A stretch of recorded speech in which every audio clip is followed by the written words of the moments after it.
437. In the tall building of Pondwater City. As the imperial tutor of Dali, Cui Dong had already put aside 3 flying sword messages and ignored them.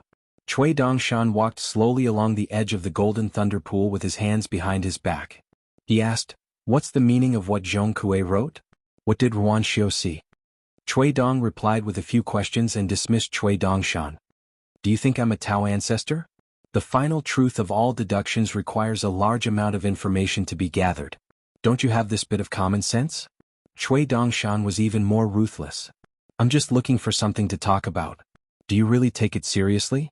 Cui Dong received another extremely hidden flying sword message. Like all the previous flying swords, it did not fly from the sky above the Book Lake. Instead, a spring appeared in the tall building. Then the spring water gurgled and the flying sword broke through the air. Then the spring water disappeared. This was naturally one of the top secrets of Dali's military. It took a lot of effort from Dali's Mahist cultivators and, of course, a shocking amount of divine money.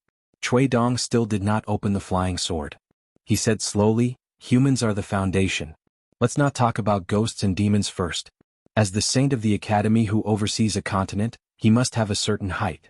Then he must think about the world and think about things outside of humans. This is higher than the knowledge of a gentleman. A gentleman only needs to benefit the land of a country and then scheme for a continent. Therefore, a gentleman's foundation lies in humans." Cui Dong said again. Qin Pingan wanted to go beyond the scope of this circle. "Let's not talk about knowledge and only talk about size. The rest is similar to the Qinghuan country's governor Wei Liang, who proposed that the world's laws must be based on humans. This means that the world's laws are not applicable to all ghosts and demons." Cui Dongshan asked, "So you see legalism's disciple Wei Liang as half of your kindred spirit?" Cui Dong nodded and said, "Before reaching the end of the road, different roads lead to the same destination. Moreover, it complements the Great Way." Cui Dong turned around and smiled. "Oh right, why didn't you ask me to help you hide the fairy's weather? Aren't you afraid of attracting unnecessary attention?" Cui Dongshan continued to walk around the golden thunder pool and casually said, "No need. After all, this is something that we can all understand, not to mention the old scholar who participated in 2 debates between the 3 religions. Chen Pingan's knowledge wouldn't scare anyone to death. What could really scare people to death is the old scholar's words that directly scared the Buddha's golden body of the spiritual altar and the pure heart of Taoism." Cui Dong seemed to agree with this statement. Qin Pingan was halfway up the mountain. He held a lantern in his hand, and the light from the lantern swayed, illuminating the path beneath his feet. "You and I don't count, so the benefit is not great. It's a pity that only Zhong Kuei and Ruan Xiu will be able to see it." Cui Dongshan stopped and glanced at the landscape painting on the ground in front of Cui Dong. He sneered and said, "The rest of the people saw it and felt it was an eyesore. They couldn't understand it at all. Fortunately, they understood half of it. But the leftmost hand in the upper semicircle made them feel more guilty." Qin Pingan could see through the world's affairs and people's hearts. "Gukin, what do you think about the gatekeeper of the Verdant Gorge Island? They will only be more irritated. So, it is at least half right to say that the joys and sorrows of life are predestined. They should be like ants rolling in the mud for their whole life. They should be able to climb out of the dung pit when they see a little light. They will naturally climb out and shake off the dung. They will change from a bumpkin in terms of external appearance to an elegant young master in terms of temperament, such as Lu Baixiang." Cui Dong's expression was calm and relaxed. This pair of old fox and little fox, who were originally one person with separated souls, chatted casually from the beginning to the end. They seemed to have a tacit understanding. They were intentionally or unintentionally lowering the height and significance of Qin Pingan's fairy circle. Then they were silent. Cui Dong began to open the 4 messenger flying swords one by one. Because the amount of money needed to support such a flying sword to wander between the gaps of the long river of time was extremely huge, the length of each matter in the letter was often not long. The wording was as concise and to the point as possible. This was also one of the results after Cui Dong became the imperial tutor of Dali and focused on managing the complicated direction of the officialdom. He tried to say something that everyone could understand between the civil and military officials of Dali. Cui Dong seemed to be dealing with busy government affairs. Cui Dongshan was caused by telepathy. He repeatedly recited a sentence in his heart. Once, an old scholar and a great bodhisattva who traveled far and wide in the world privately discussed Taoism. They mentioned a sentence, a big talk. "My heart is bright. What else can I say?" After Chui Dong dealt with all the military and political affairs in an orderly manner, he replied to the letters one by one. Then Chui Dong sat down quietly and immersed himself in his mind with the internal vision method.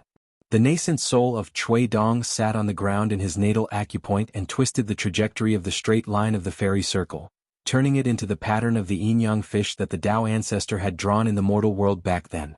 Then he stretched out his hand and waved his sleeve, gently pushing the circle to the side. Then he looked at the original circle again, looking at the territory that had been cut into 6 large pieces. 6 pieces. Qin Pingan had mentioned that he once did not look at it from high to low, but walked in a circle. That was only the left and right. Moving mountains and seas, moving people's hearts. This was called the endless cycle of reincarnation. The more Chui Dong's nascent soul of mind looked, the colder its face became. Chui Dong suddenly pulled his mind out and opened his eyes. In one of his sleeves, 2 fingers quickly formed a seal, starting with the word Yao. At some point after that, Chui Dong Shan. Chui Dong.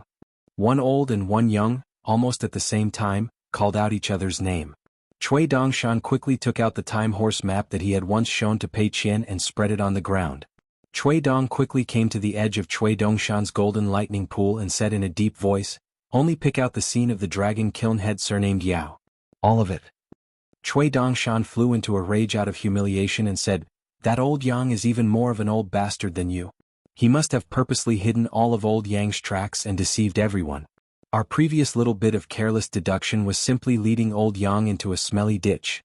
Motherf asterisk Ker, this was definitely a deal between old man Yang and Yao Yao. Chui Dong, you and I can't make wedding clothes for others.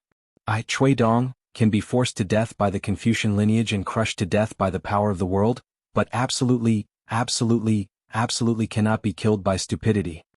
In a moment of desperation, Chui Dongshan didn't even care about his mistake in calling himself Chui Dong.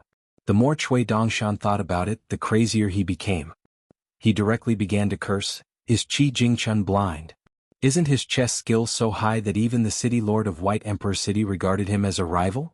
In the first 59 years of Liju Grotto Heaven, Qi Jingchun was only disappointed in him. But after he decided to entrust the most important part of his disappointment to Qin Pingan, why didn't he do anything about it? Let it go and turn a blind eye to it? I knew that the Buddhist school, as the one who collected the rent of Liju Grotto Heaven for 3,000 years, would definitely not be so simple. Maybe that ascetic monk was just a trick. Compared to Chui Dong, who was flustered and exasperated, Chui Dong was much calmer. He asked, "What are the real names of the 2 flying swords on Qin Pingan's body before the names Chu Yi and 15? Chui Dongshan frowned and said, "I only know that the sword Qin Pingan named Chu Yi was given to Qin Pingan after the old scholar walked out of the painting of mountains and rivers in the old scholar's painting in Huangting country. The second flying sword, 15, was given to old Yang, a 10,000-year-old bastard who was almost as old as the stinky cow's nose in Donghai. He asked Qin Pingan for some worthless junk and gave it to Qin Pingan in exchange. Old Yang said that it was called 15, but it was obviously a bullshit name made up by Qin Pingan for Chu Yi." Chui sure lowered his head and stared at the fragments of images that he had extracted from the painting of the River of Time with a unique secret technique. Chui Dongshan pointed outside the building and scolded, "Qi Jingchun is blind and the old scholar is also crazy?" Chui Dong said indifferently, "Who was the one who tried so hard to make Qin Pingan study Buddhist scriptures?" Chui Dongshan spat outside the golden thunder pool and flew towards Chui Dong's head. "CK off, if you didn't set up this trap to trap me and my disciple, I wouldn't have let Qin Pingan study the serious scriptures of the 3 religions and 100 schools." Chui Dong didn't raise his head. He waved his sleeve and the spit hit Chui Dongshan's face. Chui Dongshan casually wiped his face and felt indignant. He was still cursing the heavens and earth. He finished looking at all the images of the old man Yao, that Qin Pingan spoke of for the second time. Chui Dong said softly, "Don't forget there's still that locust tree leaf with the character Yao, that Qi Jingchun asked for. A locust tree has so many ancestral locust tree leaves, but only one of them fell. Take out this section of the River of Time and let us take a look." Chui Dongshan did as he was told. When it came to important matters, Chui Dongshan was never awkward or pretentious. In the painting, after Qi Jingchun asked for the only locust tree leaf that was willing to leave its branch for Qin Pingan, he once quietly turned his head and looked at the highest point of the locust tree leaf. His smile was somewhat mocking. Qi Jingchun looked at this point. But it just so happened that many years later, when the two of them were overlooking the painting, The three of them looked at each other as if they were separated by the river of time. Coincidence? On purpose? Chui Dongshan was horrified. Chui Dong's face was gloomy. Chui Dongshan muttered, "Is Qi Jingchun mocking those old ancestors of the locust tree surname for not having eyes, or is he mocking the two of us for not being able to guess what he's doing? Or perhaps both?" Chui Dong kept his mouth shut. He slowly pondered and calculated this matter in his heart. Chui Dongshan sat down on the ground and howled, "Just what have we done? Old bastard, your cultivation is higher than mine, you're older, you've eaten more weights. Why don't you tell me? Right now my heart is filled with panic. It's just like my teacher's heart is dried up, almost unable to write at the ferry. Right now my heart is also tired, I can't scold you." Chui Dong pretended to be deaf and mute. Chui Dongshan scratched his head with both hands. "These days are hard. Teacher is worried and so is this student. We can't enjoy the blessings together, but we have to endure the misfortune together.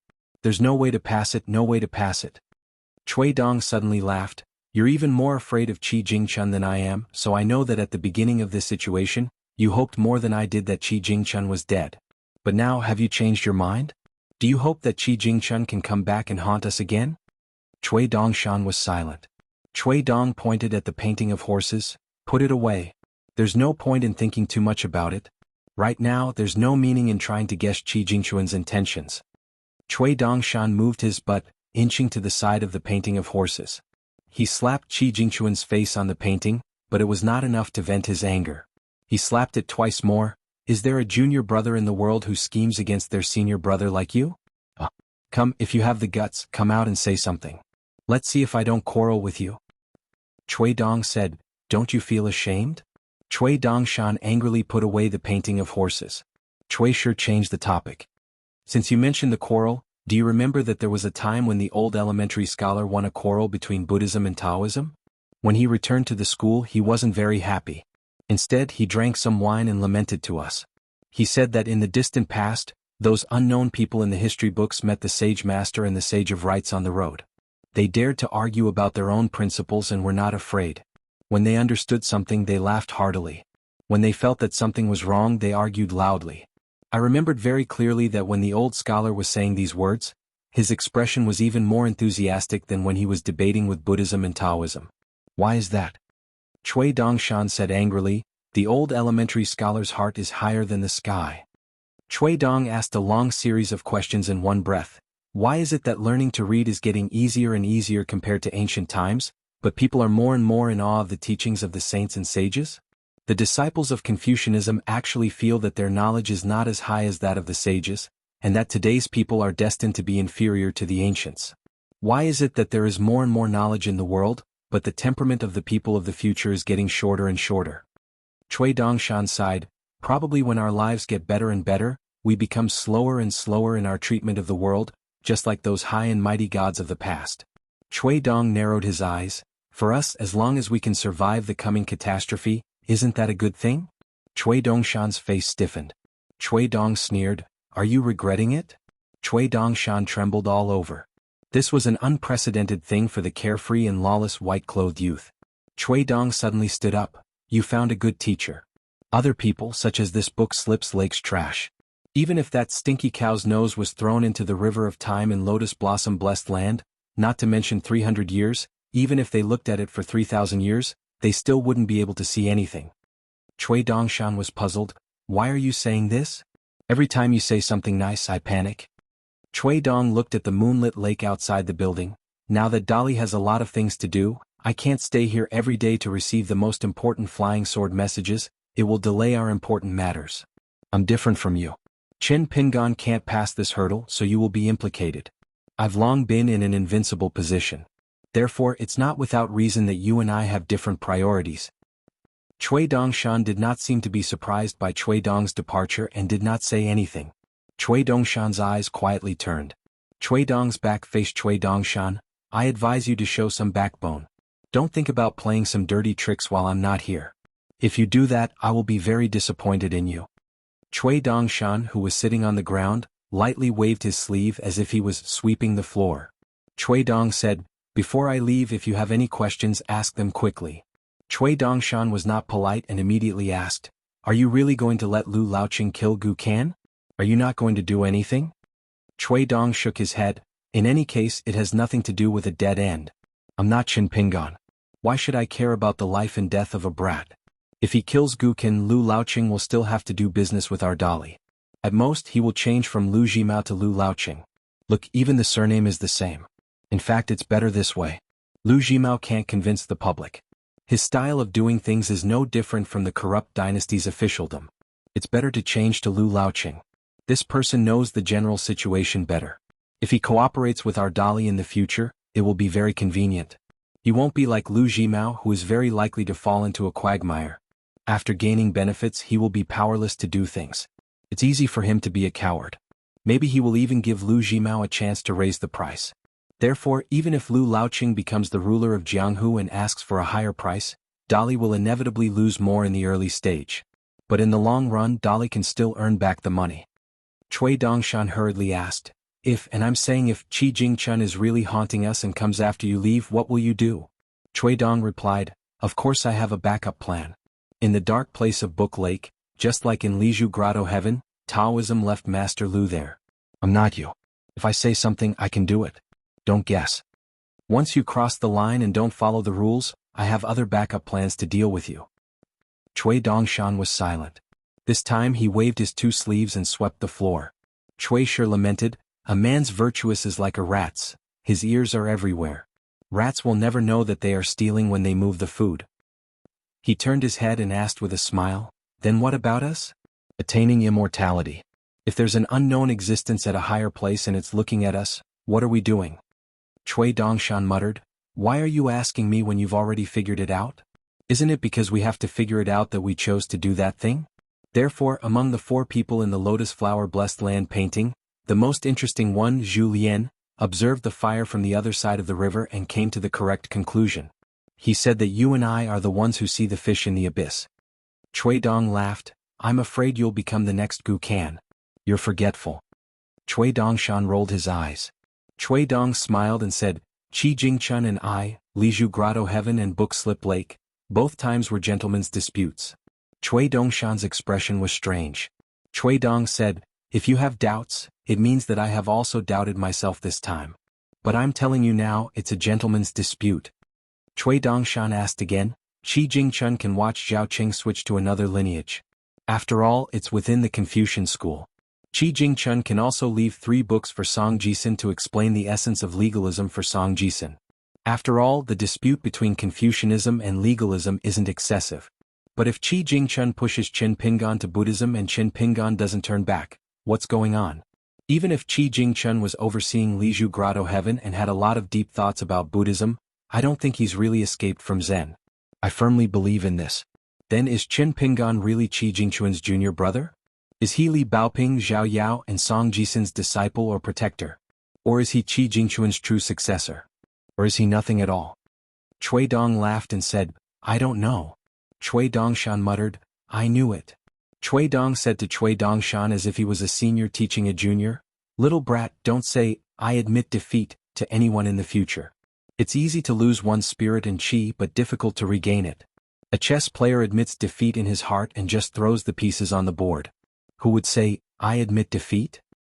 Cui Dongshan's interest waned, don't tell me what to do. We're not the same person anymore.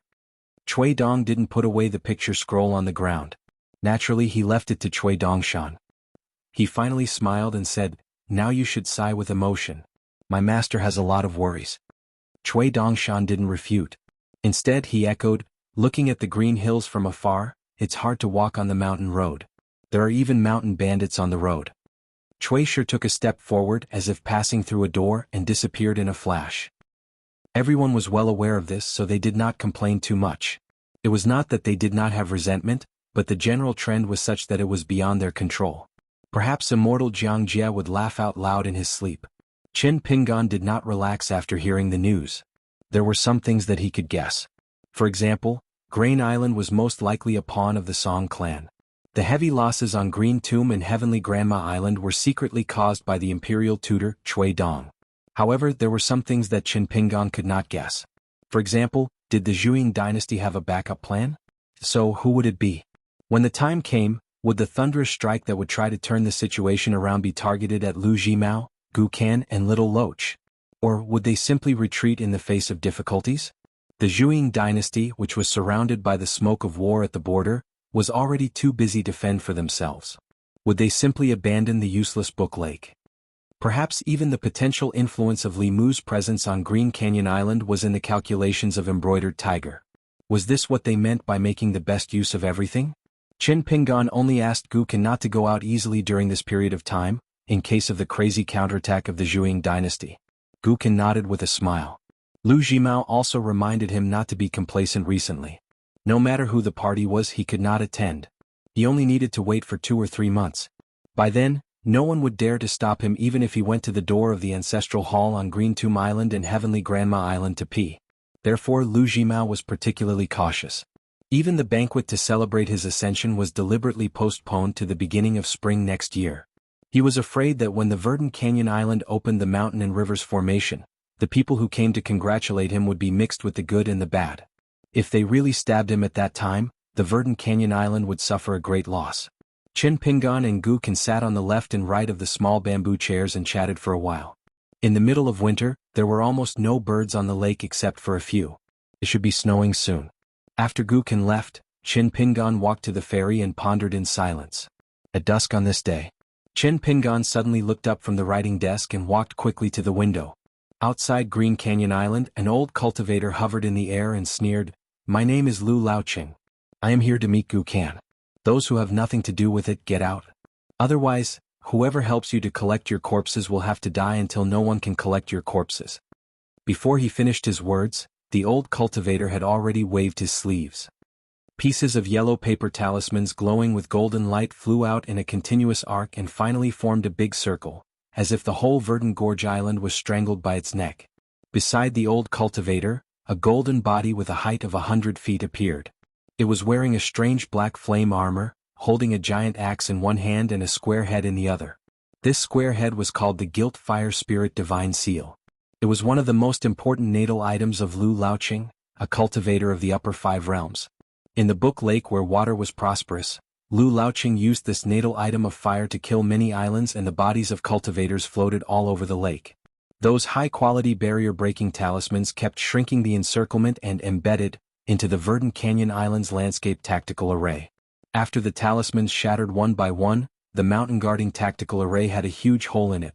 If it were not for the divine coins that were piled up in the center of the tactical array and the efforts of Lord Tianhu and several trusted subordinates to maintain and repair the tactical array would have been shattered in an instant. Even so, the entire island began to shake and the spiritual chi was in chaos. This old cultivator, who had disappeared from the Book Lake for many years, did not say anything. The giant axe next to Lu Laoqing. It chopped down with its axe, and the mountain-guarding formation of the Green Canyon Island, which was known to be indestructible, collapsed on the spot. A black dot flew out of the Spring Court mansion and revealed its true form in the air. It turned into a giant dragon more than 300 feet long and crashed into the golden body of a Jade Realm cultivator. The flood dragon instantly wrapped around the golden body and smashed into the Book Slip Lake together, causing a huge wave to rise.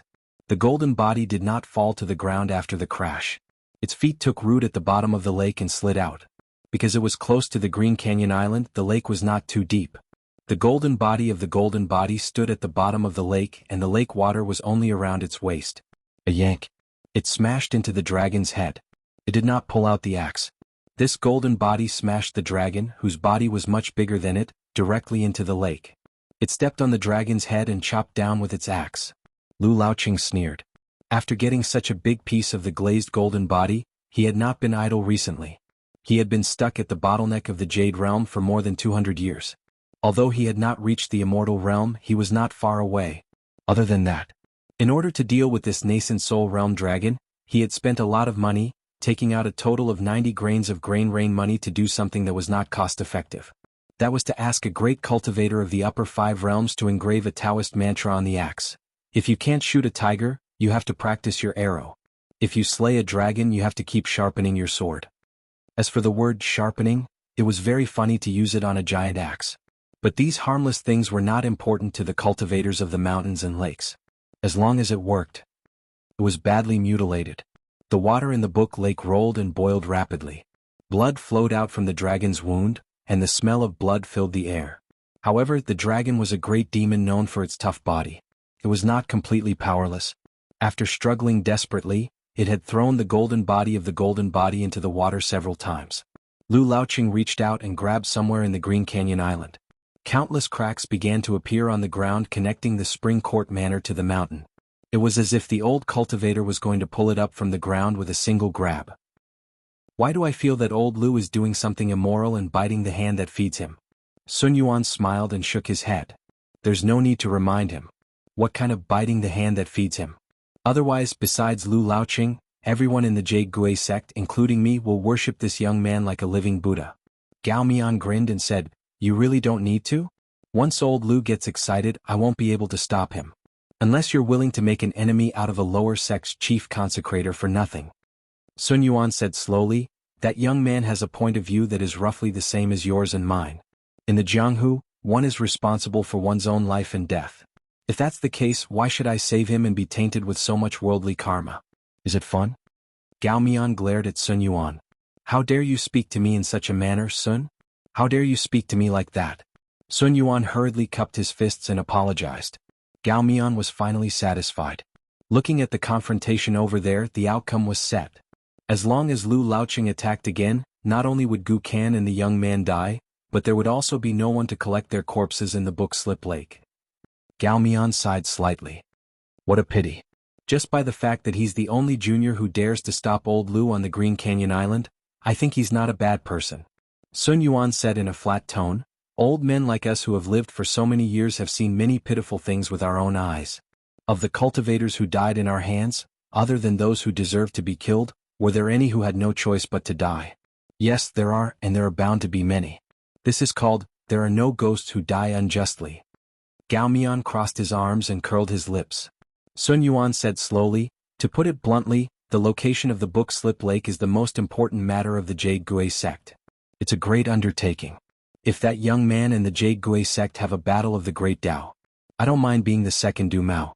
Du Mao foolishly relied on his cultivation and treated the Aquarius continent as a small place. He was completely unreasonable and made a move. But if I were to make a move, I would still be reasonable, and would still be doing things within the rules set by the Sage of Rights. Of course, whether we live or die in the end depends on our own abilities. We can't act like a woman and complain about being wronged. Gao Mian nodded. To be able to say such words, I have a whole new level of respect for you. Sun Yuan smiled. If Lu Laoqing wants to kill people to establish his might, he might have to pay a huge price. It's much bigger than you think. Gao Mian hit the nail on the head. Is it the younger one tonight or the older one later? Sun Yuan said, Tonight. Gao Mian was finally curious. Over at Azure Gorge Island. Chen Pingan twirled the talisman with 2 fingers and gently threw it out.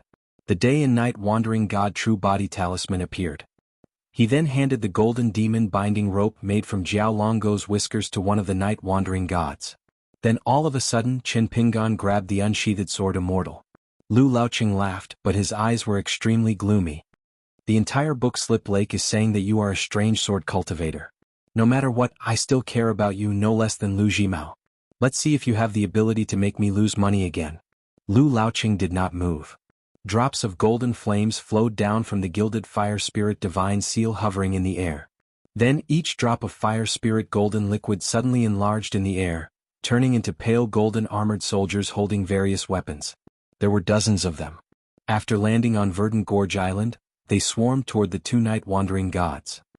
Not only that, as if there were immortals drawing water from the Book Slip Lake, water pillars as thick as wells rushed out of the water and shot toward Chen Pingan. Chen Pingan held the sword immortal and swung it again and again. The pillars of water mixed with the golden sword qi and turned into fine powder in the air. Lu Laoqing was calm and unruffled. It was just a little bit of spirit qi.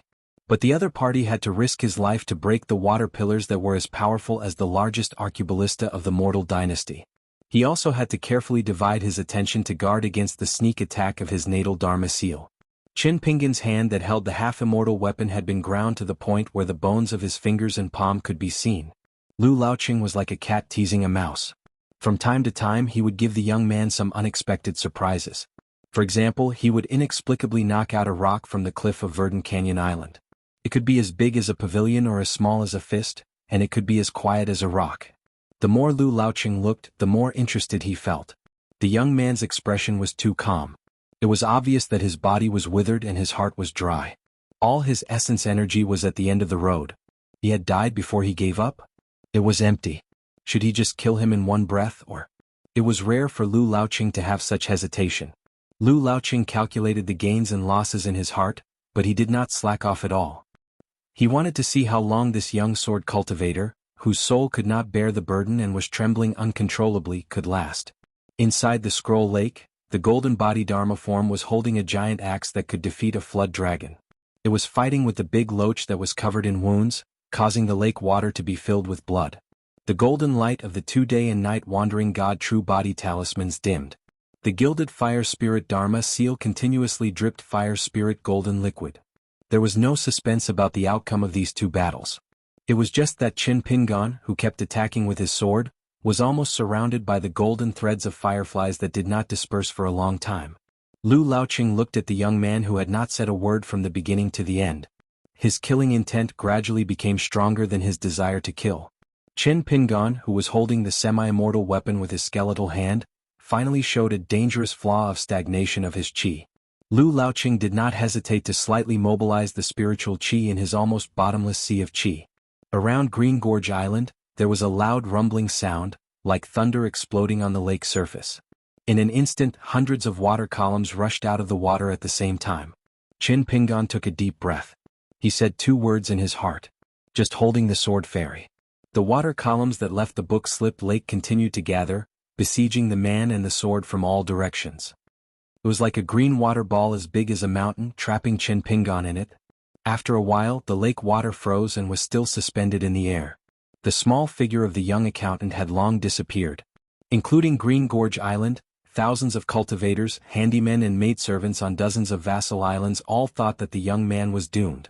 Further away there were also countless people watching this soul-stirring battle. Some were relieved, some were gloating, but there were also a few cultivators and ordinary people. Even if these people did not know the accountant for too long, they still felt some regret. For example, Lu Zhongruan of Pearl Hairpin Island and some maidservants who had dealt with the accountant felt that Mr. Chen was not the same as ordinary immortals. Some people had mixed feelings such as the ghost cultivator of Zhuxian Mansion, and some even felt sad such as the gatekeeper Hong Su. In the air, on the surface of the huge green water ball, there was a slight cracking sound that could not be heard. A trace of golden threads was revealed. The sound became more and more intense, more and more shocking, like the sound of firecrackers in the marketplace on the first day of the first lunar month. Suddenly, on Green Gorge Island, it was like a winter rain. Lu Laoqing looked calm and asked the young man with ripples in his heart. After getting the answer, Lu Laoqing nodded. In the eyes of the trembling cultivators of Green Gorge Island, the accountant was still hanging in the same place and made a strange movement. He twisted his wrist and held the long sword upside down. He still did not speak but faced Lu Laoqing and cupped his fists as if to thank him. Lu Laoqing nodded. He put away the golden body Dharma form in the book slip lake as well as the natal yin, Zhang. Then he swept away. In the night, the 3 old men traveled together with the wind to Gong Willow Island. After the big battle, Lu Laoqing was calm and composed. This was the foundation of a cultivator of the upper 5 realms. Moreover, Lu Laoqing did not even use his real killing move.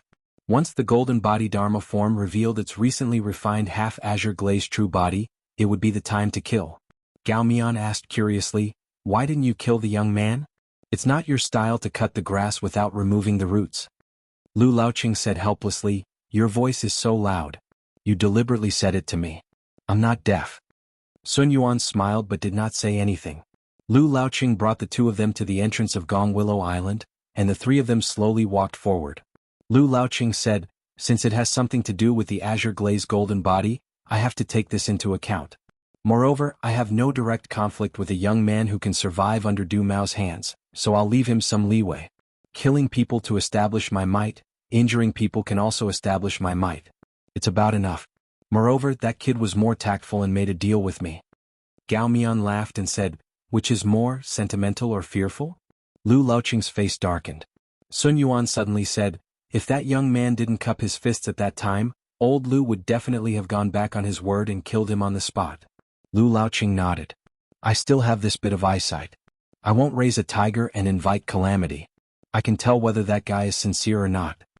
Sun Yuan suddenly laughed and said, Do you believe that even in Book Slip Lake, Chin Pingan can live longer than Gu can? Gao Mian shook his head and said disapprovingly, not necessarily. It's one thing for me to acknowledge this person's character, but it's another thing to be in the martial world. Lu Laoqing nodded and said, that's the truth. A dog that bites doesn't show its teeth. There's a very important reason why I didn't kill him. Lu Laoqing looked around. In a place like Book Slip Lake there are more so-called smart people. If there's someone who's willing to foolishly follow the rules and is capable enough, at least I, Lu Laoqing, can rest assured to do a big deal with him. Gao Mian ignored Lu Laoqing's heartfelt words and only heard one sentence. He said angrily, you mother****, you even flatter old Sun? Do you have any backbone? Why don't you ever flatter me? Sun Yuan's face was full of helplessness. Lu Laoqing squinted and said, I've seen you being beaten to a pulp. How would I dare to flatter you? I'm afraid that after I flatter you it'll be a mess. Sun Yuan's eyes lit up. There's such a past? Tell me about it. Lu Laoqing was slightly embarrassed. A real man doesn't talk about his past achievements. What's there to talk about? Gao Mian laughed. In his early years he met our Aquarius continent's only martial Dao master, who was the head of the Chui family. Without a word, he rolled up his sleeves and fought with him. After he was defeated he was convinced. After that, he gave himself the nickname of Martial 10th Realm. But that martial artist went missing. I heard that he went to the Central Plains Divine Continent. I reckon that he ended up similar to this Martial 10th Realm martial artist. There's always a higher mountain. I don't know if he's dead or alive. Sun Yuan said, pure martial artists. Everyone who can reach the 9th realm and touch the threshold of the 10th realm, all have great perseverance. Our Tong Yi continent's martial fate is not good. It's actually not as good as your Aquarius continent. Isn't that strange? Gao Mian was straightforward. Strange my ass. Your Tong Yi continent's martial artists are useless. How many 10th realm martial artists do you have? You have 2? Do you know how many there are in our Aquarius continent? If we include the one I admire the most, and the one who destroyed your Tong Yi sect's ancestral hall, Li Er, and the Dali vassal Song Jianqiang, there are 3. Lu Laoqing seemed to have understood something. Sun Yuan laughed. That was why he would become friends with this invincible God Fist gang leader. And the smarter Lu Laoqing would only become allies. The battle ended. Chen Pingan carried Gu Kan and slowly descended the mountain. The day and night wandering god true body talisman was already in his sleeves.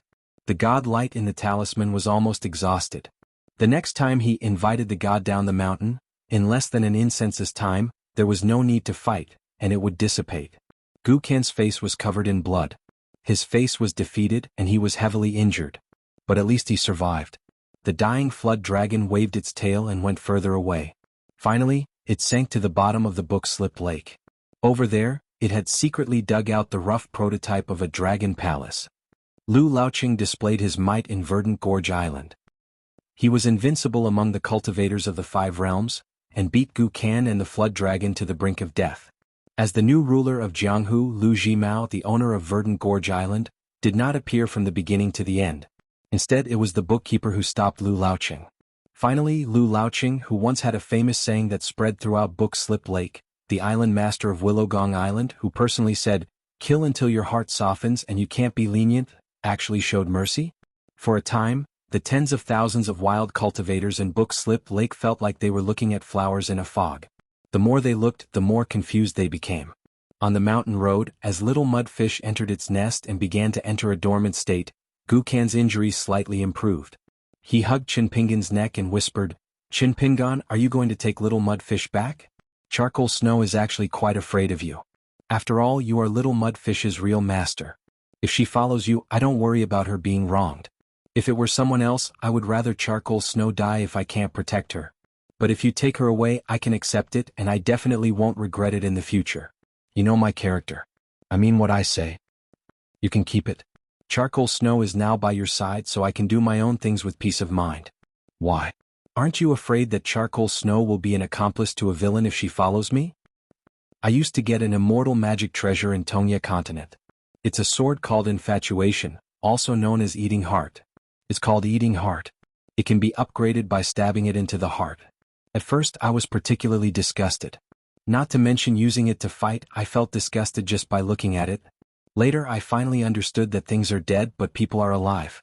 A gentleman is not a tool, only then can he control all things. Forget it. You don't like to hear these reasons anyway. I won't say it. Say it.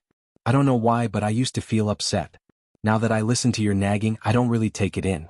It still goes in one ear and out the other, but it's quite pleasing to the ear. Chin Pingan, don't you think it's strange? Chin Pingan changed the topic. This is the second time. Guken replied, I know. The first time, you didn't leave Verdant Gorge Island. This time you saved me. If it happens again, you won't care about me anymore and will only treat me as a stranger. Chin Pingan said indifferently, at least you know what's good for you. You have some conscience. Guken laughed, ha. Not much, only to my mother and to you, the two of you. I don't have much of an impression of that damn father of mine. I really can't get close to him. As for whether he will change his mind when we reunite and meet him, I don't want to think about it. Chin Pingan's voice became hoarser, take it slow.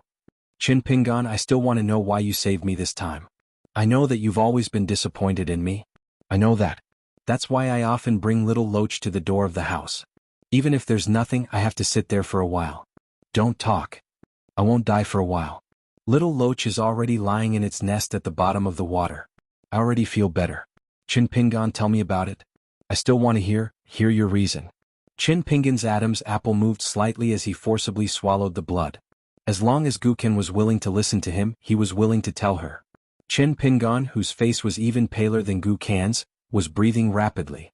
He gently inhaled and exhaled a few times. After he calmed down a little, he said in a hoarse voice, I've made a cut and a circle with you. This is a saying derived from chess and can also be used to practice swordsmanship. To put it simply, the former is like me moving out of Chunting Mansion and living in the house at the mountain gate. The latter is that I've been watching over you. As long as you don't go out of the circle where I don't think you've made any mistakes, I'll help you. I'll still be the neighbor you first met in Mud Bottle Alley. What if I still kill innocent people when you arrive at Verdant Canyon Island? Will you leave? Or kill me? I'll try my best to stop you from making mistakes, just like how I stopped Lu Laoqing from killing you today. Moreover, I won't leave Book Lake. There are still many things waiting for me to do. It's not only for you but also for myself. Aren't you tired of living like this? Back then in Mud Bottle Alley, you lived a hard life as if you couldn't make it out of it for the rest of your life. Aren't you tired? It's tiring, but you've forgotten about it. But isn't the purpose of living a happy and satisfying life? As for this question that has come back to the beginning, of course I can give you my answer. But you might not listen to it, so I won't say it. So I hope you can leave Book Lake in the future and see the bigger Jianghu with your own eyes. By the way, I've taken in a disciple. She's a little girl called Pei Qian. If you leave Book Lake in the future, or if you return to Longquan County and I'm not around, you can look for her. I think the two of you will get along well. Well, maybe you won't see eye to eye with each other. Guken was a little happy. Because this was the first time Chin Pingan talked to her about his relationship with Chin Pingan. Be together in the future. Guken said in a daze, Chin Pingan, I'm a little sleepy. Chin Pingan said softly, then sleep. You don't have to worry about what happens after that. I'm here. Guken tried her best not to fall asleep. She whimpered softly, Chin Pingan, I'm afraid that you'll secretly leave Azure Gorge Island the moment I open my eyes. Chin Pingan said, I won't. Guken's voice gradually became softer. Are you really not lying to me? Chin Pingan asked back, when have I ever lied to you? Guken nodded gently and fell asleep. Guken had already fallen asleep. So she didn't notice that Chin Pingan, who couldn't wipe his face, kept dripping blood on Guken's arm. In Spring Court Palace. Guken was lying on the bed. The woman sat by the bed, heartbroken. Lord Tian who brought the precious elixirs from Azure Gorge Island. But when she saw the accountant standing by the bed, her heart trembled and her hands trembled. Chin Pingan glanced at the elixir bottle in her hand and said hoarsely, Is there any problem? Lord Tian who nodded vigorously, I guarantee it with my life. Chin Pingan said, When you go back, tell Lu Jimao that I'll be looking for him soon. Lord Tian who could only agree. After giving the unconscious Guken the elixir, Lord Tian who fled. The woman was flustered and could only murmur repeatedly, How could this be? How could this be? Chin Pingan's movements trembled slightly. He moved a chair and sat beside her, asking back, Why can't this be? The woman raised her head with tears in her eyes. She looked at the young man with a much thinner face.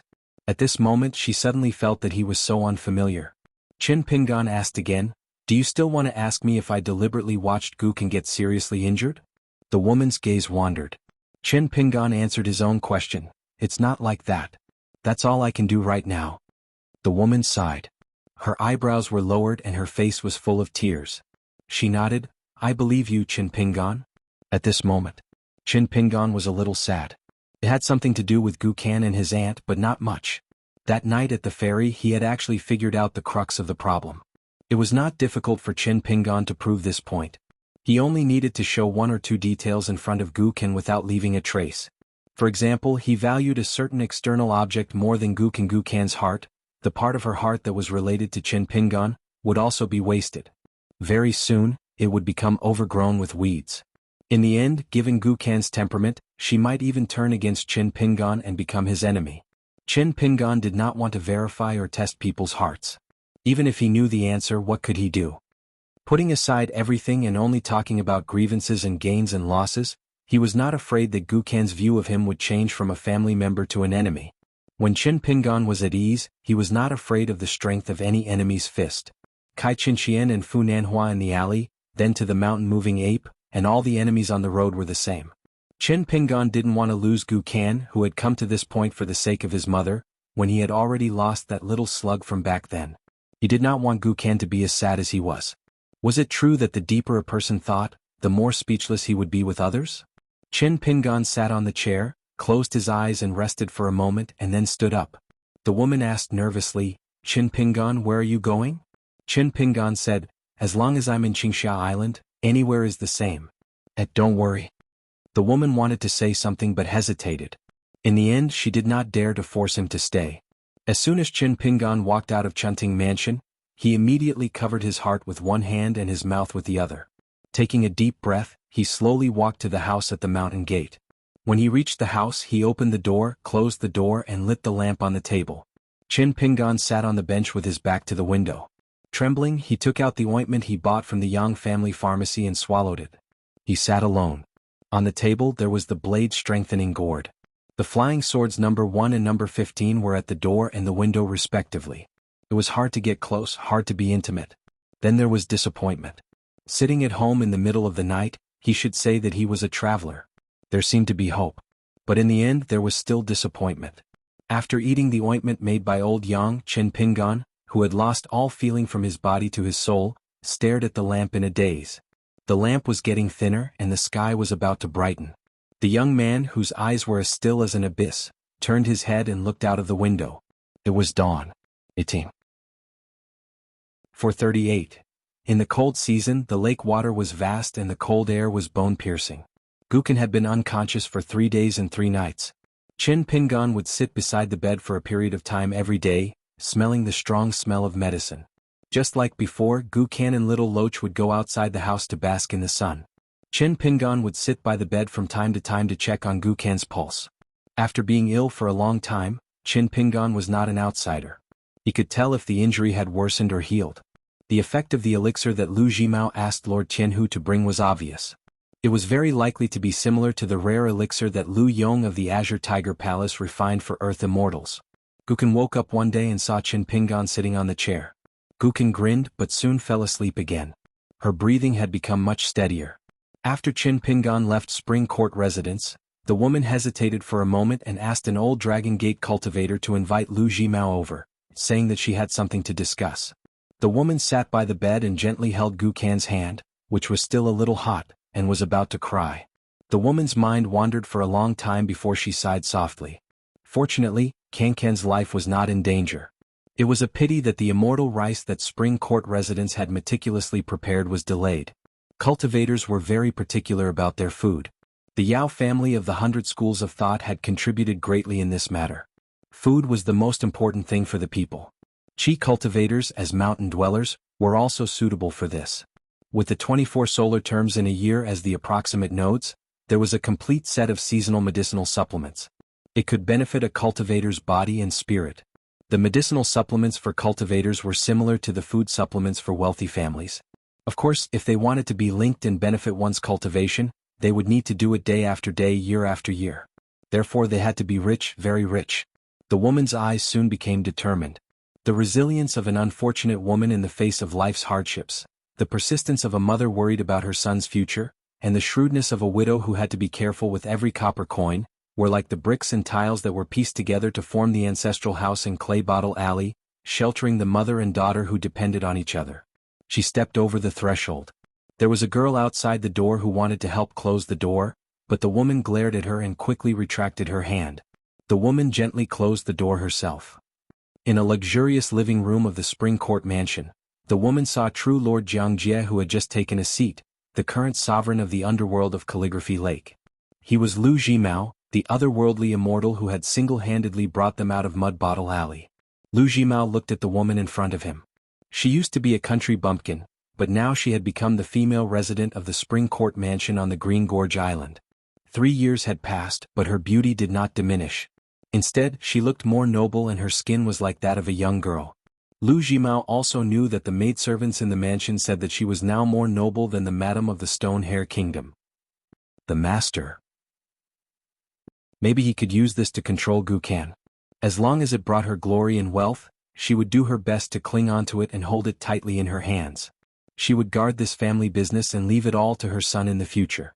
That would be the best ally of the Verdant Gorge Island. He wasn't like now. His appetite grew bigger and bigger.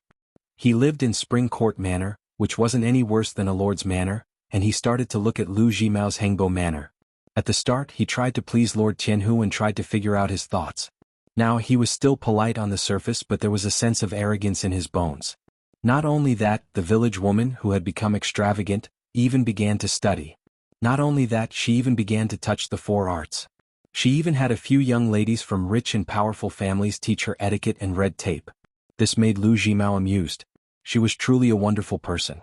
But the regret in Lu Jimao's heart disappeared as quickly as it came. Lu Jimao smiled and asked, "Madam, do you want to talk to me?" The woman nodded and said, "I want to confirm something with you. Why did Qin Pingan come to the Verdant Gorge Island? Is it really not to take back the little loach from Kinkan? Also, the little loach said that Qin Pingan gave you a jade pendant. What's the origin of it?" Lu Jimao did not drink the tea. He gently placed the teacup lid to the side. Steam rose from the teacup as he smiled and said, "So that's what it is. I thought that Madam wanted to denounce me and ask why I, Gukan's master, didn't protect my disciple." The woman said, "Let's not talk about this. I believe you have your reasons, so you won't hold a grudge against me. I can also promise to help you and say something honest to Kinkan, otherwise, wouldn't you be letting the wolves and leopards around you take advantage of you?" Lu Jimao smiled. "Who said that women have long hair and short knowledge?" Lu Jimao nodded and said, "That jade pendant has a great origin. It's not convenient for me to reveal it. As for the purpose of Qin Pingan coming to the Book Lake, it's really hard to guess. To be honest, I don't understand it either.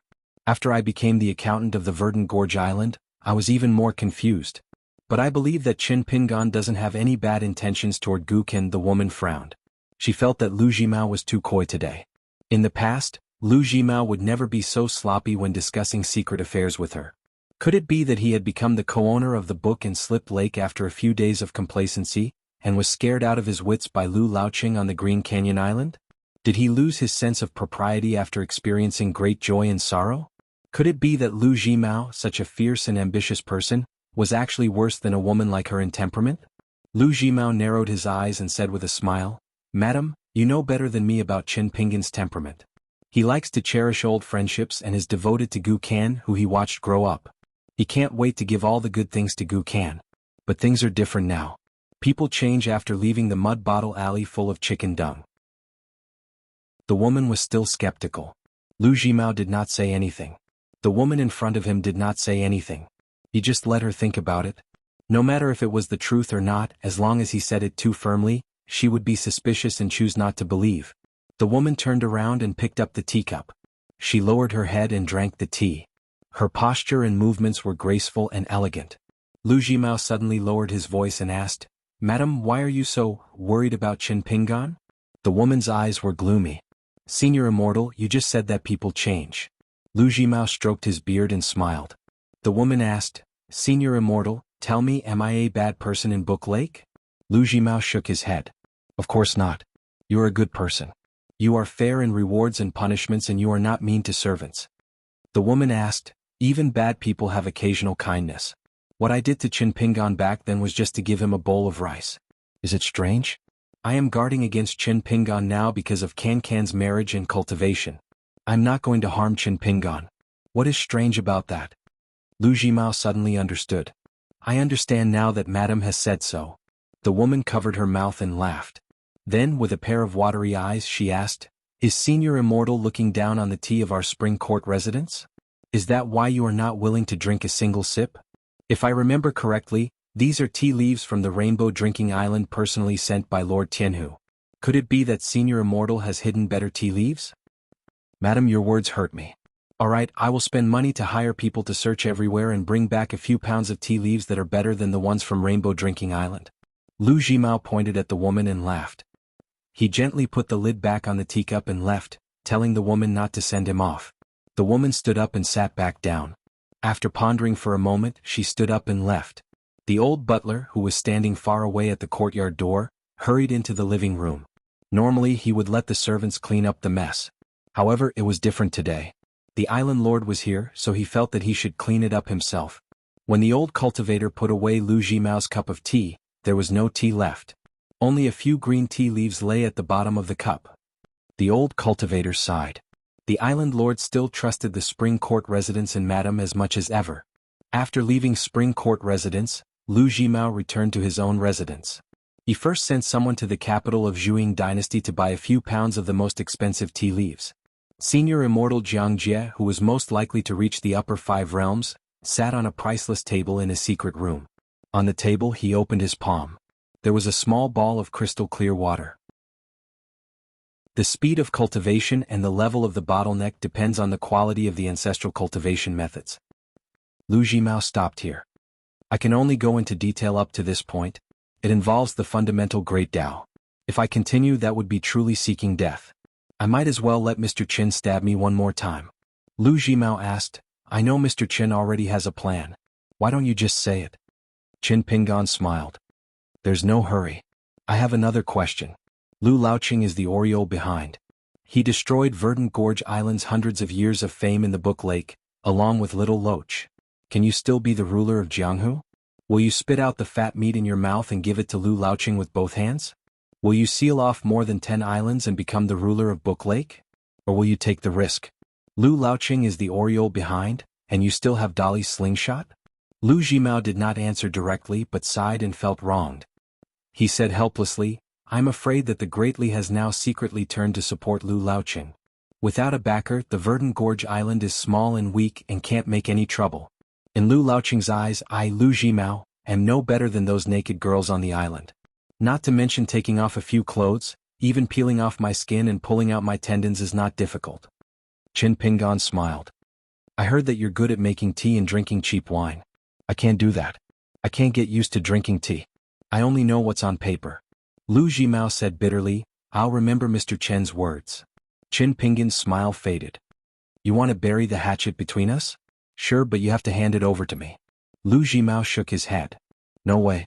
Mr. Qin, don't even think about it. Lu Jimao smiled. To be honest, she's just a half-human half-ghost girl from Zhuxian Mansion. Lu Laoqing took her away by force that night. Or like you, he asked me for it. Would I dare to refuse? But why didn't Lu Laoqing do that? Have you thought about it?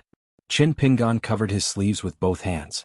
Opposite Lu Jimao, in a place where spiritual energy was thin, there was a dilapidated statue of a deity whose paint had peeled off. Lu Jimao asked curiously, even Ma Yuanji, the ghost cultivator of Zhuxian Mansion, doesn't know about this secret. How did you figure it out? Qin Pingan did not hide. First, the origin of the name Zhuxian Mansion, then the name of a pot of wine. Lu Jimao was even more puzzled. He addressed Qin Pingan as Mr. Qin again. Mr. Qin, please enlighten me. Qin Pingan said slowly, Ma Yuanji, the ghost cultivator of Zhuxian Mansion, had a special liking for Lu Zhongruin of Pearl Island. I heard him talk about his past. When he talked about Zhuxian Mansion he was very proud. But he was unwilling to give me an answer. So I went to Pearl Island and used the name Zhuxian Mansion to test Lu Zhongruin. The female cultivator was immediately enraged. Although she did not reveal the truth, she called Ma Yuanji a shameless person. So I made a special trip to Qishui City. In the name of buying ancient books on Ape Wailing Street, I asked a few old shopkeepers. Only then did I know that in Lu Zhongruin and Ma Ziyuan's homeland, there was a relatively rare poem called Zhongruin Sounds Zhu Xian. That solved the mystery. Ma Yuanji was so proud of himself that he named his mansion Zhu Xian, and the word, sound, was homophonic to think. Lu Jimao clapped his hands and laughed. Wonderful. If Mr. Qin didn't reveal the mystery, I wouldn't have known that Ma Ziyuan, a lowly packman, had such an elegant mind. Qin Pingan said, Yellow Vine Wine, Palace Wall Willow. The official wine of Hongsu's hometown, Book Slip Lake, Palace Willow Island, and the lingering evil spirit on Hongsu's body. Under closer inspection, it's full of stubborn resentment and hatred. I don't even need to look through the secret records of Book Slip Lake.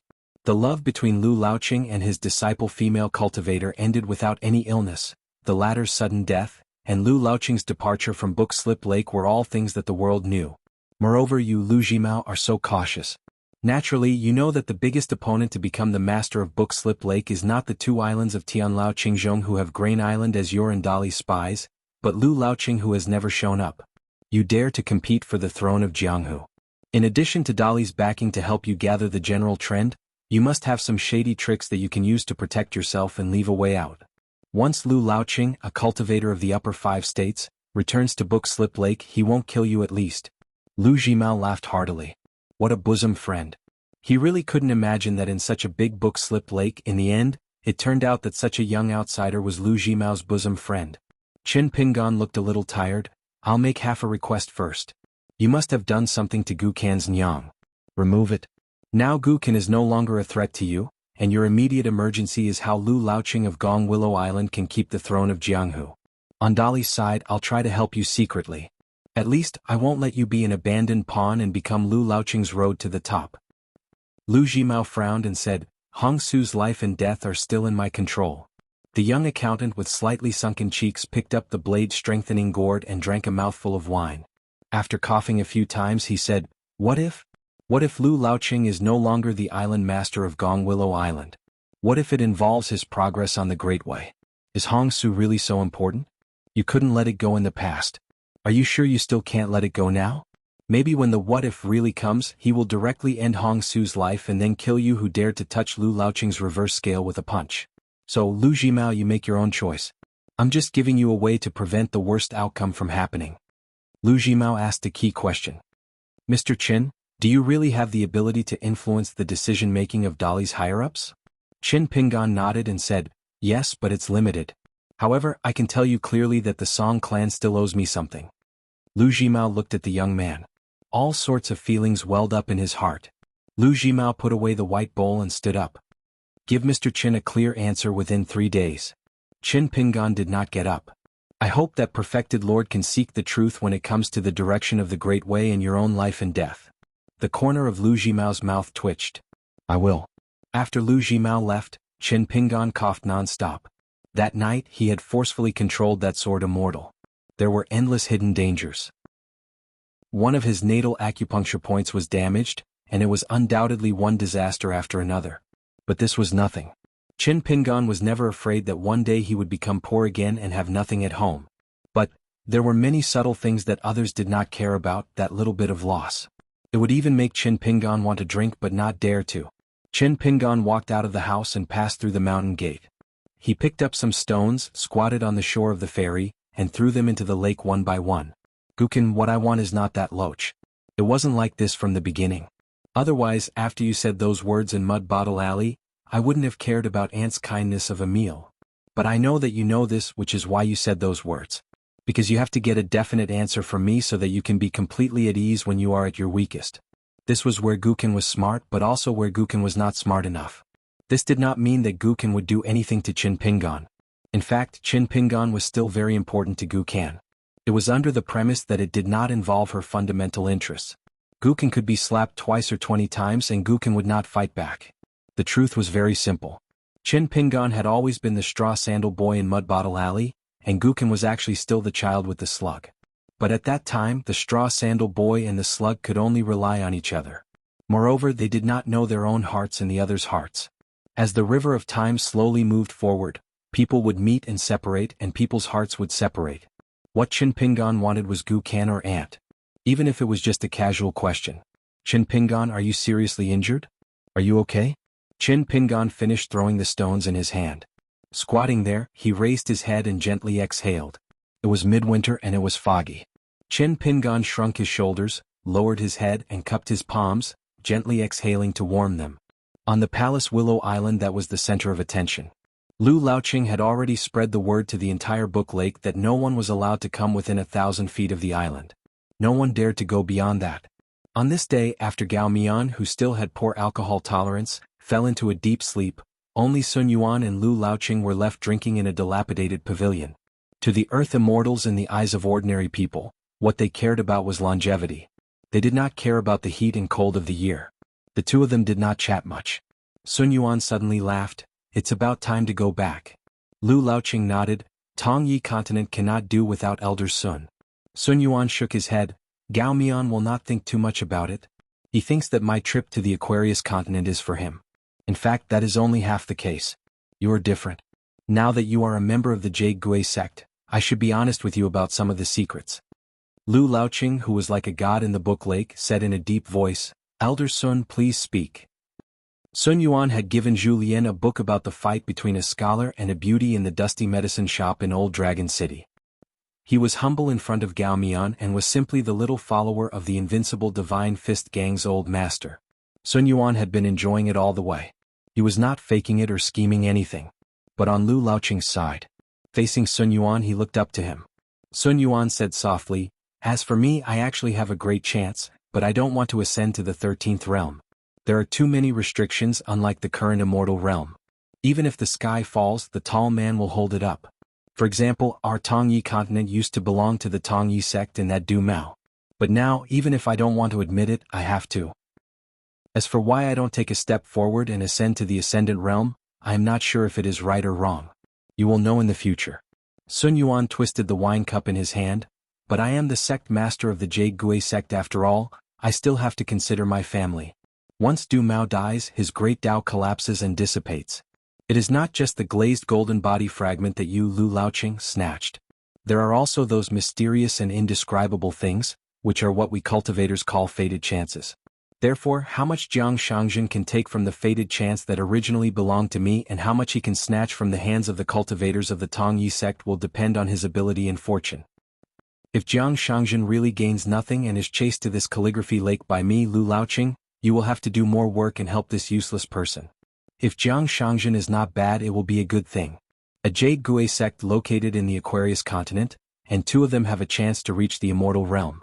I believe that even the heavenly Lord Qi Zhen, the neighboring Lakeview Academy, or the Song clan will not dare to humiliate you. Lu Laoqing nodded. These were the truth. The reason why Lu Laoqing did not establish a sect in Calligraphy Lake was not as simple as being disheartened. The path was complicated and extremely dangerous. Moreover, it was very distracting and karmic. If he was not careful, he would delay or even obstruct his great Tao from reaching the top. Moreover, every time he ascended, whether it was his realm or cultivation, he would take another step forward.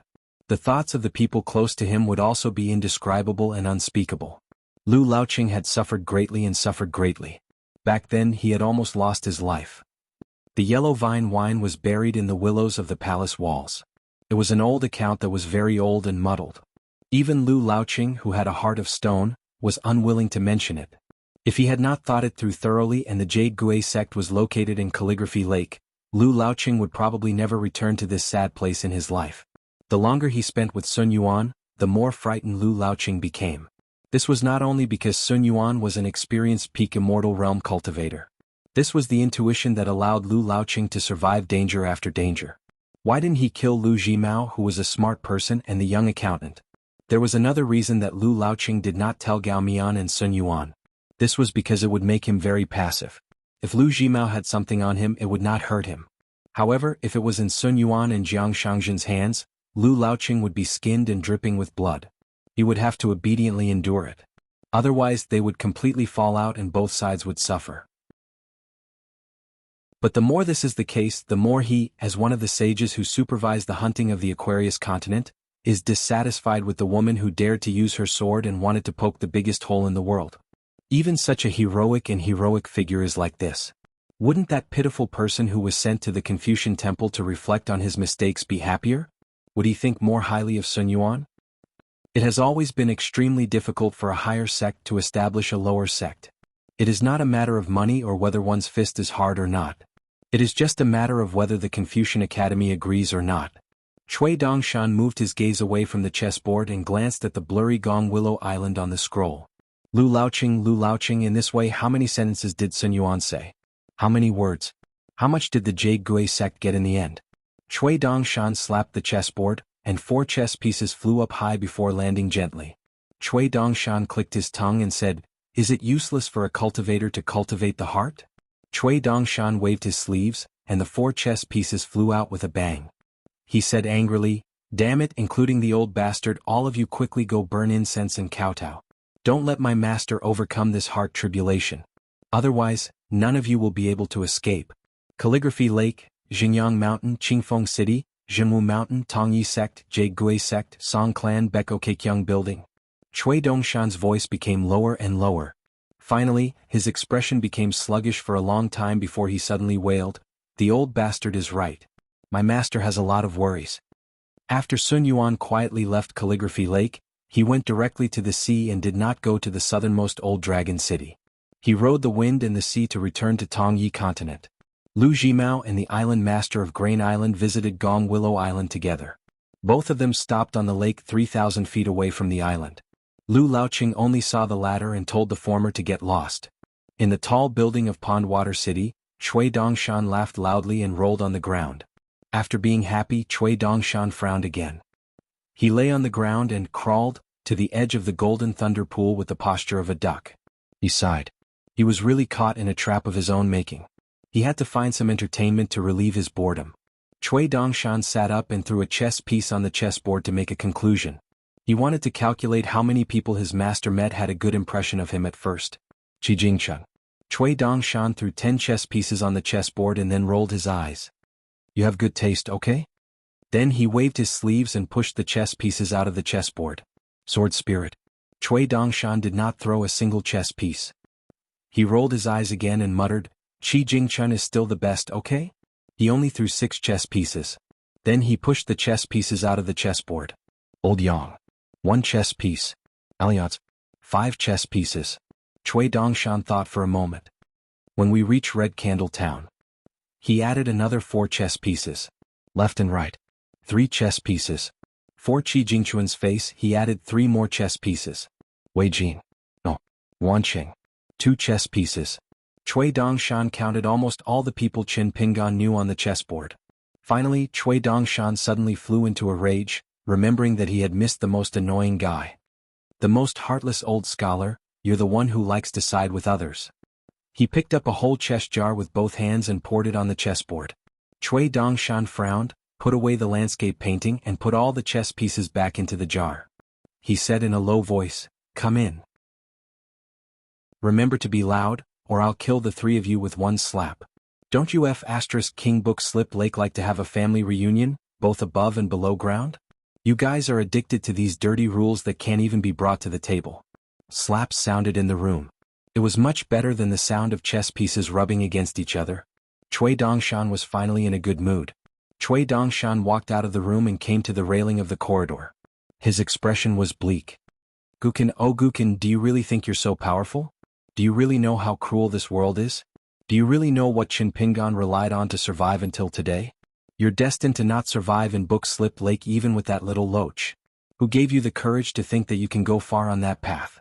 Did your master Lu Jimao teach you? Did your mother teach you? Do you know how much my husband has sacrificed for you?" At dusk, Qin Pingan carried the jug of yellow vine wine that had been placed close to him and strolled to the entrance of the Zhuxian mansion. Hong Su smiled and walked out of the side room. She reached out to greet him. "Mr. Qin." Qin Pingan and she sat together on the threshold, just like the other day when they were listening to stories and writing stories. Hong Su's eyes were shining. She turned around and gave him a thumbs up. "Mr. Qin, this." Qin Pingan's eyes were dark. His lips moved slightly, but he still couldn't tell the truth that would cut a woman's heart. The world was never simple. Telling the truth and doing good deeds didn't guarantee the best results. At least Hong Su's life was not in danger now. Would she be able to live a better life after knowing the truth? Would she not live in fear all the time? In this life, Hong Su was, after all, a soft-hearted and kind-hearted woman. When she saw the bookkeeper, he seemed a little sad. She misunderstood and mistakenly thought that Mr. Chen had been seriously injured in the tumultuous and soul-stirring battle. Therefore, compared to the last time they met, he looked even more dispirited. Besides, there was such a domineering and unrivaled enemy who was now on Gong Willow Island and keeping an eye on Verdant Gorge Island. Therefore, Mr. Chin must be worried about his future. Chin Pingon raised the jug of yellow vine wine given by Hong Su and forced a smile. I couldn't bear to drink it before. Do you have a cup and a bowl? Let's drink your hometown's extra meal wine. Hong Su was ashamed. There's only one bowl. She asked, do you want me to go to your house and ask for a wine set? Chin Pingon smiled. No need. You can use the bowl. I'll drink directly from the jug. Hong Su was full of smiles. With light steps, she went to the dark side room and brought back a white bowl.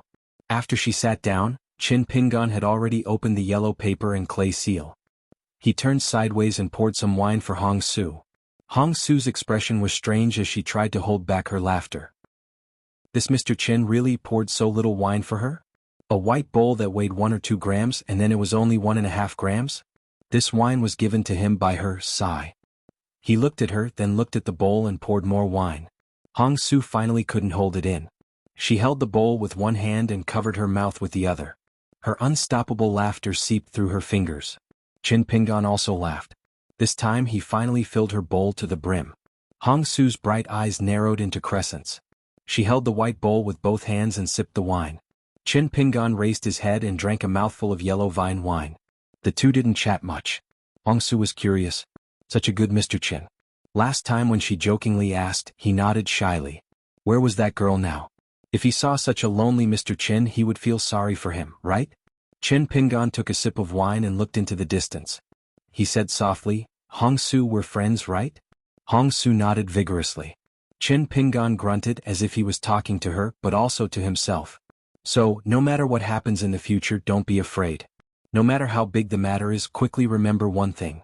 At the mountain gate, there's a bookkeeper surnamed Chin. He's your friend. Hong Su was a little baffled, but she was still very happy. She quietly turned her head to look. The accountant beside her had unknowingly changed into a thick green cotton coat as the winter chill grew heavier. 10. 439. That day, someone from the sword room came to inform Chin Pingon that a foreign flying sword had arrived at Verdant Canyon Island. Chin Pingon hurriedly left the room. Gee. Unsurprisingly, it would be Zhong Kuei's reply. Sure enough, when he arrived at the sword room that collected flying swords from all over the place, Chin Pingon received a secret letter from Taiping Mountain. Unfortunately, Zhong Kuei said in the letter that he had urgent matters to attend to. There were still demons everywhere at the foot of Tongya Island. Although it was not as dangerous as before, it was more disgusting. Could be said that there were endless demons and monsters. He could not get away for the time being, but he would come as soon as he was free. However, he hoped that Chin Pingon would not get his hopes up. Zhong Kuei was destined not to leave Tongya Island in the near future. Chin Pingon was a little worried. After all, Zhong Kuei had not only been stripped of his title as a gentleman by the academy, but also turned into a ghost. Once he met a nascent soul stage demon, he would lose his identity as an academy student, which meant that he would lose his greatest protection.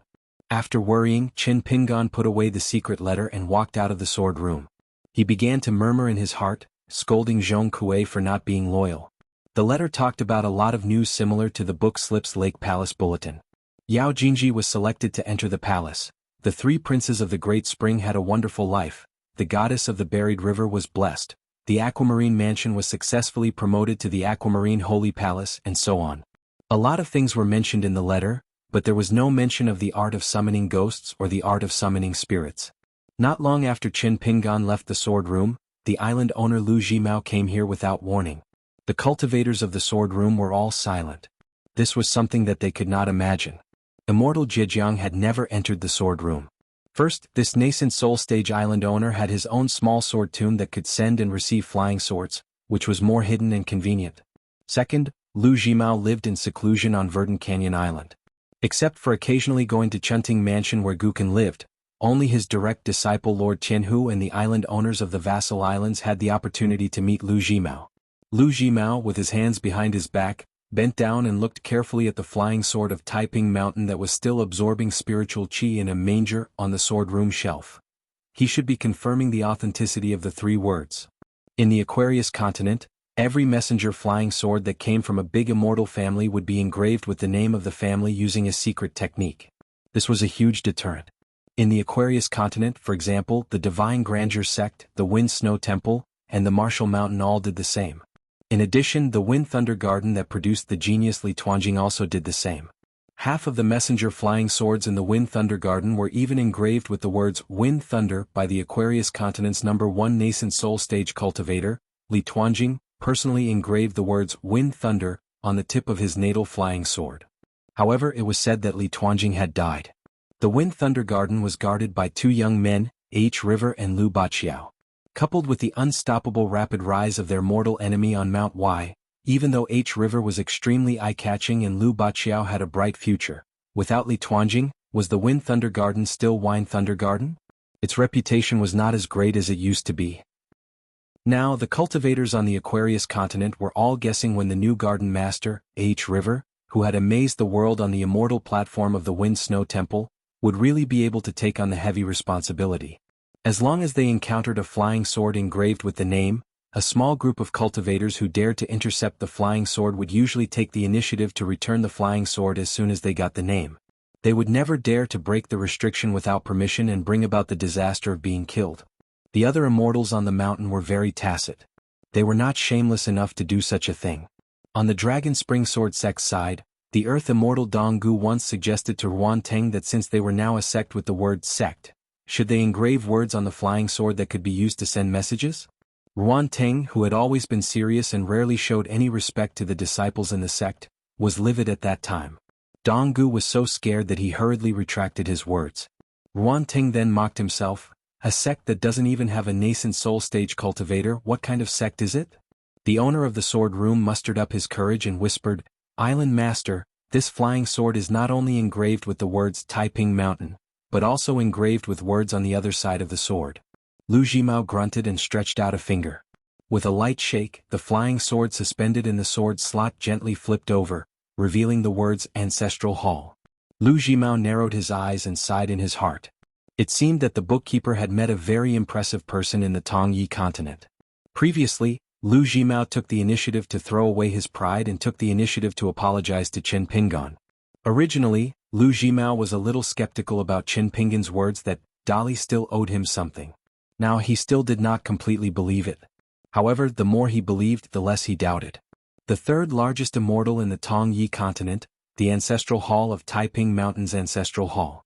In the Aquarius continent, which had the smallest territory among the 9 continents, it was roughly equivalent to the Lotus Hall's flying sword that came from the Heavenly Lord Qizhen of the Divine Decree sect. Still, it was very intimidating. Lu Laoqing of the Gong Willow Island, who did not care much about the Calligraphy Lake, might not care.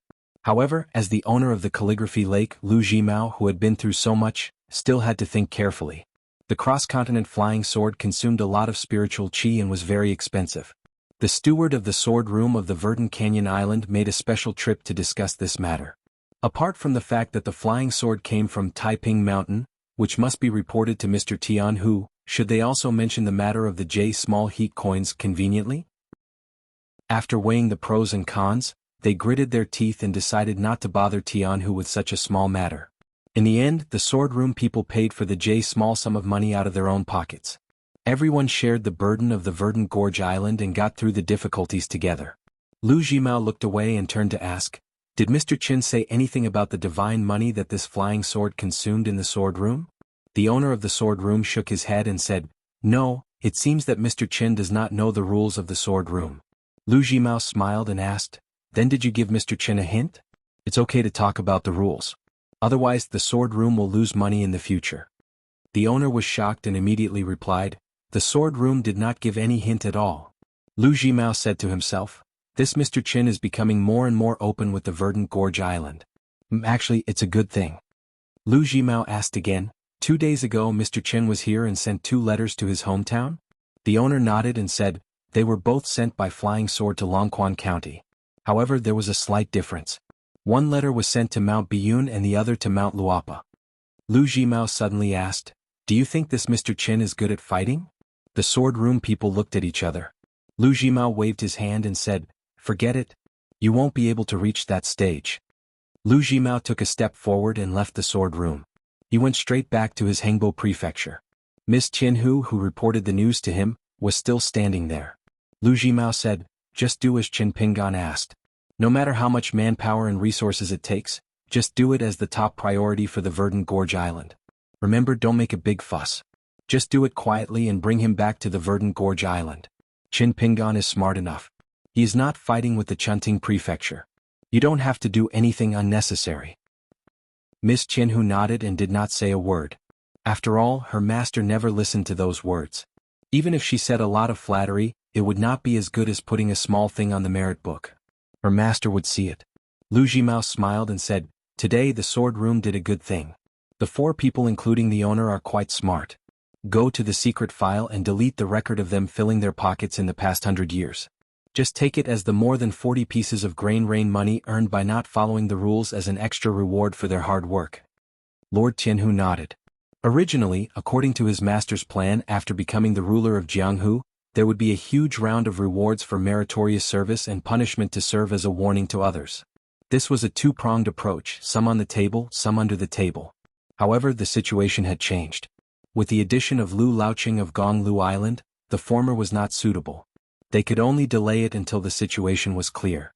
However, some people who did not know what was good for them would cause the latter to increase the intensity of the punishment. Whoever dared to be unlucky at this time would be punished in the future. Besides, severe punishments were used in troubled times. Miss Qianhu left the Hengbo prefecture quietly. When she returned to the Fairscale Island where she had established her own residence, she was greeted with the sight of this earth-immortal patriarch. All of them fawned over her. Some of them were sincere but most of them were insincere. Miss Qianhu did not like or dislike this at all. If she did not do this to earn a living at Bookslip Lake, she would have to work like a cow or a horse for the rest of her life. Worse, she would slowly starve to death. First, she had 2 trusted elders who had moved to the White Scale Island residence with her. They were to inform the fishing room of Verdant Gorge Island, who had the most experience in dealing with similar matters, and the 2 vassal islands that were on good terms with her, about the matter that Qin Pingan proposed and Lu Jimao said. They were to work together. She walked through a secret passageway that was several kilometers in length all by herself before stealthily arriving at the secret chamber that she used to cultivate. This secret chamber was located in the belly of the island beneath her residence on White Scale Island. The deeper she went, the more abundant the water element condensed from spiritual energy essence became. This so-called secret chamber was actually just a chair placed next to an underground river. The entire underground area was shrouded in a faint green light manifested from the manifestation of water element. Not only that, but wisps of white light seeped out of the ceiling and walls of the secret chamber before surging into the mouths of the W-arms carved into the chair. When Miss Qianhu sat down on the dilapidated old dragon chair, she took a deep breath. Her face was filled with intoxication as she gripped the chair's armrests with both hands.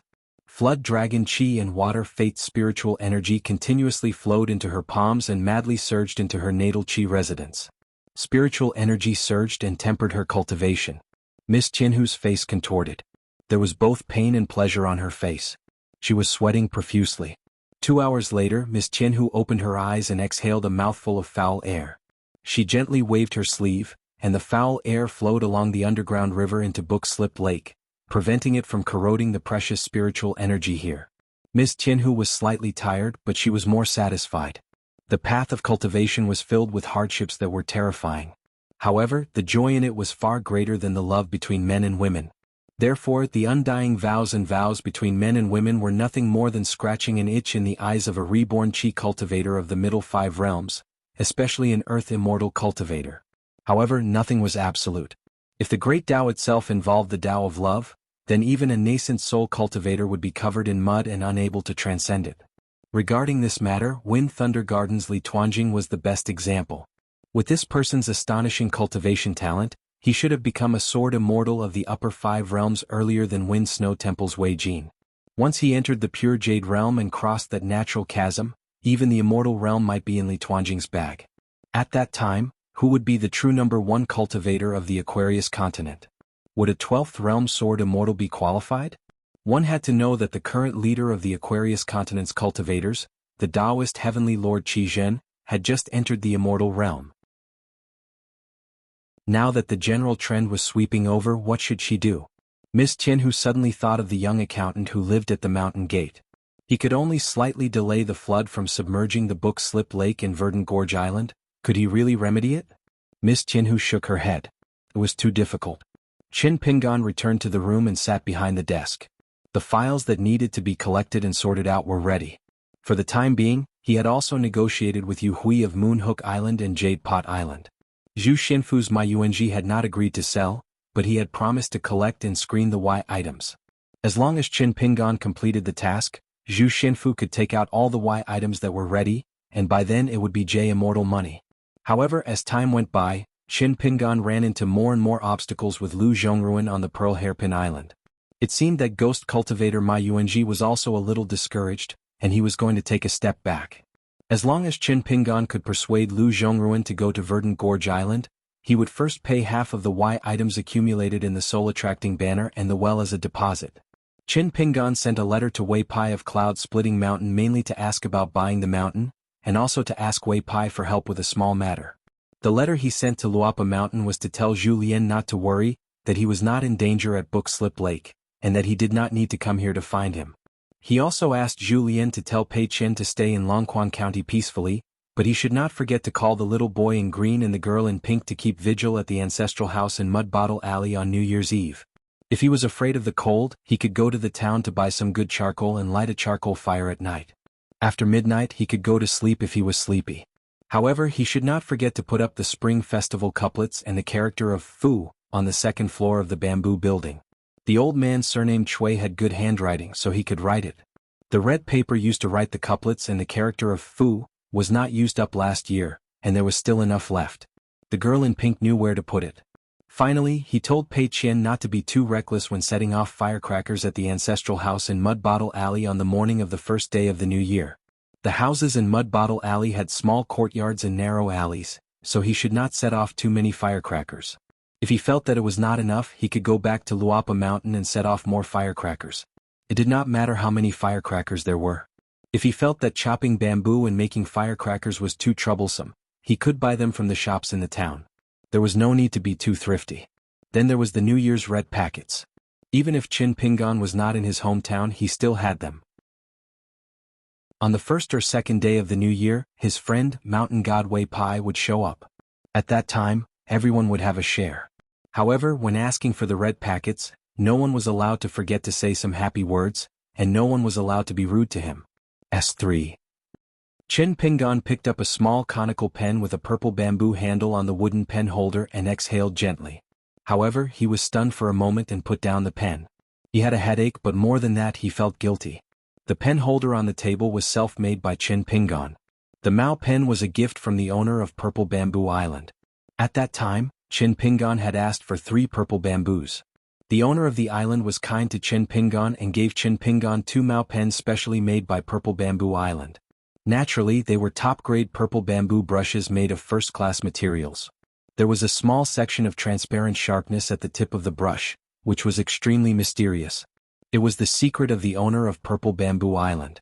Even if a chi refinement warrior of the lower 5 states only needed to exhale a breath of aura, he could write freely as if he was dipped in ink. The ink was fragrant and the paper could even be naturally moth-proof for 100 years. Therefore, this lake bamboo pen was sold far away in the Zhuyin Kingdom. It was the first class of offerings for high-ranking officials and dignitaries. Even if it could not be written, it would still make the owner happy when it was hung over the pen holder. At that time, Qin Pingan had shamelessly accepted it and asked for 2 small sharp regular script pens, which were most suitable for writing small regular script. It was similar to the small snow all that Li Shixing had given him in the past. After exhaling, if there was too much spiritual energy, one only needed to place the pen on the mountain of pens or hang it on the pen stand, and not a single drop of ink would fall. If there was too little, there would be no ink left when writing halfway. It was nothing more than a light exhale. It was very convenient. Moreover, if one's natal aperture X could be divided into the 5 elements, the ink would be divided into say and colored. It was very practical, so it was a favorite of many female cultivators on the mountain to write letters to each other. Qin Pingan had stopped practicing martial arts and qi for a long time, and after the great battle with Lu Laoqing, his body was slowly recovering.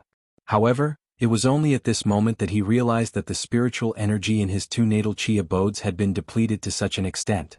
His natal aperture X, which used to be in say and colored, was now in ruins. Needless to say, in order to obtain the sword deity that night, It was similar to draining a pond to catch fish and burning a forest to hunt. It had also caused a huge impact on the underwater residents, where the little green-robed people lived. However, the impact was so great that it exceeded Chin Pingan's expectations. It was to the extent that not a drop of spiritual energy was left in the underwater residents. Chin Pingan stood up without hesitation. He took the ordinary ferry that was known to almost the entire Book Slip Lake and went to White Scale Island to pay a visit to Lord Tianhu. The steward of the residence replied apologetically that the island lord was in closed-door cultivation and would not appear for some time. He did not dare to disturb him. However, if there was an emergency, he would inform the island lord on Mr. Chen's behalf even if he would be severely punished. Going into closed-door cultivation was a great taboo for cultivators. Chin Pingan was not a greenhorn who did not dabble in the jianghu. He hurriedly smiled at the old cultivator, who had a face that said he was ready to die, and told him that there was nothing urgent.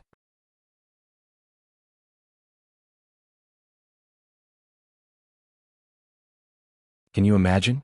In his foreign country, Lu Zhongruan was still a king who only lacked a dragon robe and a throne.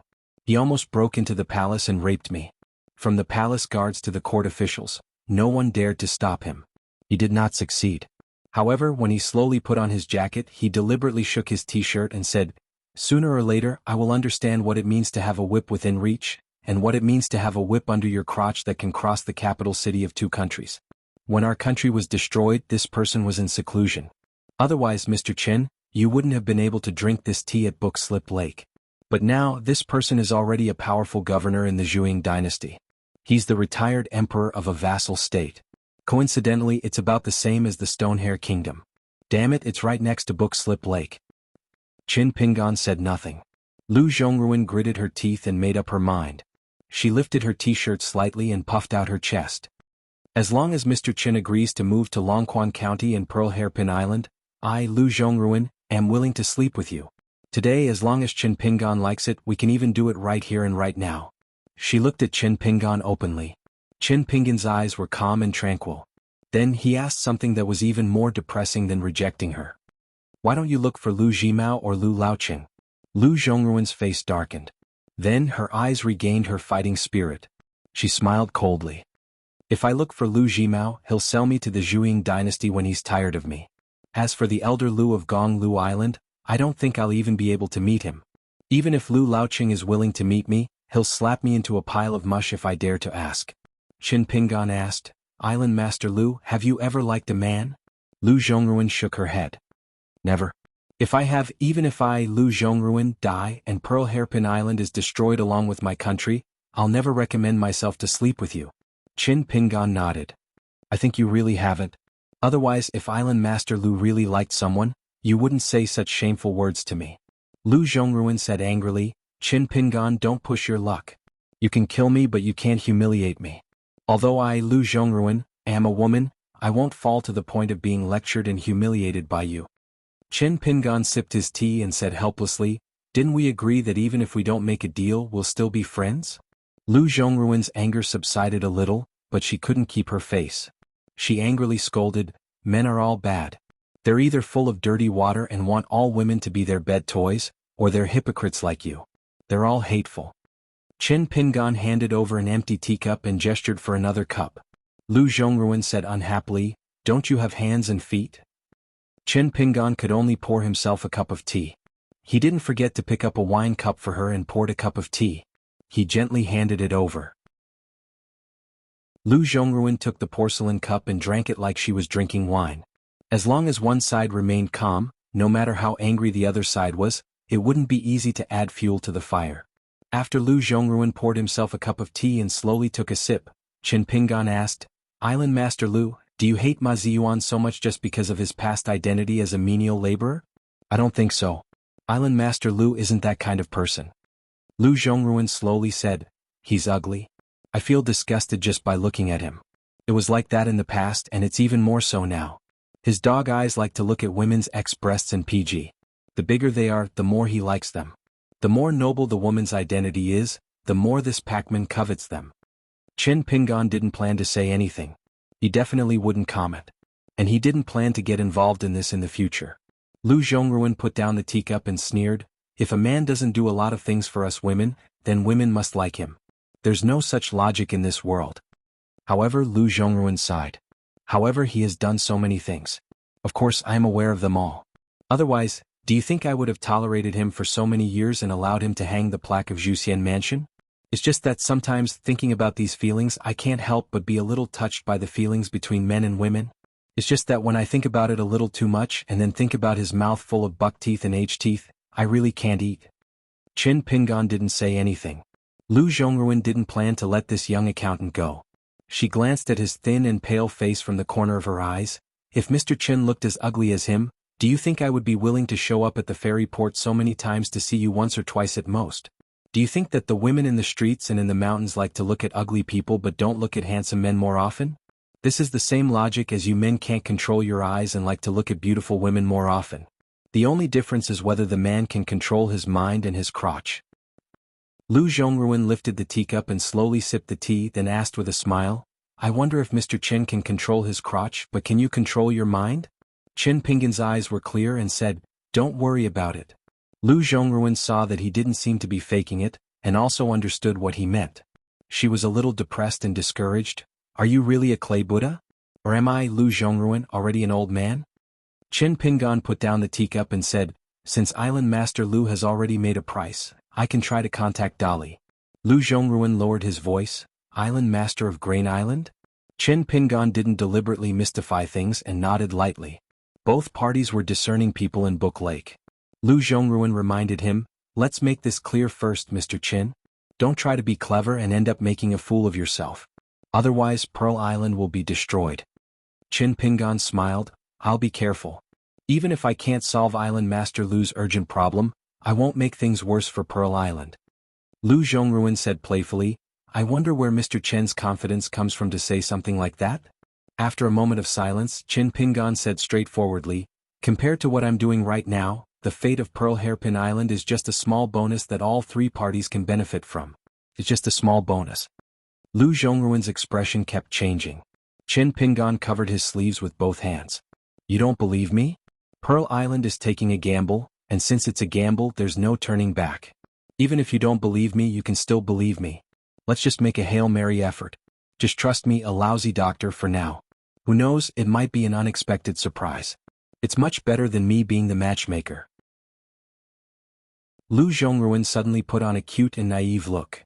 If I go back on my words now, I'll just pretend that I've just had a cup of tea with Mr. Qin. Is it too late? Qin Pingan nodded. Yes, it's not too late. I'm not Island Master Lu. I'm still a businessman, not a benevolent and righteous person. Lu Zhongruan was so angry that her teeth itched. This young man in front of her was really impenetrable. Lu Zhongruan raised both her hands and intentionally or unintentionally, her elbows squeezed together to create a spectacular scene. She smiled at Qin Pingan, clapped her hands and then asked Qin Pingan to wait for a moment. Soon, a doddering old woman came into the yard with a porcelain bottle in her hand. She respectfully handed the bottle to Lu Zhongruan, and then quietly walked out of the yard. Qin Pingan knew that this old woman had hidden her abilities well. Even though she could not hide her rotten aura, she was the reason why Pearl Island was able to stand strong. Perhaps the reason why Lu Zhongruan was able to escape from the crazy Zhuang dynasty's earthly deity in the imperial palace was all thanks to this old woman. Lu Zhongruan tossed the bottle to Qin Pingan. Mr. Qin, please keep this carefully. This is one of the best pills in the water hall. It can replenish the spiritual qi in the water hall and repair the water element natal item. If you throw this bottle of pills into the Book Lake, it can create a 1,000 feet tall lake. Any golden core earthly deity would drool over it. This is the down payment, the sincerity of Pearl Island. Now, it's up to you, Mr. Qin, to see if you have the ability to turn something rotten into something magical. Once it's done, the 4 words you said earlier will still be in effect until I leave the Book Lake. When I move to Longquan County in the future, it won't work anymore. I won't wait for you anymore. Qin Pingan turned a deaf ear to the latter part of the sentence. He opened the bottle and poured out a green pill. He closed his eyes for a moment, smiled at Lu Zhongruan when he opened his eyes, and popped it into his mouth. Lu Zhongruan asked curiously, Of course, this bottle of pills was not tampered with. But how did you know? Of course, Qin Pingan would not tell her the inside story about the group of waterborne boys in green living in his aquatic mansion. He said casually, Since I've come to the Book Bamboo Lake, I'll do as the Romans do. I'll gamble and win big. Lu Zhongruan raised an eyebrow but did not say anything. Qin Pingan asked, I'd like to ask about the history of Master Lu's homeland and the Zhuang dynasty. I might have to delay you for a while. Is that okay? Lu Zhongruan asked curiously, why? Is it related to what you're planning to do next? Qin Pingan shook his head and said, it's not related at all. I just want to know more about the views of the people involved on some general trends. I've only watched and listened to similar scenes and questions before. Actually, I don't feel much about it. Now I want to know more. Lu Zhongruan hesitated for a moment and nodded. Sure, I'll bring it up again. Although I'm not too happy about it, I've already told Mr. Qin about those filthy things. The other matters of the court and the battlefield are nothing. Qin Pingan gave her a fist salute and thanked her. Lu Zhongruan rolled her eyes charmingly. Qin Pingan turned a blind eye to it. For the next 4 hours, Lu Zhongruan narrated the general trend of her homeland, from the rise of the Dragon Kingdom, to its gradual decline, to its revival, to its eventual destruction. Lu Zhongruan was no longer the Princess Royal. Now she was just a golden core cultivator of the Book Lake. She spoke frankly. Qin Pingan listened attentively and silently noted it down. He benefited a lot. When he heard the key points, he took out a pen and paper from the nearby objects and wrote them down one by one. When Lu Zhongruan talked about something subtle or puzzling, Qin Pingan would ask 1 or 2 questions. These made Lu Zhongruan very uncomfortable. She didn't know whether to laugh or cry. Why do I feel like I'm a teacher teaching a diligent student? Why do I feel like I'm here to teach him? This was the first time in her life that she felt this way. When Lu Zhongruan felt that she had nothing to say, Qin Pingan said that the next time he visited the Sparkling Gem Pavilion, he would ask Island Master Lu in detail about the transport of grain and officials. Lu Zhongruan laughed angrily and said, Qin Pingan, aren't you annoying? If you want to sleep with me, can't you just say it directly? Why do you have to beat around the bush? Is it fun? What? You want to take both body and mind? Well, Qin Pingan, your appetite is bigger than anyone else's. That earth immortal Zhuang and the food-carrying man added together can't be compared to you. Qin Pingan's expression didn't change. He said slowly, Island Master Lu, just now you said that the general trend of the mountains and rivers was very elegant. You were like an emperor of a fallen country who said that, the crime is not on the king. You made me admire you from the bottom of my heart. But now you are far inferior. So, don't say such strange things in the future, okay? Lu Zhongruan seemed to be somewhat sad. She covered her collar with one hand and bit her lip. Qin Pingan was unmoved. He was about to get up and leave. Lu Zhongruan suddenly called out in a soft voice, Qin Pingan. Qin Pingan had no choice but to sit in the same place. He was confused. With lightning speed, Lu Zhongruan suddenly tore open his collar. Qin Pingan was worthy of being called a veteran of the Jianghu who had experienced countless life and death battles. He also closed his eyes and stood up with lightning speed. Don't do it again. Otherwise the deal is off. Lu Zhongruan laughed and looked at the back of the young man who left in a hurry. She was overjoyed and said, Why don't you tell this to the guy in Juxian Mansion? See if he envies you? Qin Pingan stopped and turned his back to her. He said softly, Lu Zhongruan, this is not good. Lu Zhongruan stopped laughing and snorted, Forgive me for not seeing you off. Qin Pingan walked out of the top of the mountain and went to the ferry to return to Verdant Canyon Island. The old mammy walked into the yard and looked at Lu Zhongruan, who seemed to be distracted. She asked, Princess Royal, do you really want to believe a foreigner who has appeared in Book Slip Lake for less than half a year? Moreover, he was still so young. Even if his thoughts were meticulous and he did things steadily, being young meant that his foundation was shallow. This was a principle that could not be changed through the ages. It became the last straw that almost crushed Princess Royal's state of mind. Watching one's loved one turn into a pile of bones was a pain that every Earth Immortal cultivator had to go through. Most of them were not parents or elders. They were master and disciple, Taoist companions, preachers, or guardians. The better the relationship, the greater the inner demon. It was just like Lu Laoqing when he left Gonglu Island.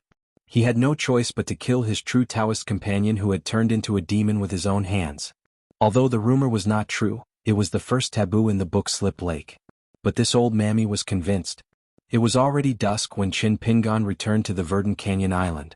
After swallowing another pill that was hidden in the waterhole, Qin Pingan picked up a purple bamboo pen, exhaled, and began to write the draft that he had accumulated in the Pearl Hairpin Island. The reason why he asked Lu Zhongruan about the general trend of the two countries was that this was the third line that he thought of at the Book Slip Lake. The occurrence of the matter was the furthest away from the present, but it might be useful soon.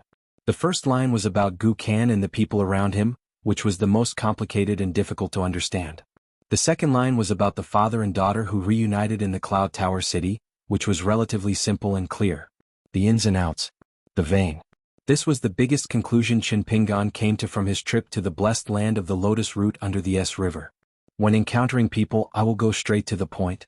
For the time being, I will put aside all good and evil.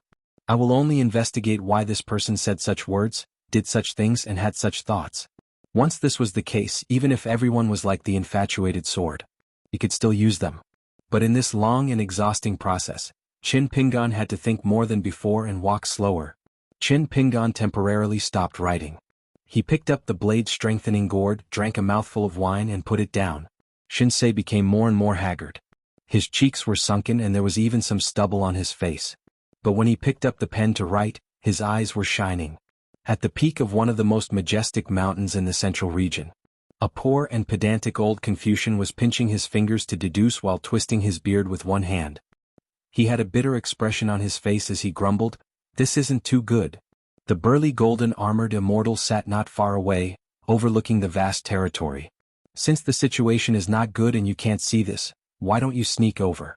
Anyway, no one will find it strange if you do this kind of thing. You have so much PDA that you don't even care if the juniors in the Confucian temple scold you."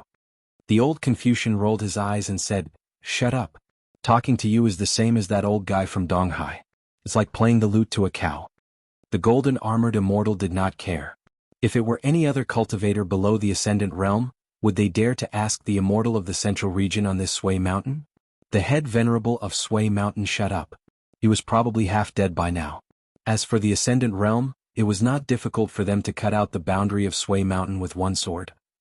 The old Confucian threw a handful of stones on the ground and muttered, "Do you think that the stinky cow's nose in the Taoist temple gave away the Tongye umbrella for free? That 300 years of light in the Huailong River for my last disciple to see? They all harbor evil intentions and have sinister intentions." The golden-armored immortal said sarcastically, "You asked for it." The old Confucian cursed, "Other than your brute strength, what do you know?" The golden-armored immortal said, "Then you should leave Sui Mountain. Didn't the quasi-saint send someone to tell you that he wants to have a talk with you at the Confucian temple?" The old Confucian shook his shoulders and said proudly, "Hey, I won't. Oh wait. What can you do to me?" The golden-armored immortal glanced at the old Confucian and hesitated before asking, "That silver ingot sword pill, did you already know about the karma from before?" The old Confucian calmed himself down and nodded, "It's just a small matter." The golden-armored immortal laughed, "You're quite magnanimous." The old Confucian sneered, "If I wasn't magnanimous, would I be able to tolerate so many fake scholars in this vast world?" The golden-armored immortal asked, "Since Qi Jingchun is no longer here, aren't you afraid that the reclusive disciple who doesn't even acknowledge you as his teacher has gone astray?" The old Confucian stood up abruptly and strode to the golden-armored immortal who was sitting cross-legged. The old Confucian used his finger to hit the latter's head, poking and prodding while scolding, "You can insult my knowledge and cultivation, but you can't insult my taste in accepting disciples." The golden-armored immortal had his helmet poked 10 times in one breath. He said indifferently, "Why don't you try poking me again?" The old Confucian really did poke him again and then immediately jumped back, saying seriously, "You said it yourself, don't blame me." The golden-armored immortal sighed and turned his head, begging for the first time, "I'm begging you, hurry up and get out of my Sui Mountain." The old Confucian was angry for no reason. "Begging is useful, do I need to hide in your house? I've already kowtowed to the old man and bowed to the sage of rites. Is that useful?" The golden-armored immortal turned his head, "If you're angry, don't vent it on me." The old Confucian rubbed his hands and laughed, "If I don't use you as a punching bag, do you think I'll really go to the old man and the sage of rites to make a scene? I'm not stupid." The golden-armored immortal couldn't take it anymore. He slowly got up and a huge sword appeared in his hand. He didn't expect that the old Confucian had already fallen asleep on the ground. The journey of divination is really exhausting and tiring. I'll take a nap. If I snore, you'll have to bear with it." The golden-armored immortal took a deep breath and sat back down.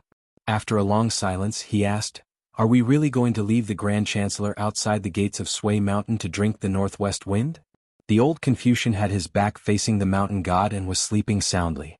His fingers were constantly pinched together and he didn't forget to remind the big guy, "I'm already asleep, so if you ask me a question and I don't answer, it's understandable." The sea of clouds was vast and mighty. It could be even more vast and boundless than any canopy in the vast world or even the four heavens.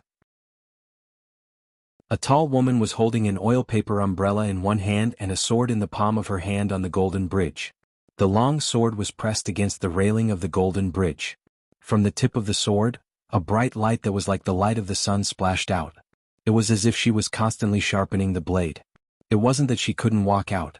It was just that a few years ago, a person who was about to die stood on this golden arch bridge and said something from the bottom of his heart to her. The best sharpening stone in the world isn't the dragon-slaying platform. For a kind person, it's the purest evil thoughts in the human heart. Vice versa, it can sharpen the purest heart of the sword. The thousands of sword cultivators in the Great Wall of Sword Aura are neither good nor evil, but their sword auras are still like rainbows. This is proof.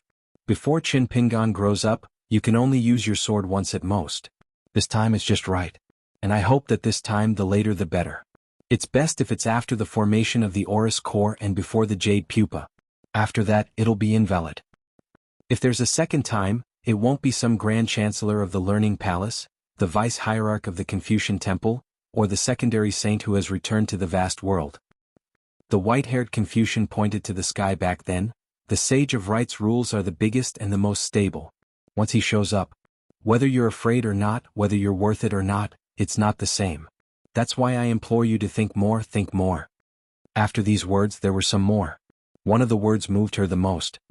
Senior, you chose Qin Pingan, who you didn't have a bad impression of, to be your new master because I, Qi Jingchun, persuaded you to bet on the 1 in 10,000 chance.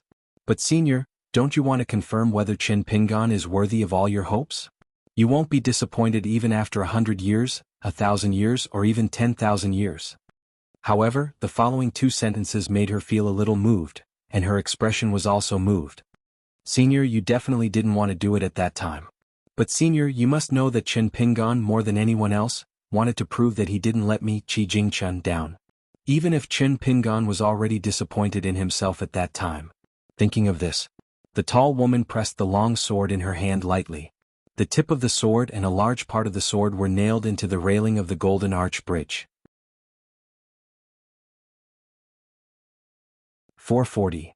On this day the sun was setting in the west. The sky was full of golden carp spots, just like a huge golden carp swimming in the sky. The mortal world couldn't see its whole body. The manager of the fishing house of Verdant Canyon Island, a senior cultivator of the Dragon Gate, personally led a timid young man down the boat and went to the mountain gate. The chief cultivator of the fishing house of the Verdant Gorge Island was similar to the clingy men of the Great Li dynasty. The old cultivator's name was Zhang Yi. It was a very strange name, but he was the real henchman of Lu Jimao, the lord of the river Severing. Zhang Yi was the first cultivator to follow Lu Jimao. At that time, Lu Jimao was only a wild cultivator in the sea-viewing realm, but Zhang Yi was a real immortal master of archives and was already in the sea-viewing realm. The story inside could be talked about several times by the older generation of Verdant Gorge Island. The young man was named Zheng Yi, a good seedling that was just discovered in the Misty Moon Island. He was born to cultivate the ghost path, but a good aptitude didn't mean a good future in the Book Lake. If the fishing house of Verdant Canyon Island didn't interfere, the young man would be used to raise the poison spirit and cultivate the ghost fetus. The young man's early realm would be improved rapidly, as if he was a god's favored child cultivated by the Misty Moon Island. In fact, when Zheng Yi reached the middle 5 states, his soul would be cut open and the young man would know what it meant to be a man's fate. Zhang Yi was an indifferent cultivator who didn't like to talk to others. Even on Lu Jimao's side, Zhang Yi didn't talk much, but it was a matter of great importance, so he had to remind him again, Zheng Yi, you've heard a lot about our consecrator Mr. Chen. He's a very powerful man. He now lives near the mountain gate. When you see Mr. Chen later, you don't have to say good things about me and Verdant Canyon Island. Just tell the truth. On Reed's Moon Island, you've heard your master and ancestral master's plan with your own ears. So, in the end it was Mr. Chen who saved your life. Moreover, I know what you're worried about. Are you going to enter the tiger's den after getting out of the dragon's den? I don't mind telling you that Mr. Chen won't harm you. You'll only die a miserable death if you stay on Reedy Moon Island. But here on Verdant Gorge Island, it's a real opportunity for cultivation. To tell the truth, even I envy you. In the immortal abode, Even those immortal masters of the ancestral hall's direct line wouldn't be as lucky as you. Zheng Yi had a weak temperament. He had been scared out of his wits on Misty Moon Island and his heart had been broken by his master. He was still a little dazed at this moment. He just kept nodding, thinking that no matter how bad the situation was, it wouldn't affect Misty Moon Island. After a moment of silence, Zhang Yi said slowly, "But don't forget your roots after you've become successful. After all, it was Verdant Canyon Island that pulled you out of the fire pit. No matter where you go with Mr. Chen in the future, you have to remember that Verdant Canyon Island saved your life." Zheng Yi, what do you think? Zheng Yi swallowed his saliva and said, "I know. I will never forget your great kindness." Zhang Yi smiled. "I'll only hear you say these words once. In the future I'll just keep it in my heart. Don't always talk about it. The more you talk, the more you talk. It's like a jar of wine. One sip today, another sip tomorrow. Very soon you'll see the bottom." Zheng Yi was just an orphan brought back to Misty Moon Island by his master from the market of Shihao country. His master was blind and only saw some clues. However, the Dragon Gate ancestral master of Misty Moon Island had a unique insight.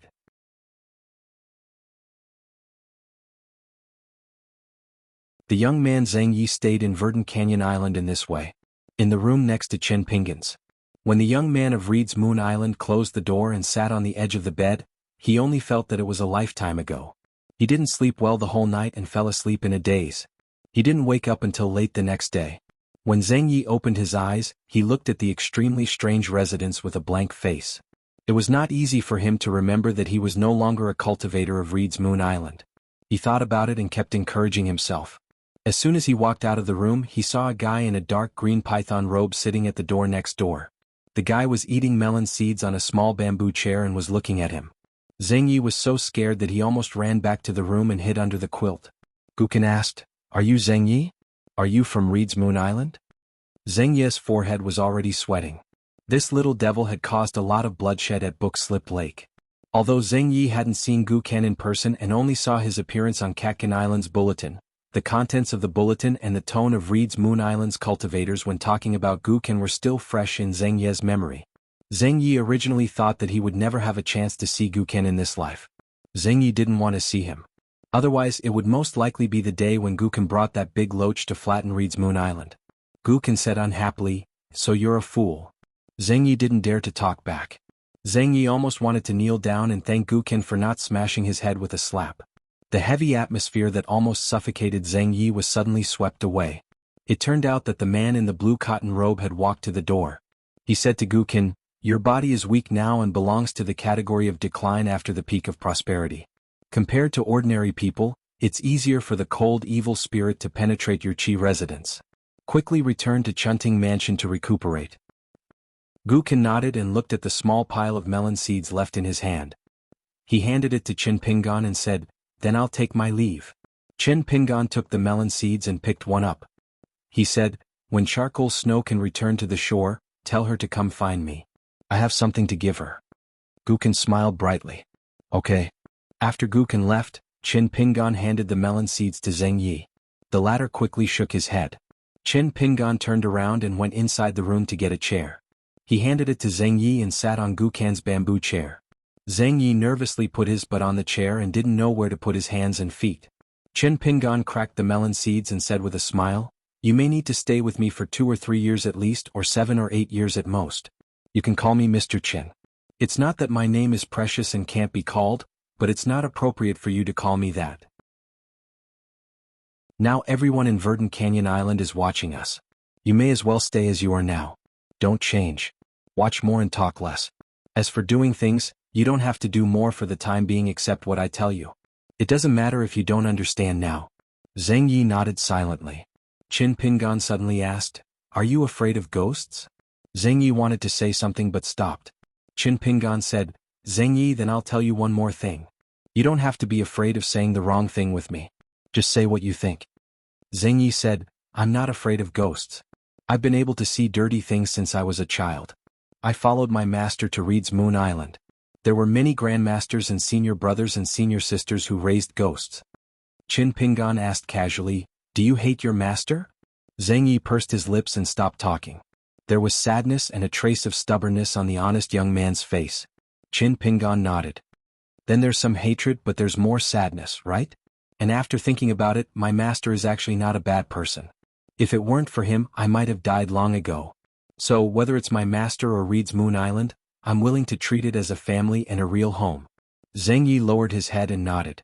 With tears in his eyes, he said vaguely, I know I'm stupid. I'm sorry, Mr. Qin. I won't be able to help you much in the future. Maybe I'll make more mistakes. When the time comes, you can beat me or scold me, I'll take it. Qin Pingan looked into the distance while eating sunflower seeds. He said softly, Is this what you call stupid? I don't think so. Zheng Yi was so sad that he didn't hear it clearly. He remembered that when he was sitting next to a Qingxia Island consecrator, he should have listened to all the golden rules. Zheng Yi felt more and more that he was useless and deserved to suffer. Qin Pingan said, But it's not that I want to criticize you, Zheng Yi. It's true that you're too timid. When I was your age, I could be considered to be independent. I've never felt guilty or fearful when meeting a so-called big shot. Qin Pingan finished eating sunflower seeds and rubbed his chin with his palm. He said self-deprecatingly, It's a little shameless to talk like that. I might as well go back to Purple Bamboo Island and ask for a bamboo pole to make a bamboo knife for myself. Plus, I bought a big imitation Chu Huang from Ape Whaling Street. I can learn from my first disciple and use the wrong knife and sword to scare people. Zheng Yi was a little slow. He said, How can I compare to Mr. Qin? Qin Pingan smiled and stood up. Can you read? If you can, I'll teach you 2 secret techniques. They're not too high quality, but if you cultivate them, they won't be any worse than when you were on Reed's Moon Island. Zheng Yi quickly stood up. I can read, but I'm always called stupid by my master. Qin Pingan picked up the chair and said, It's okay. Ask me if you don't understand anything. Qin Pingan stepped over the threshold and turned to look. Zheng Yi followed carefully behind him, his hands empty. Qin Pingan said helplessly, Your master called you stupid. I don't think he wronged you. Pick up the bamboo chair. Zheng Yi suddenly understood and immediately ran to pick up the bamboo chair. Qin Pingan smiled knowingly. He finally had a normal child by his side. Pretty good. When he thought about it, the bookkeeper didn't realize that he was only 3 years older than Zheng Yi. In the next few days, apart from sleeping and returning to the next room, Zheng Yi spent most of his time at Mr. Chen's place. He repeatedly flipped through the few pages and wrote in regular script. As a cultivator of the lower 5 realms, Zheng Yi certainly knew how to read. However, Mr. Chen said that the secret skill of the Ghost Dao was not too high in rank. Every word seemed to have no intention of recognizing him.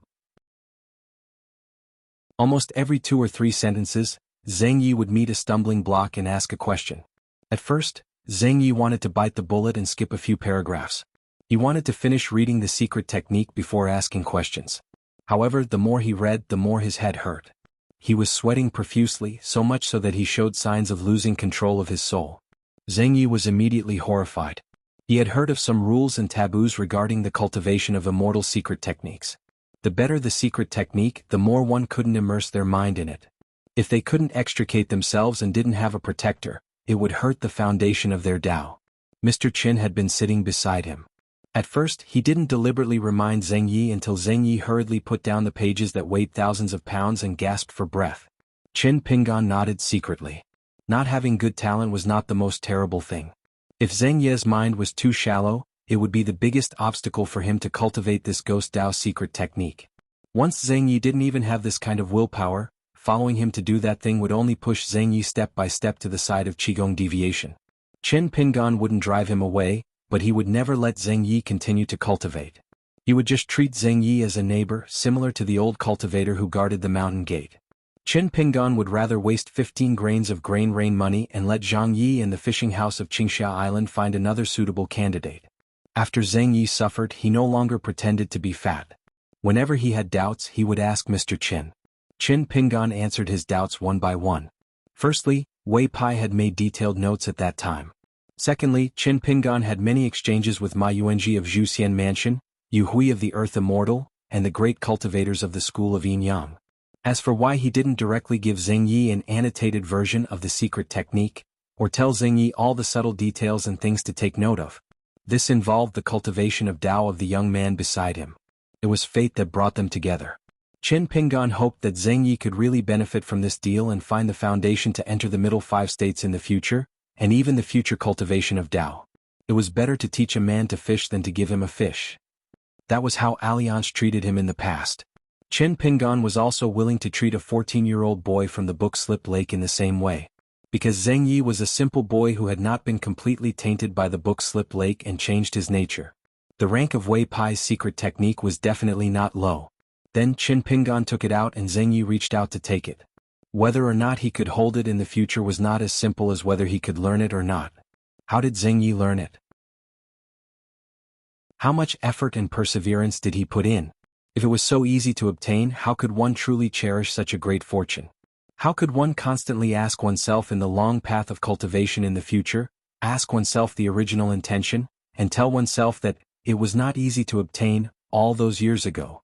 Chen Pingan didn't care what other sects, immortal caves, or 100 sects on the mountain used to impart Tao to their disciples. As long as it was him, it could be slow but it had to be steady. However, Chen Pingan soon had a headache. Because Zheng Yi was really too ignorant. Chen Pingan used to think that his talent was mediocre because the one who taught him mountain-shaking fist manual was Ning Yao. When it came to reading, he traveled to the Great Sui Kingdom and had Li Baoping, a little girl in a red cotton-padded jacket, by his side. He was able to draw inferences by analogy. When it came to cultivation, there was Lin Shui. When it came to martial arts, the one who taught him was the invincible old man surnamed Shui. Later he met his peer Chao Ci at the Great Wall of Sword Qi. She was so talented that Chen Pingan lost 3 times in a row. Finally there was Pei Qian who practiced 18 stops Sword Qi like it was a game. Most importantly, this charcoal girl was his first disciple. When it came to romantic spirit, there was Lu Tai and Lu Qingshan. Even though Chen Pingan began to reflect on himself and no longer belittled himself after experiencing the situation in the lotus flower-blessed land, it was easy to change a person's nature. It was inevitable that there would be some repercussions. In the end, when he met the blockhead Zheng Yi, Chen Pingan felt that he was actually a cultivation genius. He almost sighed with emotion. No wonder Sword Immortal Boss revealed the secret of heaven, saying that if he didn't break his natal porcelain and break the longevity bridge, he would have the earth immortal talent. Because Zheng Yi was really too stupid. Often it was just a sentence of pithy formula. He repeated it over and over again in detail. Chen Pingan explained it for a long time, but Zheng Yi only understood half of it. When Ning Yao imparted the essence of the mountain-shaking fist to him at the ancestral home in Mud Bottle Alley, Chen Pingan felt that he actually understood it. However, when he really practiced the 6-step stance walking, he swayed and made a fool of himself. However, he soon gained some insight. However, he didn't know how lucky he was back then. He didn't realize that the fist intent that a martial artist strived for had already flowed through his body. Although the fist intent wasn't strong, from nothing to something, it was crossing the first big threshold of martial arts. It was equivalent to a chi cultivator reaching the sky in 1 step. It was very difficult. Fortunately, Chen Pingan wasn't an impatient person. Since Zheng Yi learned slowly, he taught even slower and more meticulously. There were 3 pages. Zheng Yi learned 1 page a day, but it was still very difficult. Therefore the young man felt guilty every day. He felt that he had let Mr. Chen down. Chen Pingan didn't say anything. He didn't comfort the young man. He also didn't say anything about Zheng Yi's talent being good. The world was complicated. One's heart was sincere. They were originally 2 contradictory things. Sooner or later they would collide. More often than not, the latter would lose more. The more Zheng Yi experienced and sharpened today, the more solid his foundation would be. In the future he wouldn't be defeated before a fight or admit defeat in a few moves if he encountered a really big problem. Living on Qingxia Island in Book Lake, Chen Pingan now had a lot of time to look back on the past. Unconsciously, he chewed on many afterthoughts that he didn't have time to think deeply about before. For example, the barefoot old man on the 2nd floor of the bamboo building in Luapa Mountain once said that the so-called pure martial artist didn't rely on the fist techniques. Even if you learned thousands of fist techniques in the world, it wouldn't affect the word pure. The real purity was in the fist intent and the temperament. It was very simple. Chen Pingan was a beginner in boxing. When he was faced with a level 4, level 5, level 8, level 9 and even level 10 martial artists, deep in his heart, he knew that he would lose without a doubt. However, once he was in a desperate situation where life and death were determined, would he still dare to throw out a punch? Would his fist intent not decrease at all? Would his fist intent be purer and move forward with indomitable will? When fighting against a strong opponent in terms of temperament, one must first put oneself in an invincible position to have a chance of winning, even if it was only 1 in 10,000 chance. The fist intent didn't waver at all. There wasn't even that 1 in 10,000 chance. Just accept your death. Why practice boxing? Why suffer? 3 days later, Zheng Yi reluctantly learned this secret skill and then began to practice officially. Chen Pinggan reminded Zheng Yi that he didn't need to be greedy for speed. As long as Zheng Yi was slow and didn't make any mistakes, Chen Pinggan could wait. Otherwise, if he made a mistake and corrected it, it would be a real waste of time and money. In order to make Zheng Yi feel more deeply, Chen Pinggan's method was very simple. Once Zheng Yi's spirit was damaged because he wanted to cultivate faster, he would have to take immortal elixirs to repair his body. He would pay for the elixirs, but the cost of each elixir, even if it was just one, would be recorded in Zheng Yi's debt account book. Chen Pinggan finally showed a serious expression for the first time. He stood at the door of Zheng Yi's room, who was about to go into seclusion, and said, "The relationship between you and me is a business transaction. I will try my best to achieve mutual benefits for both of us. One day we can part on good terms. But don't forget, I'm not your master and I'm not your protector. You must always keep this in mind." Zheng Yi was a little afraid of Mr. Chen's demeanor and quickly nodded. If it wasn't for this, after 3 days of interaction, the youth had almost forgotten the first time he met Mr. Chen. He had almost forgotten his embarrassment and fear at that time. On the contrary, Gu Kan, whom Zheng Yi had only met once, left a deep impression on him. One night he had a nightmare. He dreamed that a little devil in a dark green robe cut open his chest with one hand, cut out his heart and liver and swallowed it. Gu Kim was full of smiles and said that it was delicious. Zheng Yi looked down at the bloody hole in his chest and then woke up with a start. He sat on the bed and was scared half to death. At that time, Zheng Yi couldn't calm down for a long time. Wasn't it to be unreasonable to have a strong fist and powerful ability? Otherwise, what was the point? Was it to be kind to others? The Book Lake never had such a principle. For generations, thousands of cultivators on the thousands of islands had long been used to it. Perhaps in the Book Lake, Lu Laoqing, who had the highest cultivation, was the only exception. It was a pity that Lu Laoqing did not even want to meet any of the cultivators in the Book Lake. The only cultivator who went to the Palace Willow Island was the Lord of the Grain Island, whose real identity was a spy of the Song clan. Otherwise, he would not have the ability to go to the island. Chen Pinggan returned to the Verdant Canyon Island and went to the Zhuxian Mansion. On the Pearl Hairpin Island, he learned about the potholes of the two countries from Lu Zhongruan. This time, when he looked at the plaque of the Zhuxian Mansion hanging high up, Chen Pinggan felt a little emotional. Chen Pinggan rubbed his chin, wondering if it was time to shave. Otherwise, would he really have to learn from Su Yuanxia and show others with a big beard? The ghost cultivator Ma Yuanji appeared at the entrance of the mansion and cursed, telling Chen Pinggan to scram. Chen Pinggan did not scram. They had not even discussed the matter yet. After Ma Yuanji finished cursing, he asked, "The bulletin of the Katkan Island said that the last time you went to the Pearl Hairpin Island, you went to see Lu Zhongruan surrounded by women? The bulletin also said that Lu Zhongruan is most likely fond of you. Maybe one day, you will be the consecrator of the Pearl Hairpin Island." Chen Pinggan rolled his eyes. Ma Yuanji asked suspiciously, "Is there really nothing wrong?" Chen Pinggan did not say a word. Ma Yuanji immediately smiled and said, "Mr. Chen, you are such a noble person and a gentleman. Of course you will not fight with me for Lu Zhongruan. It's my fault for being rude. Come, let's go.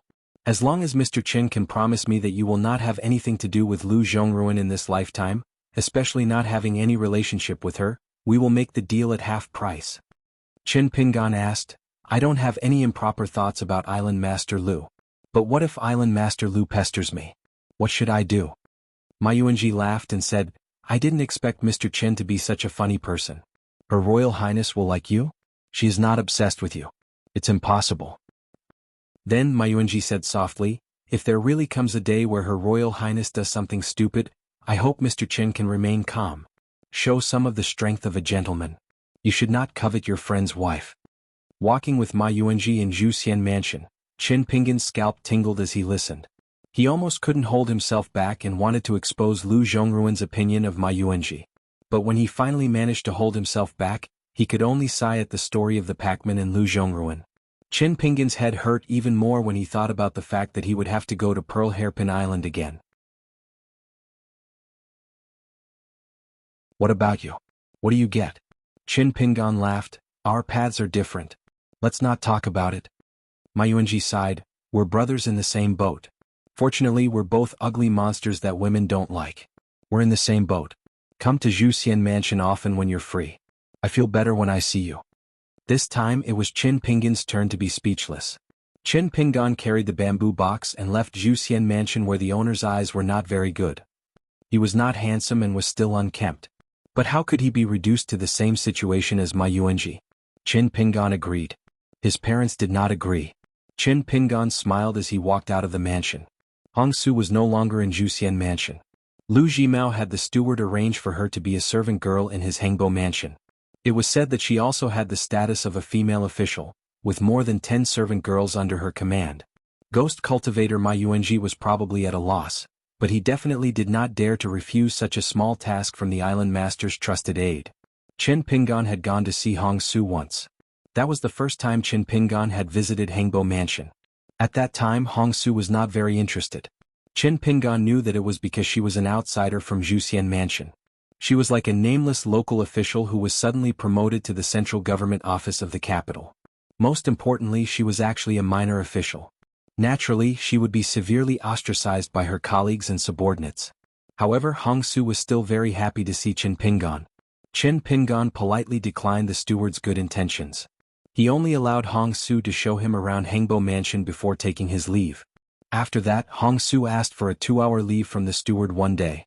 She left the strict and cautious Hengbo prefecture and went to the mountain gate to look for Mr. Chen.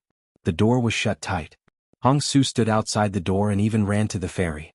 In the end, she still did not see the thin figure of the accountant. Hong Su could only return to Hengbo Mansion with some disappointment.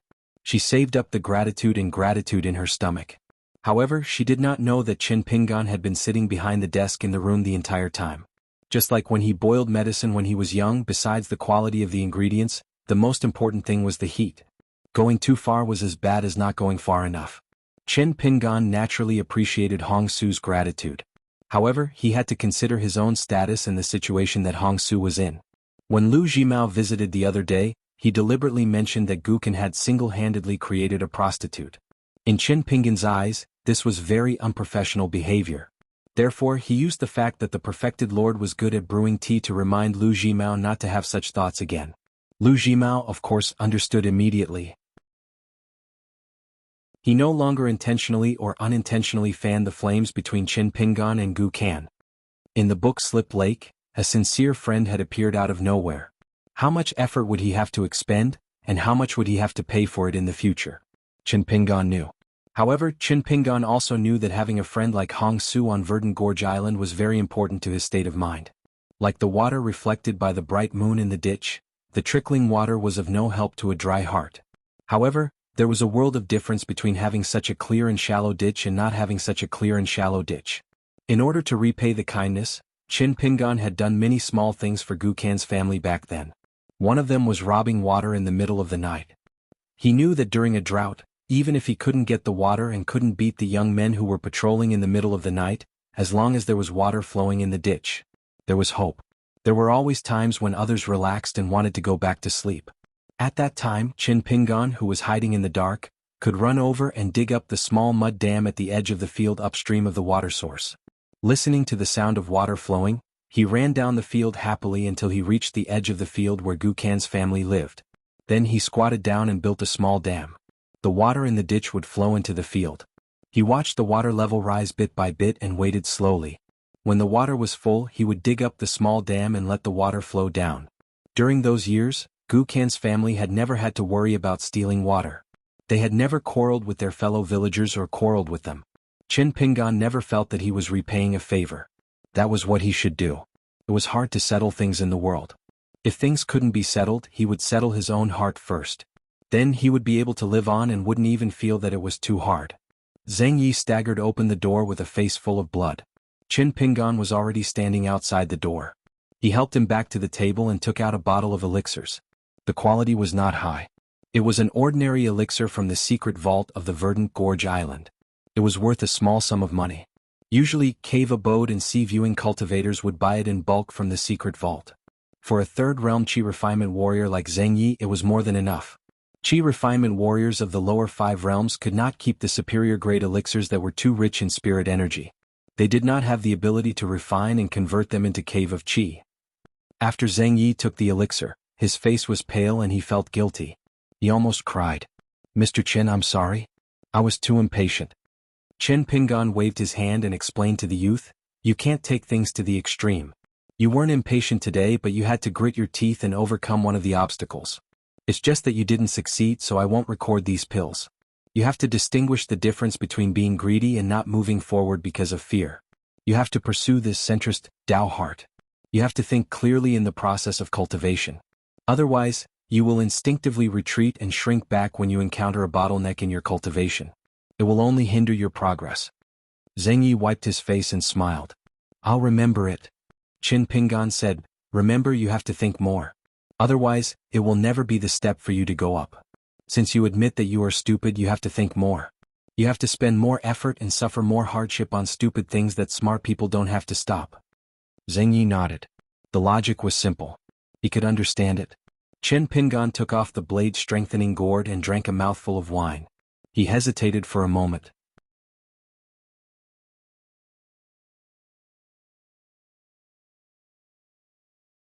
Chen Pingan said softly, yes, and I know that you wrote many Spring Festival couplets in the unimportant places in the mansion. I went there to look for them. Unfortunately, the place that was renamed Spring Court Mansion has been replaced with new couplets. She suddenly burst into tears. Chen Pingan said, I'm sorry. She didn't say anything and just cried. One of the otherworldly items who was the first to panic was a middle-aged man who was used to bending down when talking to others. He said with a trembling voice, Immortal Master, my name is Jia Gao. It's okay if you don't know my name. You don't need to remember it. I just want to go to my parents' graves to burn incense. But it's a bit far. It's not in the Stone Hao country. It's in the small vassal country of the Zhuang dynasty, Springflower. Gua, if Immortal Master thinks it's too troublesome, then forget it. I just want Immortal Master to open the Taoist ritual and land ashram and help us accumulate some merits so that we can reincarnate smoothly. Then I won't blame Gukan. Qin Pingan nodded. I know where you're from. Springflower. Gua will go there too. I'll ask you to come out then. Jia Gao burst into tears and bowed to thank him. I'll have to trouble Immortal Master to pay for the grave expenses. I'll pay you back in my next life. Qin Pingan turned around and picked up the blade-strengthening gourd. He took a big gulp of wine and walked back. That's it? That's all? The middle-aged otherworldly item wiped his face. That's enough. Qin Pingan's lips twitched. He pulled a long face and didn't say anything. Suddenly, another otherworldly item rubbed his hands and smiled. It was a middle-aged man. He flattered, Immortal Master, I don't want to be reincarnated, and I don't dare to ask Immortal Master to do those strenuous things. I just have a small wish. It won't cost Immortal Master a single snow, and it won't distract Immortal Master. Qin Pingan squinted and said with an emotionless face, Zhao Shi, tell me about it. The man who used to be the manager of Spring Court Mansion glanced at the otherworldly items next to him. He grinned and said, my only wish is to stay in Immortal Master's immortal mansion. Then I can continue to take care of the ladies like I did when I was still alive. But now I want to visit them and do some manly things. When I was alive, I could only sneak a few glances at them. I didn't even dare to look at them. Today, Immortal Master, please do me a favor. If you don't, I won't be able to rest in peace. The girl named Bai Li Chao, who was the first to speak, had a cold smile on her face. Qin Pingan nodded and curled his lips. Okay. It's just a small matter. The man bowed and said, Immortal Master is wise. Qin Pingan didn't need to check the account book. He said slowly, Zhao Shi, like your ancestors, you were born in Verdant Canyon Island. You used to be the second-class manager of Flower Lantern Mansion. In addition to taking care of the basic necessities and salaries of more than 10 ladies, you have 2 opportunities to leave Book Slip Lake every year and go to the Stone Hare country to look for handyman disciples for Flower Lantern Mansion of Verdant Canyon Island. According to the records of the incense chamber, there is only one thing about your life, which is probably your greatest achievement in your previous life.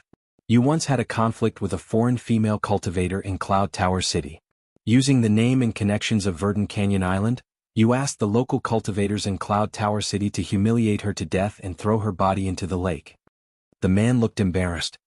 Immortal Master, please don't laugh at me. Qin Pingan stepped onto the bluestone floor and grabbed the otherworldly item's neck. He said expressionlessly, Laugh?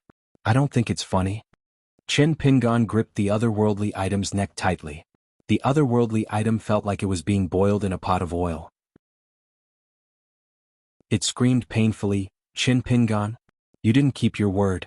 I curse you. Chin Pingan raised his arm and suspended the otherworldly item in the air. He didn't want the dying otherworldly item to say more. He said slowly, keep your word. In your next life, you can deal with the young female cultivator in Cloud Tower City with your own ability. You can reincarnate yourself into a good body. As for whether you will have the chance after your soul is gone, I don't care. By the way, do you remember the name of the female cultivator? I remember that she was called Wei Qingyu. The otherworldly item in Chin Pingan's hand turned into ashes and scattered. Chin Pingan stepped back from the bluestone floor. He coughed a few times and walked back to the desk. He looked at the bluestone floor. A man and a woman, who were secretly happy and suspicious at first, began to kneel down and kowtow. 2 hours later, Chin Pingan opened the door and walked out of the room. Zheng Yi was already standing at the door. When he saw his figure, he turned his head and said in surprise, Mr. Chin, it's snowing. It's snowing heavily. It's the first heavy snow in our book slip lake this year. However, Zheng Yi quickly shut his mouth and was a little resentful. For a great cultivator like Mr. Chin, what was the point of whether it snowed or not in the human world, whether it was heavy or light? Chin Pingan raised his head. His hands were wrapped in his sleeves. The snow was vast. However, when the snow melted, it was the coldest time. After the snow melted, the roads would be muddy.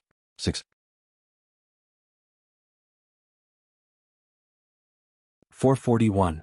Even a bookish old man like Zhang Yi didn't expect the snow to be so heavy today and for such a long time. That ferocious aura seemed to want to raise the surface of the book slips lake by a foot. Heavy snow foretold a good harvest. It was not just a common saying, but it was also applicable to the tens of thousands of cultivators in Book Lake. Rain, snow, and morning dew were rootless water. Naturally, the more the better for Book Lake's spiritual chi and water luck. The islands probably wished that the heavy snow only fell on their heads. It was not the snow that fell, but the snow was spending money, a lot of immortal money. In fact, many Earth immortal cultivators had already gone to the sky and used all kinds of supernatural powers to seize real benefits for their islands. On the winter solstice, according to the custom of their hometown, Chunting Mansion made dumplings. The day before, Little Loach finally suppressed its injuries and was able to quietly return to the shore. Today, Gu consented to ask Chin Pingan to come to the mansion to eat dumplings. While they were talking, Gu Kan and her mother were busy at the kitchen. Now, the kitchen of Chunting Mansion was bigger than Gu Kan and Chin Pingan's two ancestral houses in Mud Bottle Alley combined. On the way to the mountain gate, Little Loach was also very curious. Gu Kan said that Chin Pingan might give it something. What was it? It was said that Chin Pingan had been living in seclusion for the past 10 days and almost never went out. Occasionally he would only open the door and look at the snow-covered lake. It was very different from before when he was wandering around Book Lake. She was still a little afraid of Chin Pingan. At first, when she returned to Pondwater City, it was the instinctive fear that involved the root of her great Tao. After the battle between Chin Pingan and Lu Laoqing, Little Loach, who was named Charcoal Snow by Chin Pingan, was even more afraid. She still liked Gu Kan from the bottom of her heart. She had always been glad that Chin Pingan gave her to Gu Kan. Now she would be reserved around Chin Pingan. She went to the house and gently knocked on the door. Chin Pingan's hoarse voice came from inside. The door is not locked. Come in. Be careful not to step on the bluestone floor. She opened the door, and the cold air accumulated by the heavy winter snow rushed into the house. She didn't notice it at first. She was naturally fond of the coldness of the four seasons. However, when she saw the pale-faced Chin Pingan start coughing behind the desk, she immediately closed the door and walked around the limestone slab that was as big as the lichen in Gu Kan's study room. She timidly stood near the desk and said, "Teacher, Gu Kan asked me to call you over to Chunting residence to eat dumplings." Chin Pingan had already stopped writing.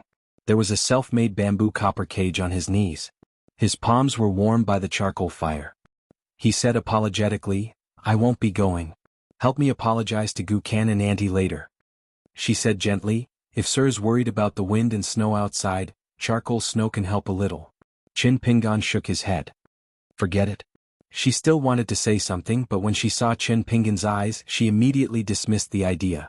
Chin Pingan asked, "Do you know why I named you Charcoal Snow?" She shook her head.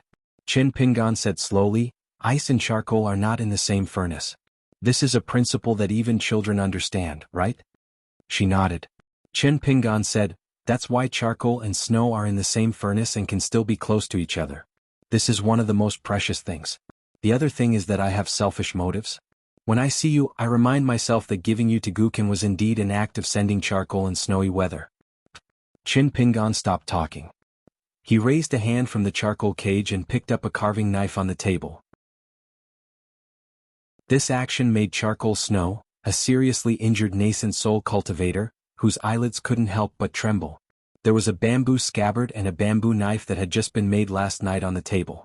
Originally he wanted to ask Tseng Yi, who liked the snow scene, to help him go to Purple Bamboo Island to ask for or buy a bamboo pole.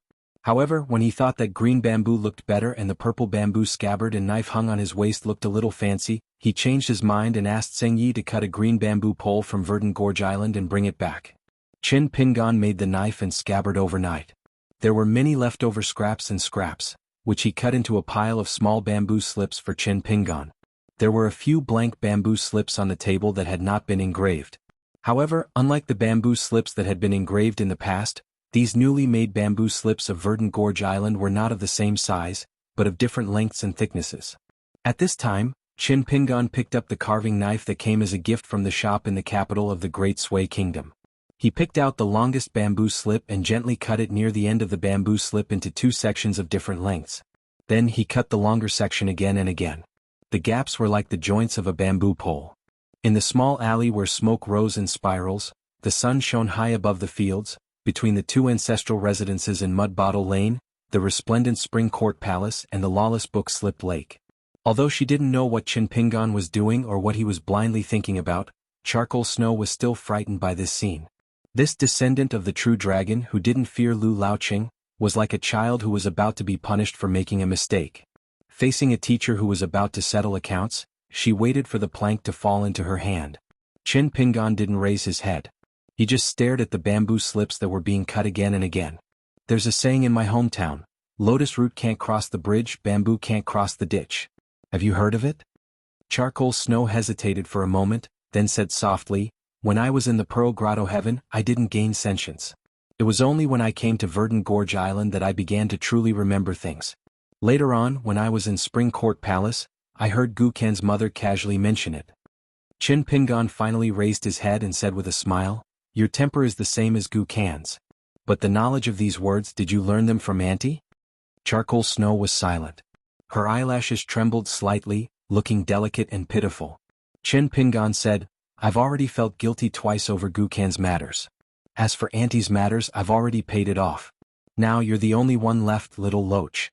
Charcoal Snow slowly raised her head. Her pair of golden vertical eyes stared fixedly at the accountant sitting behind the desk. The murderous aura in the room was so heavy that it caused the wind and snow to howl outside. She was extremely weak now, but how good was he? He was even more sickly than she was. When it came to the great Tao and life and death, she wouldn't be careless in the slightest.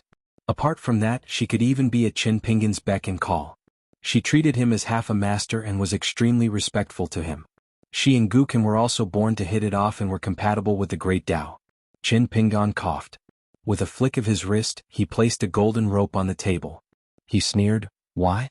Are you trying to scare me? Why don't you take a look at the fate of your own kind? Charcoal Snow saw through the roots of the golden rope at a glance. She immediately felt like her liver and guts were about to burst.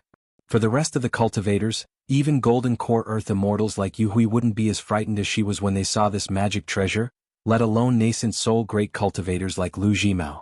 Chin Pingan put down the carving knife in his hand and picked up the demon binding rope that was refined from the whiskers of the old nascent soul flood dragon. He walked around the desk and slowly walked towards her. Of course I didn't kill this old nascent soul flood dragon with my own hands. Even the demon binding rope was refined by a friend at Inverted Hanging Mountain. The one who killed the old flood dragon was a great sword immortal.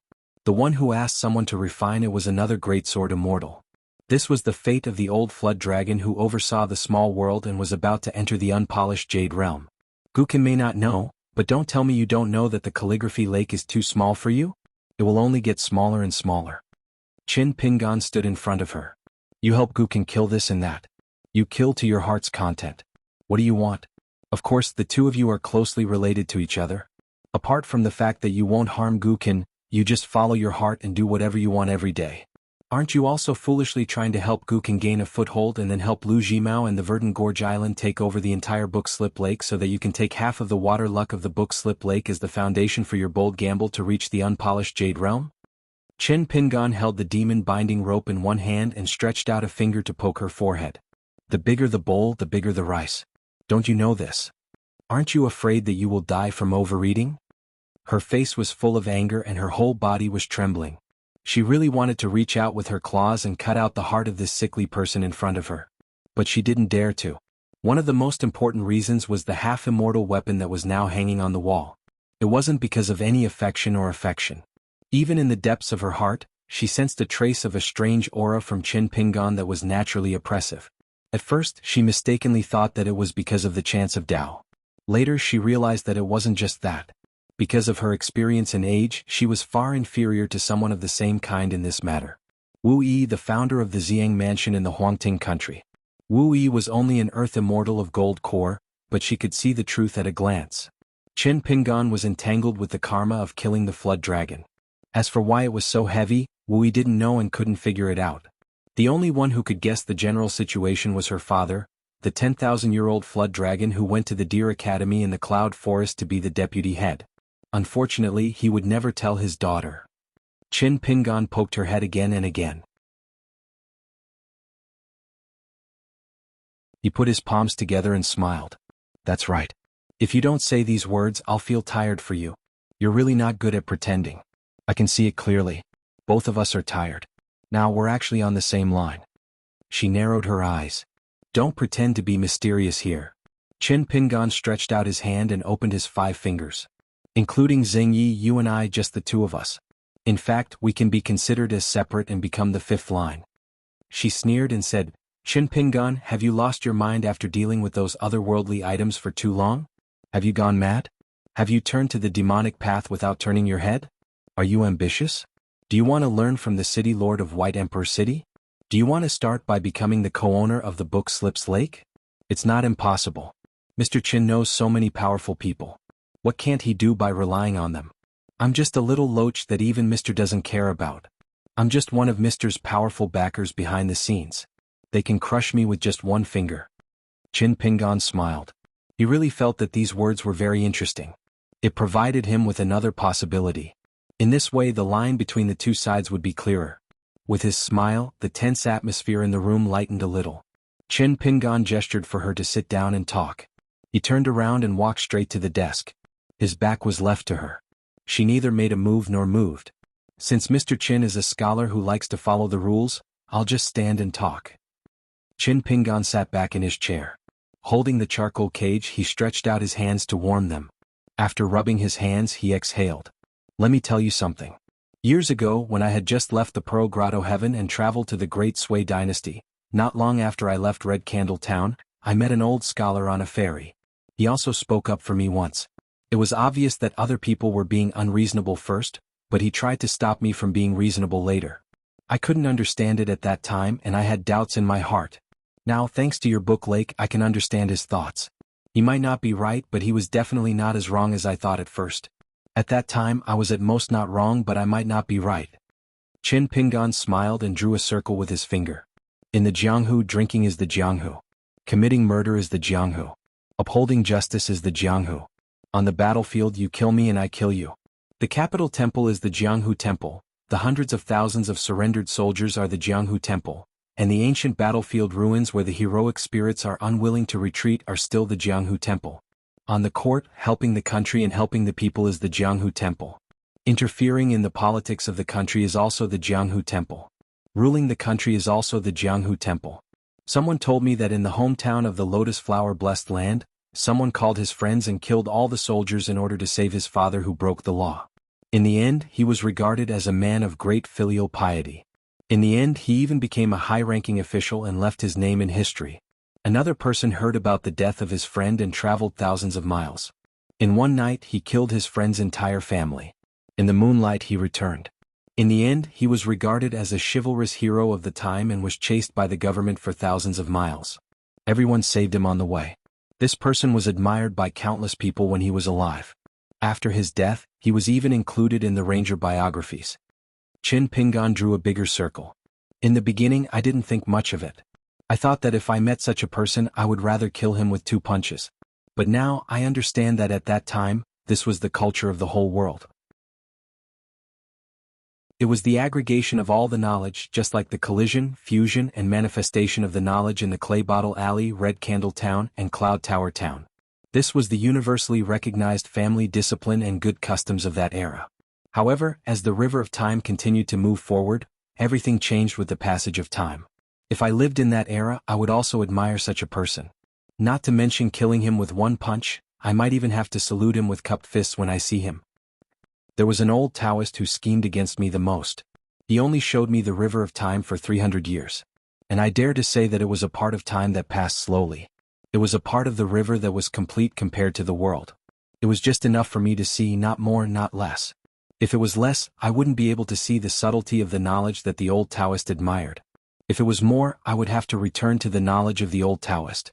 Qin Pingan seemed to be very cold now. His shoulders drooped and his hands didn't leave the charcoal cage for a moment.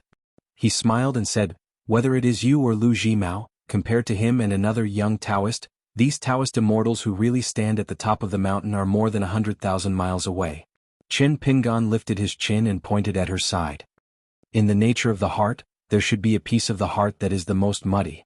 No matter how clear the water is, it is like the water in a ditch.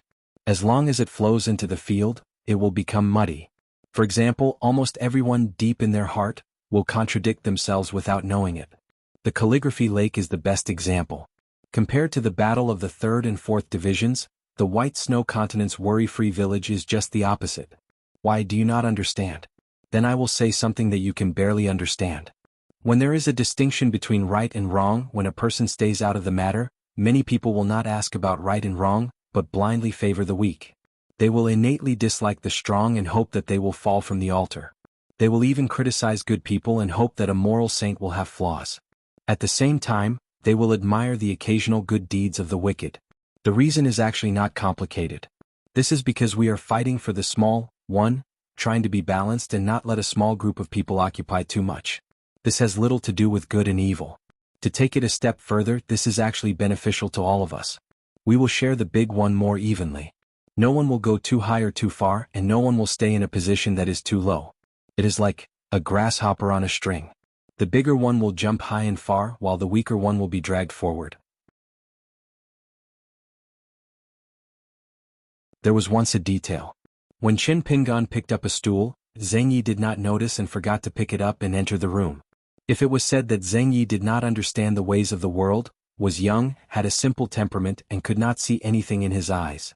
However, when he was cultivating, he was distracted and followed Qin Pingan's gaze to look outside the window. This made Qin Pingan feel somewhat helpless. However, it could also be explained. Because he was young and inexperienced, he lacked enough training. He could also wait for Zheng Yi to grow. On the chessboard, every move was slow and flawless. There was no need to think too much about victory or defeat. In the end, the chances of winning were higher. However, if the heavens really wanted someone to die, then it could only be fate. Just like what Qin Pingan said to Zheng Yi, when that time came, he only needed to have a clear conscience and complain to the heavens and others. However, there was one thing that made Qin Pingan sigh with emotion. He needed to notice the signs and had to make things clear. For the first time, he had to secretly knock on the young man's heart. He told Zheng Yi bluntly and without mistake that the two of them were only business partners, not master and disciple. Qin Pingan was not his preacher and protector. It was definitely not to the extent that Zheng Yi's nature was bad. On the contrary, after going through a life and death situation, he still had feelings for his master and Reed's Moon Island. This was one of the fundamental reasons why Qin Pingan was willing to keep him by his side. It was no less important than Zheng Yi's foundation in cultivation and talent in the path of the ghost. However, even so, Zheng Yi was able to make Qin Pingan vaguely see himself in the past. When he looked carefully, he could not stand up to a little more scrutiny. Zheng Yi's personality seemed to be the complete opposite of Gu Kan's. Zheng Yi's following words and actions were originally the fourth line that Qin Pingan wanted to observe carefully. However, when it really came down to it, Qin Pingan still went against his original intentions. He still hoped that Zheng Yi would not stray. He hoped that he could find a place where his mind would not sway and waver between the two sides of the ruler of snatching and giving. However, it did not matter. When he interfered, he changed the path of that meridian. The line was still the same line. He only changed the trajectory slightly. He could still continue to observe the direction it went. It was just that there was a slight deviation from his expectations.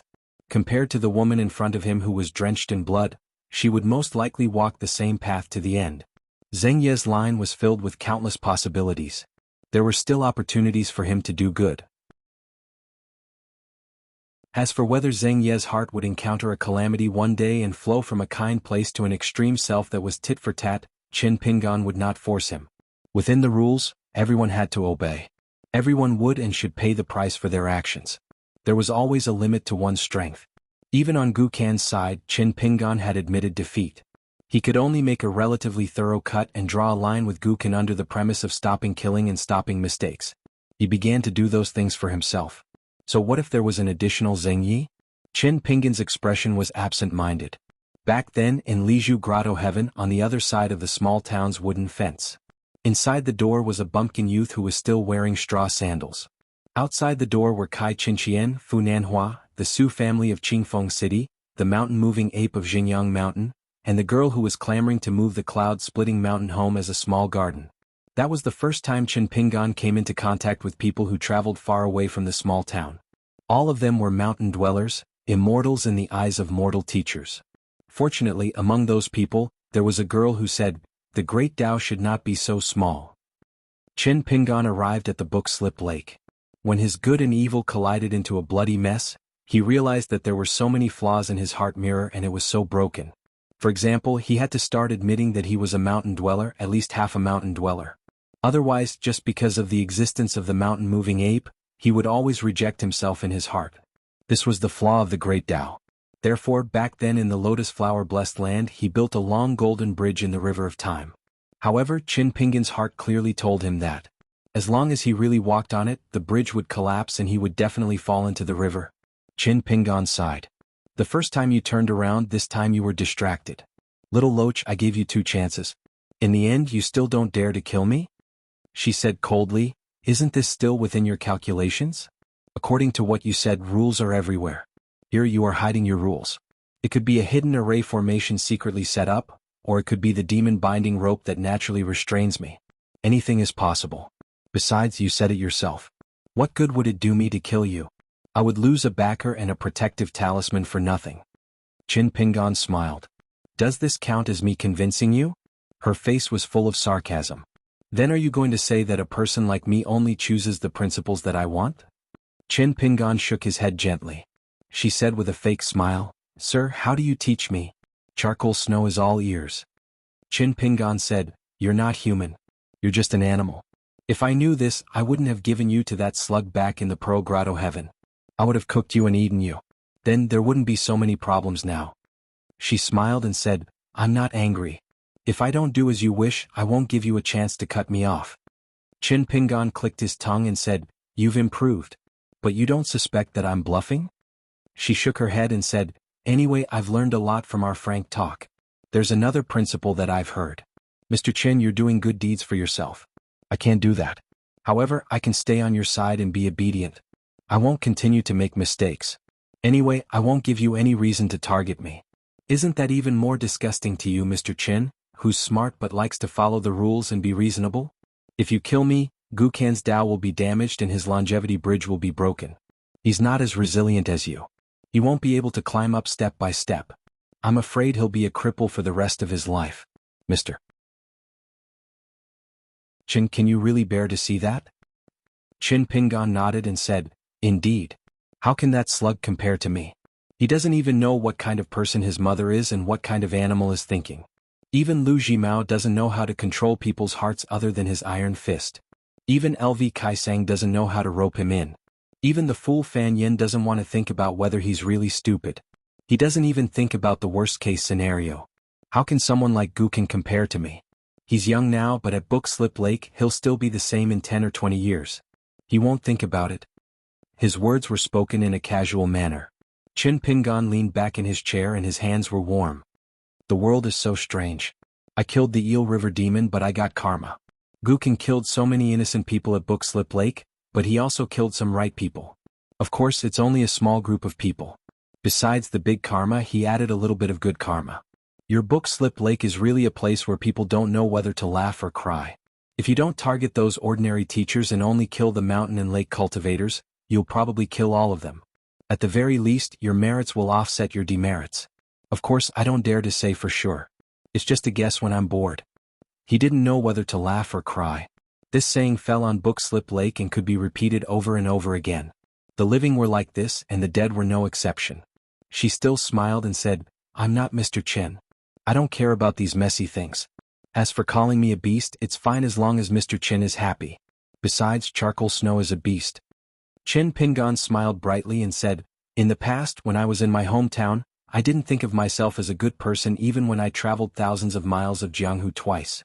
Even when two very important people said that I was a good person, I didn't believe it at all. Now that I'm at Book Slip Lake, I'm about to become a moral saint. Asterisk asterisk asterisk asterisk the way of the world and the bullsh asterisk T rules of Book Slip Lake. Are you addicted to eating shit?" The young accountant didn't speak quickly. Although there were doubts in his words, there was almost no fluctuation in his tone. He still said it as if he was telling a small joke. She covered her mouth and laughed. "Mr. Chin, if you have the ability to talk to Gukan, I won't listen. I'll just treat it as a passing wind. Gukan's mind is unstable now. Why don't we pick a sunny day after the snow? Mr. Chin and the little slug will sit on a small bamboo chair. One will talk and the other will listen just like at the dinner table. Gukan is most likely willing to listen now. She might not take it seriously, but at least she's willing to listen." Chin Pingon nodded. "I'll think about it. After chatting with you for so long, have we both forgotten the earliest things?" Charcoal Snow nodded and smiled. "Today is the winter solstice. I'm here to invite Mr. Chin to eat dumplings for a family reunion." Chin Pingon nodded again. "As for me, I promised Gukan that I'll give you something. Take it." It was the jade pendant with the words, "I'm good at nurturing the great spirit." She frowned. She didn't reach out to take the charcoal. Instead, she let it hover in front of her with a puzzled look on her face. Suddenly she felt a chill in her heart. As expected, a subtle change appeared on the bluestone slab on the ground. Not only that, the demon binding rope flashed and wrapped around her waist. She sneered. Then she felt as if she had fallen into an ice cave. She looked down, then looked up. An extremely thin golden line extended from the wall all the way to her chest. Then an extremely sharp half-immortal weapon pierced through her body. Chin Pingon took out a porcelain bottle and poured out a pill from the Water Hall's secret collection. He swallowed it, then gently placed the bottle on the table. First, he put a finger to his lips and made a shushing gesture. "I advise you not to make a sound. Otherwise you'll die immediately." Chin Pingon saw that she didn't dare to move at all. Her heart was pierced by a half-immortal weapon. Even if she was in the peak state of nascent soul, she would still be severely injured. Chin Pingon was indifferent to her miserable state. He silently digested and absorbed the spiritual chi of the pill. Then he slowly said, "Today is the winter solstice. It's a custom in my hometown to eat dumplings together.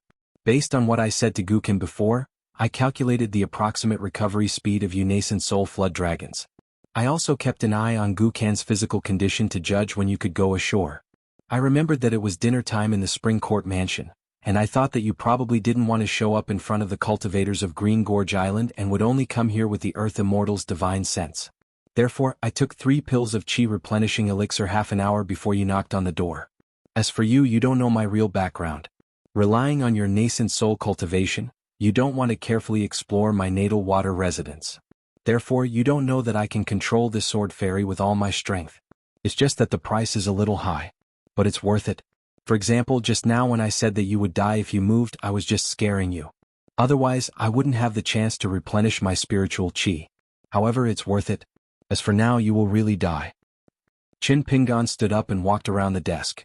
With a wave of his hand, he controlled the jade tablet to fly up from the ground and gently held it in his hand. As if he was not afraid of the loach's dying struggle and counterattack, Chin Pingon directly walked to a few steps away from her and asked with a smile, "You're just an empty shell of the nascent soul realm and an earth immortal of the gold core realm. I really don't know who gave you the courage to kill me so openly. It's fine if you have the intention to kill, but do you have the ability to support this killing intent? Look at me. I've been scheming against you since I landed on Green Gorge Island.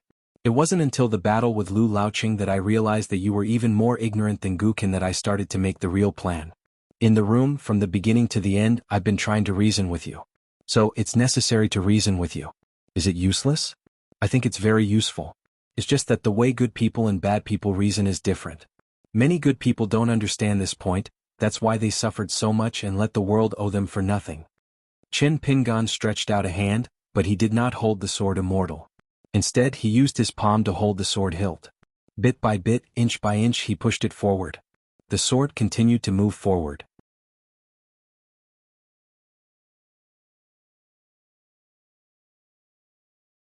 "442. Madame Xiaowan and the other three took their seats. As expected, the seats closest to the entrance of the vast snow hall were suitable for admiring the night scenery outside. As for Madame Xiaowan's personal maidservant, who was respectfully called Little Water God by all the spirits in the 800 miles of White Swan River, the Purple Sun Mansion didn't even give her a seat. The maidservant could only stand behind Madame Xiaowan with a frosty expression. Ever since she drowned and became a water ghost, Madame Xiaowan promoted her step by step to become the hunting envoy of the White Swan River God Mansion. She could kill all the spirits in the lower 5 realms who were causing trouble in the territory. She had never been humiliated like this before. This visit to the Purple Sun Mansion could be considered as throwing away all the glory she had accumulated in the past 200 years. Anyway, she wouldn't be able to pick it up in the Purple Sun Mansion. Fortunately, she was influenced by Madame Xiaowan and knew the importance of the situation. She didn't need Madame Xiaowan to remind her to pay attention to the situation. She had already lowered her eyes and tried her best to make her expression as natural as possible. She didn't dare to show any dissatisfaction.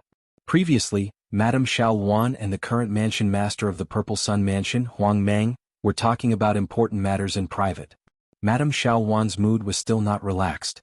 She reminded the 4 of them that there were still variables before they returned to the White Swan River God Mansion. She begged everyone to bear with it. At that time, Madame Xiaowan was quite guilty. Her expression was bitter and there was a hint of pleading in her words. The maidservant felt sad and almost shed tears. At this moment, Madame Xiaowan's appearance, clothes and sitting posture were almost flawless. Only her eyes were a little gloomy. She was able to hold down the fort at White Swan River and maneuver freely to forcefully stretch the White Swan River, which was originally only 600 kilometers long, to almost 900 kilometers long. Her authority was so great that it even surpassed a feudal official of the imperial court of the mortal world. Moreover, she had a close relationship with the numerous immortal masters of Huangting Kingdom and the supreme grandmasters of the martial Dao like Sun Dengxian. It was naturally not something that could be accomplished by relying on fighting and killing. She was the first of the 2 groups of people to step into the banquet. The hall was full of immortals and there were only 2 empty seats. She was a guest of the White Swan River God Mansion. Since she had been informed that she would be sitting in the cool seat near the entrance, then the remaining few most honorable seats on the left were reserved for her. Madame Xiaowan knew at a glance who they were. As expected, they saw Chen Pingan walking into the boundless snow hall and Wu Yi lazily sitting on the main seat. This was the Purple Sun Manor's ancestor that even Madame Xiaowan wasn't willing to meet. She stood up with a smile and walked down the stairs towards Chen Pingan's group. She grabbed Chen Pingan's arm and laughed. "Young Master Chen, if you don't come to the vast snow hall, we won't dare to serve the dishes without your permission." Chen Pingan, whose fist intent had long been innate, suddenly had his arm held by a woman who could be considered a stranger. His body stiffened for the first time, but he couldn't break away from Wu Yi's intimate action in front of so many people. It was really torturous. All the great cultivators of the Purple Sun Mansion, including Mansion Master Huang Liang, felt their hearts wavering. They increasingly felt that the young man with the surname Chen was either the patriarch's lover or a lover. However, the possibility of this was not high.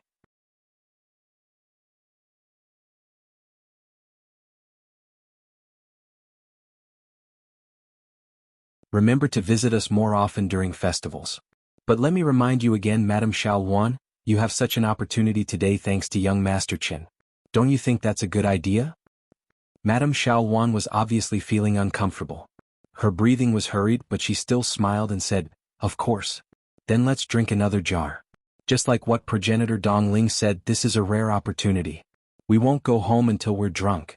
I, Xiaowan, dare not disappoint a hero on such a beautiful day. I just hope that progenitor won't laugh at me if I lose my composure after getting drunk. As she spoke, Xiaowan picked up another jar of wine. Her fingers that opened the mud seal were already trembling slightly.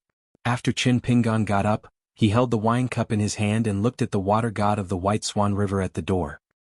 He lowered his head and looked at his wine cup.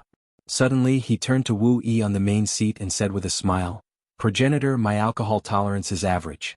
Why don't Lady River and I drink with a cup?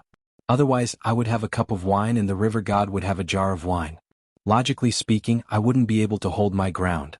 Otherwise I would have to disturb the Purple Sun Manor again. When I pass by the Water God Manor, I wouldn't dare to visit the Water God Manor anymore." Wu Yi's eyes were deep. She shook the wine jar and said with a smile, "Young Master Chen, this won't do. Xiao Wan offered me 3 jars of wine, but she only drank 1 cup with you. What's going on? It's too outrageous. What? Does young Master Chen have feelings for her? If that's the case, it's a coincidence. With the wine as a matchmaker, our Madame Xiao Wan has been single for many years. Young Master Chen is a dragon among men." Qin Pingan quickly interrupted Wu Yi's words that were getting more and more ridiculous. He picked up a jar of wine and opened the mud seal. He seemed to be begging Wu Yi for mercy. "Progenitor, I can't win against you. I'll accept the punishment. Half a jar of wine is punishment. The remaining half will be my return to Lady River." Wu Yi suddenly laughed loudly. Thus, the vast snow hall once again resounded with earth-shattering laughter. Qin Pingan faced the main seat and drank half a jar of wine in one breath. He then turned to Madame Xiao Wan and raised the remaining half jar of wine high, "To Lady River." Madame Xiao Wan drank it again. This time she didn't care about her etiquette. She quickly sat down, turned her head and used her arm to cover her mouth. After the farce, the banquet became lively again. The female cultivators in colorful clothes were busy. Some people had already left their seats and came and went to toast each other. After all, this time the cultivators of the 5 realms of Purple Sun Manor were gathered. Many of them came from the cultivation caves near the Purple Sun Manor. The cultivation of the Ocean Viewing Realm and the Dragon Gate Realm paid particular attention to the importance of dripping water to penetrate a stone. This kind of cultivator could be said to have reached a high level of cultivation. It was very normal for them to not see each other for decades. If they reached the legendary Nascent Soul Realm, it would be even more peaceful. The maid bent down and lightly patted Madame Xiao Wan's back. In the end, she was shaken away by Madame Xiao Wan. The maid quickly withdrew her hand and kept quiet out of fear. The drunken Madame Xiao Wan became even more beautiful and dazzling. She said to Sun Dengxian softly, "Dengxian, why don't you go and drink with your friend?" Sun Dengxian's expression was difficult. Madame Xiao Wan didn't know if it was because she was drunk, but she was very different from her usual graceful and dignified appearance. At this moment she actually had the appearance of a little girl and looked pitifully at Sun Dengxian. Sun Dengxian was a little helpless. He only had respect for this goddess Jiangshen and did not have any feelings for her. However, how many heroes in the world could have a heart of stone when they saw the charming and gentle scene of a beauty frowning and her amorous eyes flowing? Sun Dengxian could only nod. He stood up with a cup and was about to go over to Qin Pingan to toast. Sun Dengxian had such a stubborn temper. If he didn't know that Qin Pingan was the noblest person in the Purple Sun Manor, an esteemed guest that even old ancestor Wu Yi had to curry favor with, he would only have the impression of a 3rd or 4th realm young ranger. They had met in the martial world, and since they met again in the martial world, forget about Qin Pingan. Even if he didn't come over to toast, Sun Dengxian would have taken the initiative to toast him and chat a little. But now Sun Dengxian felt uncomfortable all over. His heroic spirit was completely gone. Sun Dengxian was stunned. He saw that the young man in white carrying a sword was followed by a charcoal girl who was bouncing around beside him. Qin Pingan walked in front of Sun Dengxian. "Great hero Sun, let me toast you." Although Sun Dengxian was a little bashful before, he was still happy that Qin Pingan had come. He also felt that his face was shining. It was rare that he could have such a small moment of comfort in this stifling and vexing trip to the Purple Sun Manor. Sun Dengxian smiled and stood opposite Qin Pingan. After clinking their cups, they both drank the wine in their cups. When they clinked their cups, Qin Pingan lowered his cup slightly.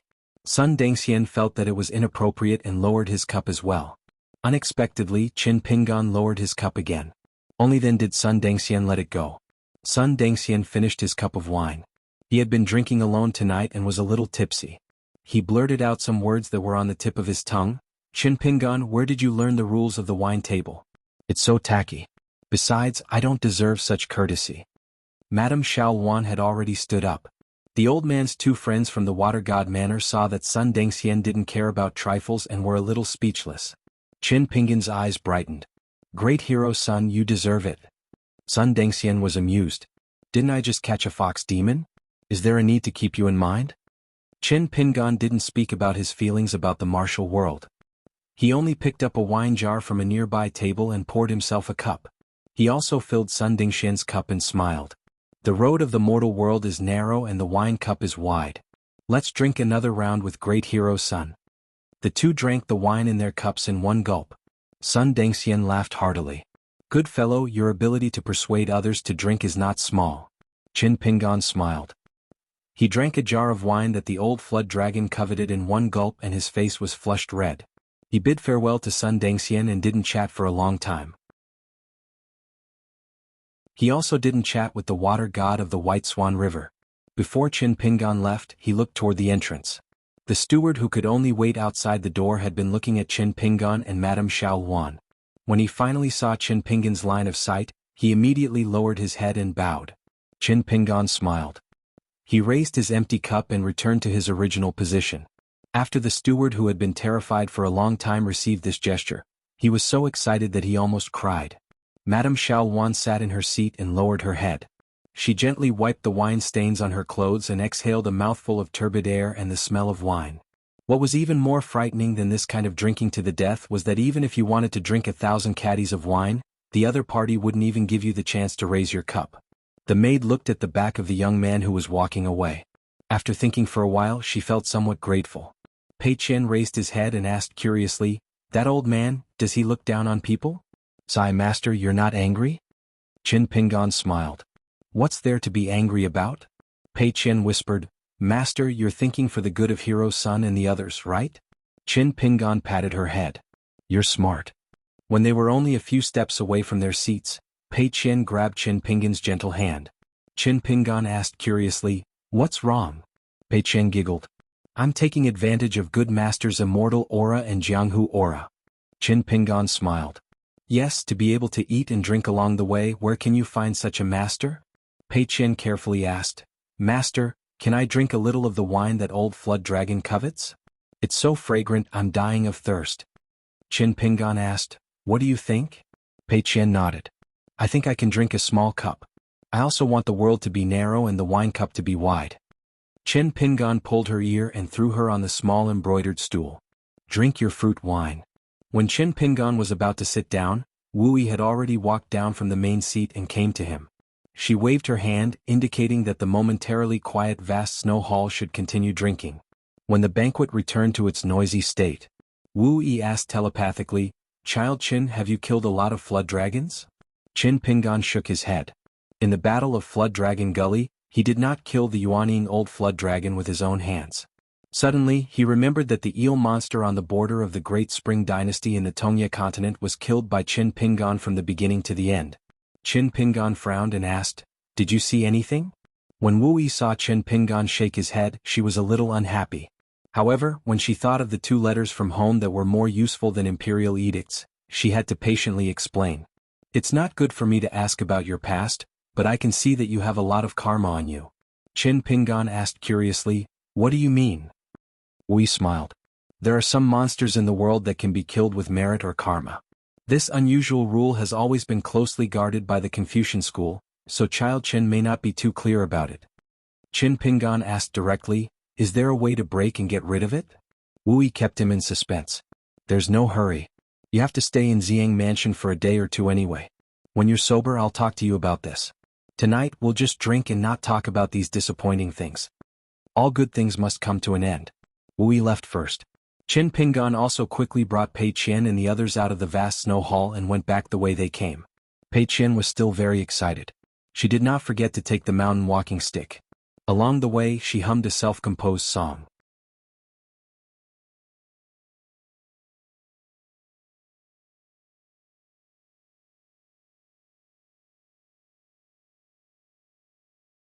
Lu Jimao went straight through the picture scroll and came to the gate. He hesitated for a moment and stepped over the threshold to wait for Zhang Yi. Zhang Yi was a Dragon Gate cultivator below the Earth Immortal Realm. Even without considering his friendship with Lu Jimao, it was more than enough for him to take over Book Slip Lake, which had more than 1,000 islands. In fact, after Lu Jimao had annexed the dozen or so large islands including White Scale Island, Lu Jimao had intended to let Zhang Yi, a subordinate who supported the dragon, choose one of the large islands to set up his mansion. However, Zhang Yi had declined twice, so Lu Jimao no longer insisted. When they first met when they were both in the sea-viewing realm, Zhang Yi, who was born as an immortal master of archives, was not only Lu Jimao's friend, but also Lu Jimao's behind-the-scenes military counselor. It could be said that in the early days of the Verdant Gorge Island, Lu Jimao led a group of ministers gathered around him and struck ruthlessly to eliminate the enemy, which deterred the heroes, and Zhang Yi's strategy was very important. The reason why Lu Jimao had always been courteous to Zhang Yi was that after Zhang Yi gained a firm foothold in the Verdant Canyon Island, especially after Lu Jimao climbed higher and higher on the path of cultivation and left him far behind, Zhang Yi never hesitated to say many things that he thought he should say. Zhang Yi simply turned a founding hero who should be enjoying a happy life on the merit book into a reckless and annoying court official. Lu Jimao was really annoyed several times that Zhang Yi did not care about his dignity at all. How could the rules be the same when one was fighting for the country and when one got off the horse to defend the country? But Zhang Yi still did things his own way. After Lu Jimao reached the Yuanying realm, he became more and more alienated from Zhang Yi. He just let him be in charge of the fishing department and the secret warehouse department. Zhang Yi's unlikability was obvious, so it was hard to say that he was in a difficult situation these years. But compared with Yu Hui and other people who came from Verdant Canyon Island, Zhang Yi's opportunities to show up in Verdant Canyon Island were getting fewer and fewer. He attended many celebration banquets, but he never spoke. He neither flattered immortal intercepting river nor poured cold water on him. When Lu Jimao thought of these old events, he actually felt a sense of nostalgia that he hadn't felt for a long time. Finally he came. When Zhang Yi saw Lu Jimao, he still walked at a steady pace. Not only that, he even squeezed a solid snowball in his hand. It could be seen that on the way here, Zhang Yi walked leisurely and how anxious the person who called him was. The housekeeper of the Hengbo prefecture, who was also a Dragon Gate cultivator, was indeed vexed when he went out to look for Zhang Yi. However, when he saw the perfected lord waiting outside the door, his heart skipped a beat and he immediately regretted it. He had urged Zhang Yi too many times along the way. Fortunately, he did not complain, otherwise he would have most likely suffered. Lu Jimao waved to the housekeeper, motioning him to stay away from the hall. The housekeeper immediately bowed and left. Zhang Yi cupped his fists and saluted, "Greetings, Island Master." Lu Jimao smiled and raised his hand, motioning Zhang Yi not to be so polite. The two of them crossed the threshold one after the other. Zhang Yi looked at the picture scroll floating above the splendid lichen and remained silent. Lu Jimao went straight to the point. "Back then, you in the fishing room spent 8 years to help me find the reincarnation of the female Jindan cultivator. At that time, you advised me to detain her on Verdant Gorge Island, but not to do anything to her. In the future, when Lu Laoqing returned to Gonglu Island and finally shed all pretense of cordiality, you revealed this matter. With this, maybe I, Lu Jimao, could save my life. I didn't believe you at that time, so you argued with me. I even said that you were soft-hearted and that your analysis of Lu Laoqing's temperament was ridiculous. Now it seems that you may not be right, but I am definitely wrong." Zhang Yi said expressionlessly, "It's rare that Island Master is willing to admit his mistake. I wonder if the sun will rise from the west tomorrow morning." Lu Jimao reached out and pointed at the old man, laughing angrily, "With your bad temper and foul mouth, if it were someone else, I would have killed you 10 times over." Zhang Yi made a no sound. "Then I thank Island Master for not killing me." Lu Jimao was about to speak when he suddenly pointed at the picture scroll and said, "Look carefully." In the picture, Gukin was kneeling in the snow outside the door. After the accountant pushed the door open and said those words, he raised his head, holding the charcoal cage with both hands, and looked up just like that. Lu Jimao's face was cloudy and uncertain. Zhang Yi said, "I advise Island Master to withdraw it, but I think it's useless." Lu Jimao first stretched out a finger and gently pointed at a certain part of the picture scroll, then waved his sleeve and really withdrew the picture scroll. Lu Jimao said, "What do you think of this Qin Pingan?" Zhang Yi thought for a moment. "He's very scary. If he was a scholar, Haishio Island Master shouldn't have anything to do with him." Lu Jimao nodded and said, "I won't tell you some of the secrets between me and him. It's not that I don't trust you, but it might be better if you don't know. But there are some small things that don't affect the big picture that I can tell you." Zhang Yi no longer deliberately used words to stab Lu Jimao. Lu Jimao's so-called small things were certainly not small. Lu Jimao then recounted in detail the conversation he had with Qin Pingan after leaving the mountain gate, as well as how they ate the winter solstice dumplings together at Chunting restaurant. After that, they went their separate ways and did their own things. Lu Jimao said, "Why do you think Qin Pingan deliberately brought me along to scare that woman and did me a big favor for nothing? Why did he have to hide the truth from that woman and let me, Lu Jimao, be the good guy for once?" Zhang Yi thought for a moment and said, "It's not complicated.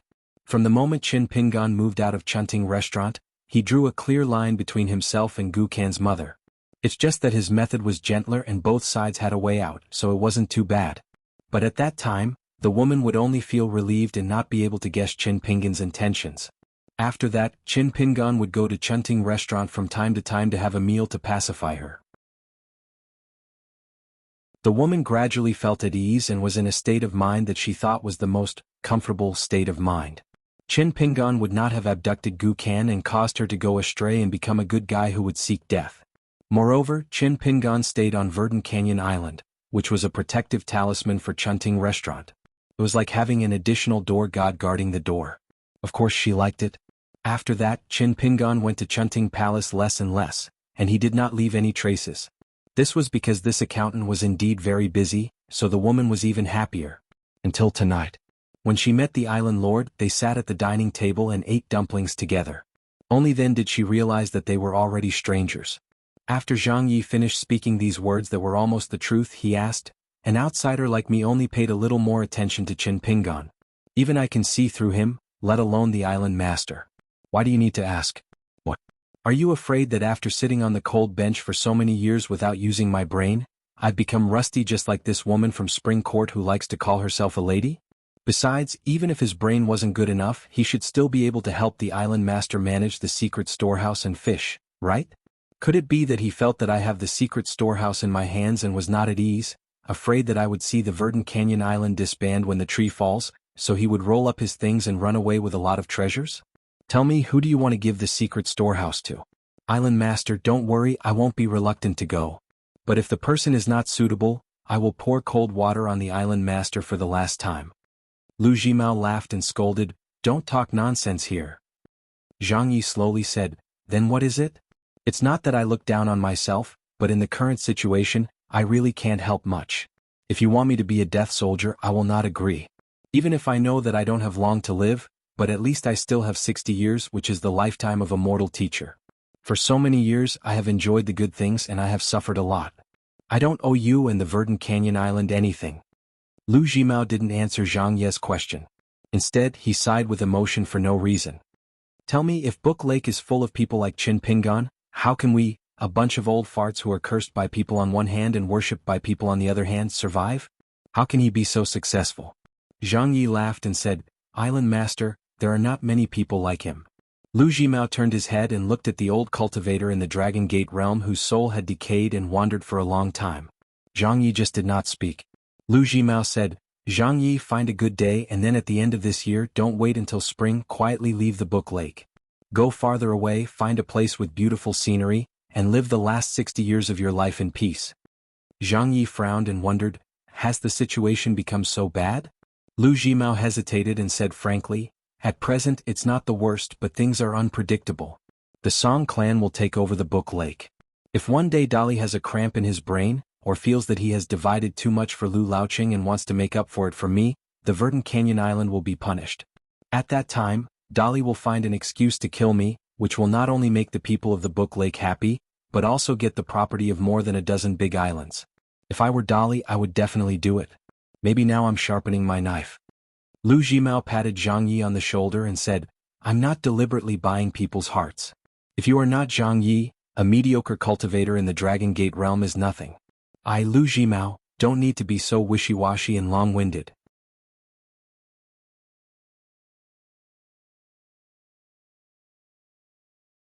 Qin Pingan asked again, "Dali's military, such as the 2 cavalry units that arrived at the border of the Zhuang dynasty, are they very dissatisfied with Island Master Tan?" Tan Yuan's face changed slightly. Dali worshipped martial arts, from the palace to the Jianghu to the marketplace, it was the same. The valiance of the people was not a lie, so they had always been ridiculed by the Aquarius continent as northern barbarians.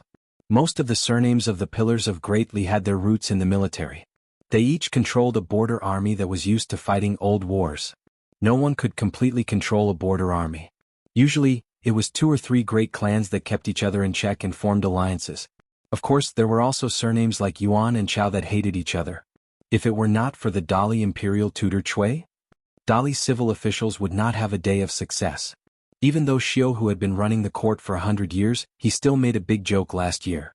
One of Dali's southern cavalry sent a message to the Ministry of Revenue in a threatening manner to ask for money. The Ministry of Revenue's assistant minister, whose rank was higher than this person's, personally went to receive him. In the end, the Ministry of Revenue had to follow the procedure. First he complained, then he said that he was poor, and finally he spread out his hands and said that he had no money. If there was some relationship between the officials, at most they would say some heartfelt words in private. If there was no relationship between them, then they would say whatever they wanted. That fellow who had come to the Ministry of Revenue to ask for money had an ordinary relationship with the Ministry of Revenue. After listening for a long time, he stubbornly endured until the end and finally exploded. He slapped the table and glared, pointed at the nose of an assistant minister of the Ministry of Revenue, and cursed him to his heart's content. He recounted the achievements of his cavalry on their journey down south, laying out the facts one by one, and then recounting the tragic casualties of his soldiers in which country and which battlefield. According to State Preceptor Cui, in the end he asked the assistant minister of the Ministry of Revenue whether or not his conscience had been eaten by a dog. He actually dared to stutter and pretend to be a big shot when it came to the pay of the soldiers. He then told the assistant minister of the Ministry of Revenue exactly how much money the Ministry of Revenue had saved up. This made the assistant minister of the Ministry of Revenue sigh that he should have just come to work for the Ministry of Revenue. In the end, that person naturally returned with a full load. There was also an unexpected surprise. The assistant minister of the Ministry of Revenue had allocated a sum of money that was not considered urgent and given it to the cavalry that had deep roots in the capital. However, before that person could leave the capital with the good news, he was dragged back.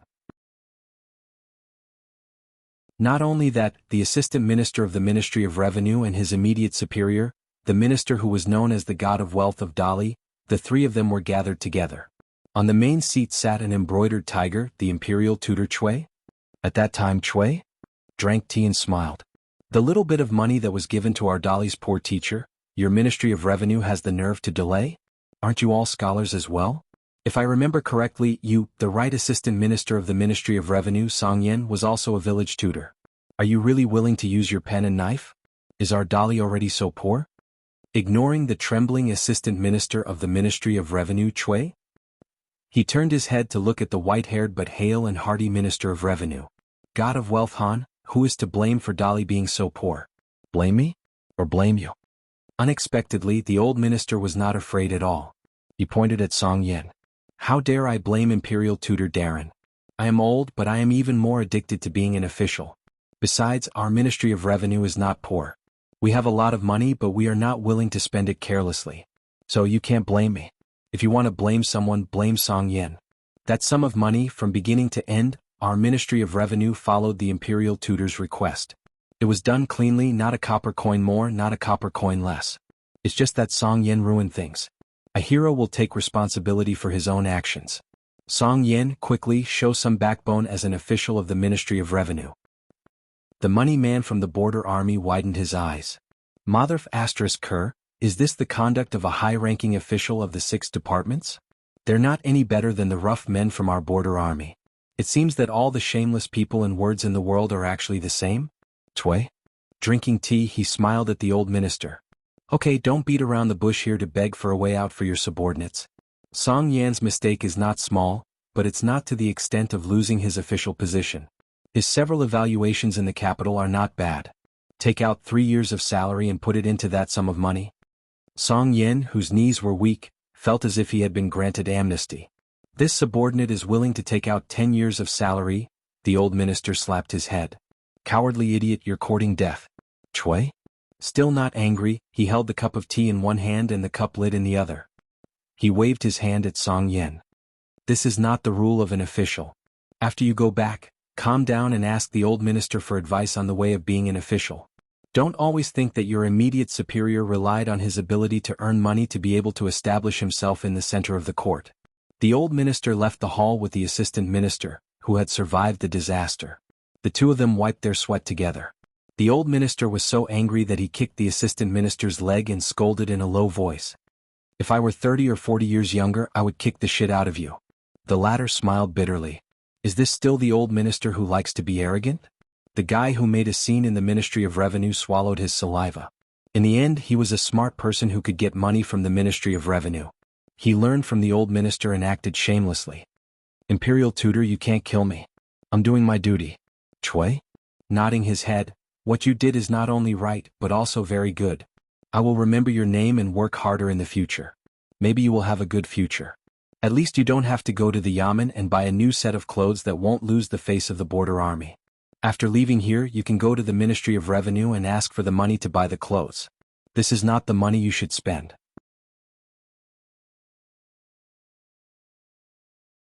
Such a trivial matter that had nothing to do with the book Slip Lake would ultimately affect the general trend and fate of tens of thousands of wild cultivators in the book Slip Lake.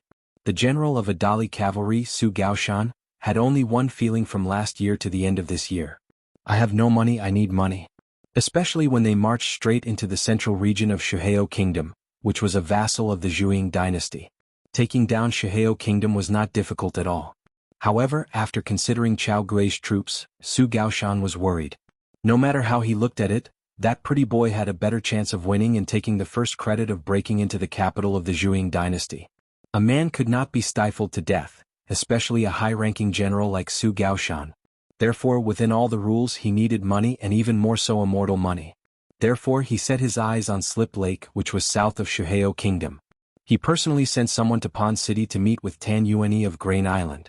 He, Su Gaoshan, did not care whether it was Lu Jimao or Ma Jimao, or who was the leader of the alliance at Calligraphy Lake. He did not care as long as he was paid. As long as he had enough money, he could speed up his journey to the south. If he supported this person, those wild cultivators who were like rats crossing the street would not be convinced. That was good. This time, when Su Gaoshan went south, not to mention those wild cultivators, he had even leveled more than 40 mountains belonging to those immortal masters. Now, not to mention Secretary Wu, who was assigned by the Great Li, he had recruited more than 200 cultivators along the way. And this was only the cultivators whom he was satisfied with. Otherwise, his number would have already exceeded 1,000. On top of that, as long as he planned to carry out a large-scale battle on the mountain, he could summon another 300 to 400 immortals and immortals caves of immortals, who were standing right behind his army, whose kingdoms he had wiped out, or were recognized as vassals by the Great Li, and who bowed before him. At the very least, they would have to ride on clouds and mist obediently to come to the rescue of Calligraphy Lake. Moreover, in the army, there was a giant sword boat specially designed to deal with the cultivators on the mountain. It was a big guy built by the school of Moism's mechanical master. When it rose into the sky and shot at the same time, thousands of flying swords would fall like rain. It was eating money, and it was a lot of immortal money. Every time it was used, Su Gaoshan felt as if his heart was being cut by a knife, as if he was cutting a piece of flesh from his heart. Every time he heard the civil official's abacus over there, saying that the loss outweighed the gain by using the sword boat, and finally telling Su Gaoshan how much money they had lost, Su Gaoshan wished he could tear down the old beams of the Hall of Patriarchs and sell them to destroy the mountain gate. Then he would send people to dig 3 feet into the ground and search again. If by any chance they found a secret treasure, they might be able to break even or even make a profit.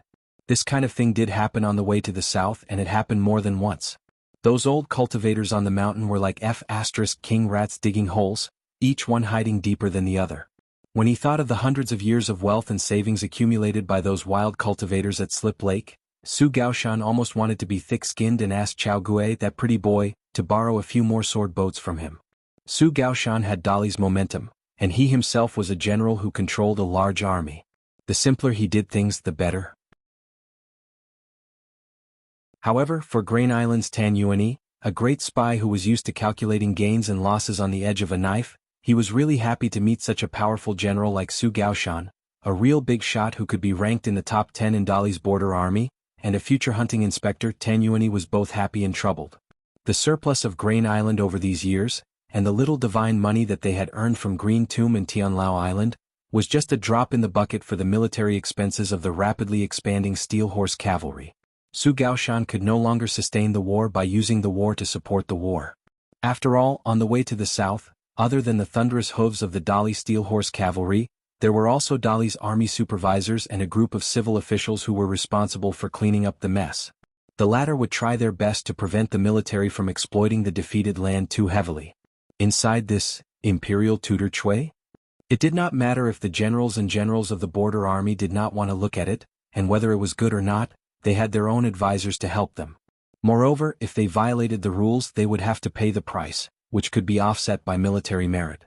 As long as they had enough military merit, if they encountered a stubborn city, they would suffer heavy casualties after a long period of attack. Finally, if they succeeded in breaching the city, the general could even order a massacre. Not to mention the two-legged people, he could even kill all the pigs and dogs. However, this kind of action that violated the rules and regulations of the southern expedition to vent his anger, Dali's army supervisors and civil officials who stayed behind to guard the city would at most give some advice. They would not advise against it. Because this kind of situation was also within the rules set by Imperial tutor Darren. As long as they took out the book and flipped through it, the military merit accumulated from killing enemies along the way as well as the military merit of breaching the city would be enough to pay the price of massacring the city. If they were willing to have their military merit wiped out and not be able to get a new post of hunting envoy from Dali, they could just do it and the Dali Imperial Court would definitely not punish them. However, if they did not have enough military merit and still dared to wantonly massacre the city or kill the defeated soldiers, it was even simpler. They would be beheaded. The army supervisor could directly order all the military secretaries in the army, even the confidants of the general, to listen to the command token handed to them by Dali Imperial tutor. The general who gave the order to massacre the city would be beheaded on the spot, and then the head would be transferred to the various Dali border army units. If one head was not enough, the Dali Imperial tutor would help to make up for it until it was enough. If killing all of them was not enough, it did not matter. Dali Imperial tutor had said that Dali would make an exception for your years of military service. But if Lu Laoqing did not appear, this deal would be a win-win situation for Tan Yuani, Lu Jimao, General Su Gaoshan, and Dali. In the end, Lu Laoqing, who had not shown up in Gonglu Island for 200 years, popped out. Therefore, the appearance of Lu Laoqing, the troublemaker, caused Lu Jimao to lose control of Calligraphy Lake overnight. Tan Yuani's fate was no better than that of Gu Kan and the Beast on Verdant Canyon Island. Both of them were undeserved disasters. At this moment, Lu Jimao was like an old monk in meditation. Qin Pingan slightly raised his hand and rubbed his palm. Island Master Tan, how is your relationship with Dali General Su Gaoshan, who attacked Shihao Kingdom? Tan Yuani was very frank. Our relationship is very ordinary. What Su Gaoshan wants is the filial piety money and the life-risking money of the thousands of islands in Calligraphy Lake. If he can't take it out, he may turn hostile at any time. Even half of his family like me is no exception. Although a general can't interfere with the affairs of Green Wave Pavilion, there are more than 10 spies like me in Green Wave Pavilion alone. Not to mention that there are similar cattle and horse bars and bronze people holding the balcony, which are not inferior to Green Wave Pavilion. Qin Pingan smiled. What's worse is Green Wave Pavilion. It was originally built by the Empress herself. Although it has become Dali Imperial tutor's adopted son, it is not his biological son after all. The worst is that Li Baozhen, who is also a spy in Green Wave Pavilion, is destined to have a smoother road of promotion. Instead, it is a senior official of the previous dynasty like Island Master Tan who has a lot of experience in Green Wave Pavilion. It is a bit difficult. Tan Yuani smiled. Imperial tutor won't be biased towards the cattle and horse bars in Green Wave Pavilion. Qin Pingan hit the nail on the head. Of course he won't be biased towards the cattle and horse bars in Green Wave Pavilion. But will he be biased towards each of the trusted subordinates promoted by the Empress in Green Wave Pavilion? Maybe the Imperial tutor is very magnanimous. No. Maybe he is not so magnanimous. Maybe he will not be biased towards talents in troubled times today. Maybe he will when the world is peaceful tomorrow. Maybe he will present his proof of allegiance today and draw a clear line with the Empress. Maybe tomorrow he will suddenly fall from the sky and be implicated by someone who is not so smart. Everything seems possible. Tan Yuani sighed and did not refute. Lu Jimao still had a nonchalant look on his face. Qin Pingan also sighed in his heart. On Tan Yuani's side, whether or not he could untie the dead knot was meaningful, but not very significant. But even so, before he had even started the business, he already knew that the result would not be satisfactory. Tonight's meeting was still a step that had to be taken. Qin Pingan needed to use all of Tan Yuani's details to reveal small truths one by one to settle the doubts in his heart. Then he would gather and separate the seemingly vague but traceable network of the general trend. Qin Pingan smiled. The situation is indeed not very good, but friendship is born from adversity. Island Master Tan, Island Master Lu, Why don't we be sincere allies for once? Start talking about the detailed steps? The three of us will check and fill in the gaps? Tan Yuanyi sat up slightly and said in a low voice, if Mr. Qin is willing to give us a peach, Tan Yuanyi will definitely return the favor. Lu Jimao even said with a smile, that's great. Late at night, Qin Pingan left the Hengbo prefecture alone and returned to the mountain gate of the Verdant Canyon Island. He put the extinguished charcoal cage back into the house and hung up the blade-strengthening gourd.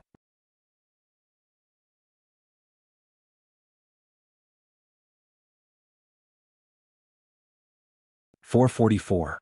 Outside Mount Sui. A Grand Chancellor of the Learning Palace who had arrived quietly was still waiting patiently for a reply. Even the deity in golden armor could not bear to see him like this. A scholar who had the potential to become the vice-hierarch of the Confucian Temple had been ignored by an old scholar who had even smashed the statue of a deity. It had been more than half a month. If this news were to spread, Mount Sui would be drowned in the saliva of all the scholars in the world. At the peak of Mount Sui, the old scholar did not take the uproar from the Confucian Temple seriously at all. He spent his days at the peak of the mountain, analyzing the situation, complaining, admiring the inscriptions on the tablets and making comments about the world. In the words of the god of Mount Sui, the old scholar was like an old fly who could not find a place to eat shit. Not only was the old scholar not annoyed, he even slapped the mountain deity's golden armor and said happily, these words are very interesting. When I see the old man in the future, I'll tell him that these are your conclusions about the Confucian Temple's worshippers. The god of Mount Sui said coldly, if you dare to say that, don't ever think about coming to Mount Sui again. The old scholar spat on his palm and wiped the golden armor of the god of Mount Sui. You can't even tell that I'm joking. You're not funny at all. The deity in golden armor, who was known to have the worst temper in the central divine continent, did not move at all. He leaned on his sword with both hands and looked at the border outside of Mount Sui. He seemed to be used to the old scholar's behavior. It could be seen that he had suffered a lot in the hands of the old scholar over the years. Otherwise he would not be so numb. The old scholar scratched the back of his head with one hand and stood beside the deity in golden armor. As a teacher, you never know what you say, what you preach, or what you do that will be engraved in the hearts of your students for the rest of their lives. If you are a scholar who claims to be a teacher of the world, you will be terrified. I have been living in this great fear for so many years. I can't extricate myself from it. In the end, I was disheartened because I found that there were always flaws among my students. It is very likely that they were all caused by me. The golden armored deity sneered, so it's not just me who's worried about nothing. The old scholar stomped his foot and scolded, I'm warning you, don't take advantage of our good relationship to learn from those fake scholars. Don't you know that I hate this the most? I've tolerated you for hundreds of years. If you don't change this bad temper of yours, I won't move from here anymore. I'll stay here and disgust you every day. The golden armored deity chuckled, I'm afraid of death. The old elementary scholar muttered, when an elementary scholar meets a soldier, he can't reason with him clearly. The golden armored deity asked, according to your deduction, Cui Dong is doing all sorts of things in the Aquarius continent. In the end he schemed against that child. Other than trying to pull Cui Dong Shan to his side, is there an even bigger scheme? The old Xiaocai smiled and said, I'm a smart man who knows everything. Of course, I know what Cui Dong really wants, but I won't say it. The golden armored deity nodded, then I beg you not to say it. The old elementary scholar sighed and gently pulled out a strand of hair from his head and passed it to the great god of Sui Mountain beside him. The golden armored deity frowned and asked, what are you doing? The old elementary scholar said with a straight face, you're such a stubborn blockhead. You might as well take this strand of hair and hang yourself. The golden armored deity laughed, you want to find a way out for yourself.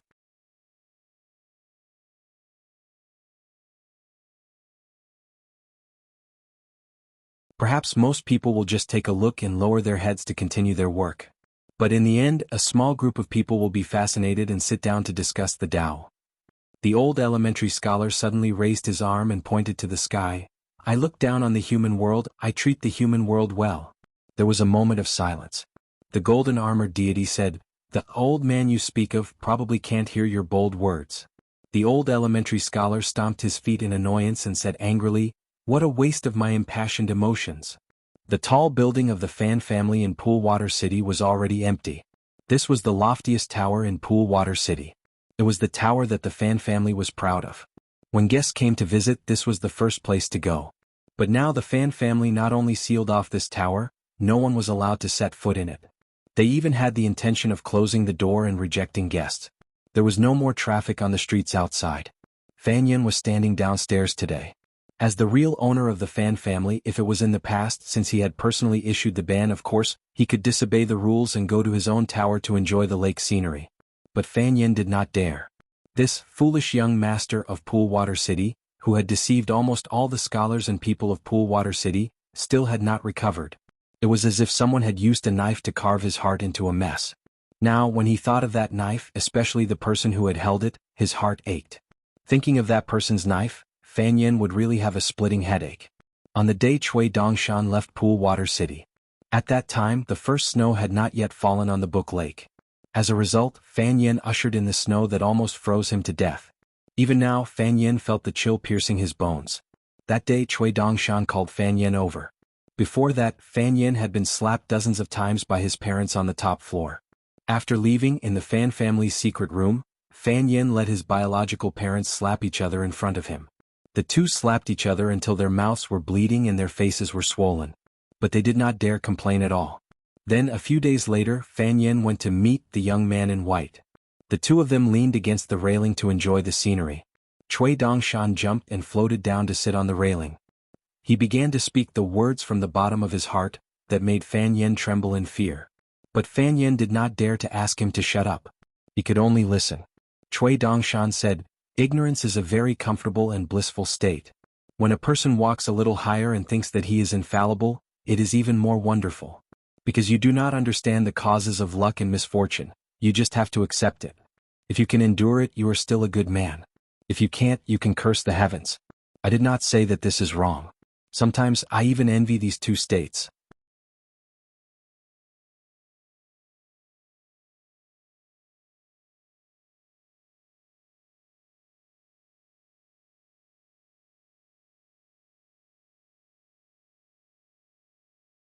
No matter how I look at it, it is a good thing that you, Fan Yin, are watching over the Book Lake. Fan Yin, you don't have to be a human anymore.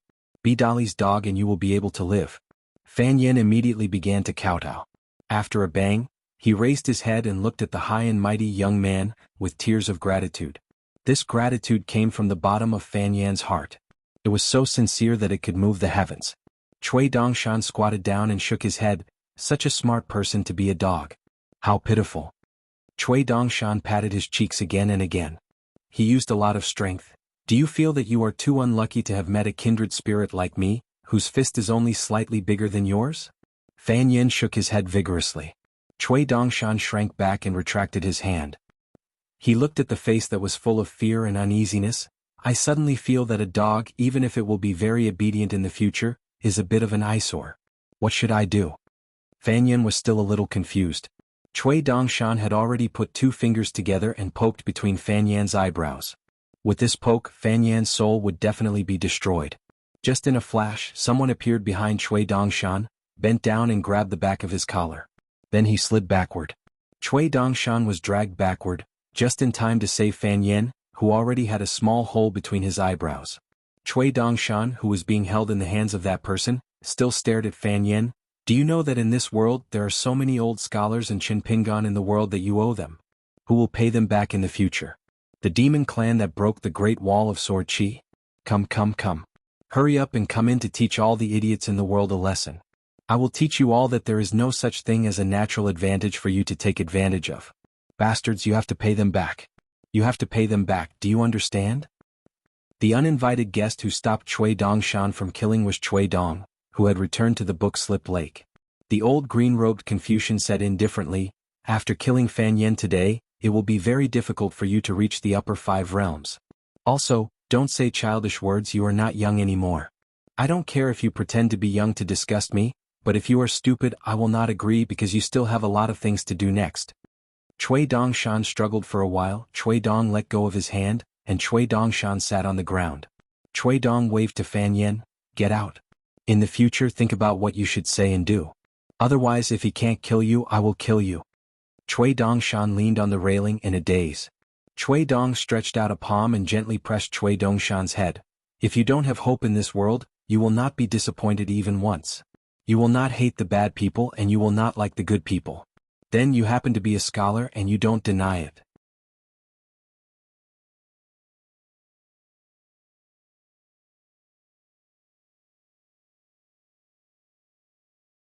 Lu Laoqing gently waved his hand and the willow ring fell into the book-slipped lake.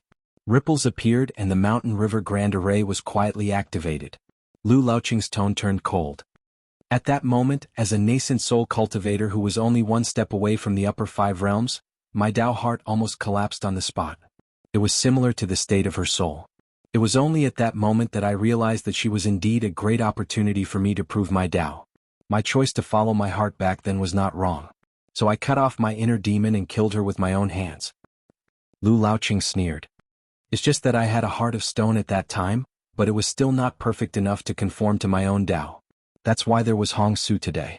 Her soul should have completely dissipated and she wouldn't even have the chance to be reincarnated, let alone appear in Verdant Canyon Island's Juxian mansion and be used by that stupid Lu Jimao. I've already killed her once. What's the point of killing her again? Lu Laoqing's face became solemn. That trace of mercy almost caused me to become the food of the extraterrestrial demon when I broke through the bottleneck of the nascent soul stage. That battle was the most tragic battle in my life. The extraterrestrial demon with Huang Han's appearance. No, it was her and she was it. She was the Huang Han in my heart. Above the heart lake, she was as tall as my golden body Dharma idol, and as strong as my cultivation was, she was as strong. However, my mind was damaged but she wasn't. She was shattered by me once and then reappeared in one piece. She fought me with her life again and again, almost without end. In the end she finally opened her mouth and cursed me, Lu Laoqing, for being a heartless man. She cursed me for being willing to kill her over and over again to prove my Dao. Lu Laoqing laughed self-deprecatingly. That was the first time she scolded me. So it's not accurate to say that I killed her once. In fact, I killed her hundreds of times. Was it dangerous? Lu Laoqing asked and answered his own question. Compared to the later scenes, it was like children fighting each other. She cried when I scratched her skin. After being killed by me countless times, she actually stood in the same place in a daze. Just like that year, she looked at me in a daze as if she was trying to think of me. As if it was caused by telepathy, she actually regained a trace of clarity. Blood began to flow from her eyes. Her face was covered in blood. She told me intermittently in her heart to hurry up and do not hesitate to kill her again. She didn't regret liking me in this life. She just hated that she couldn't accompany me to the end. At that time my state of mind was in a mess. I almost had the will to die. For the so-called upper five realms, for a place on the peak of the mountain, was it really worth it? Without her by my side, would I really be a free and unfettered immortal? She walked towards me one step at a time. She staggered and her limbs were stiff, but she still tried her best to repeat the three words in her mind, please. In the end she said, just live for me. So I smashed her like a madman. The world was silent. I fell to the ground and couldn't get up. In the end, when I opened my eyes, I saw Huang Han flying in the sky like an immortal. Her figure was graceful and her ribbons fluttered. She didn't say a word, but her eyes told me everything. All the previous struggles and feelings were just her tricks. Lu Laoqing stopped talking. He didn't talk about the final ending between him and Huang Han, or rather, the incarnated extraterrestrial demon. Instead he turned his head. In the end, he saw a young man who was furrowing his face and looking into the distance.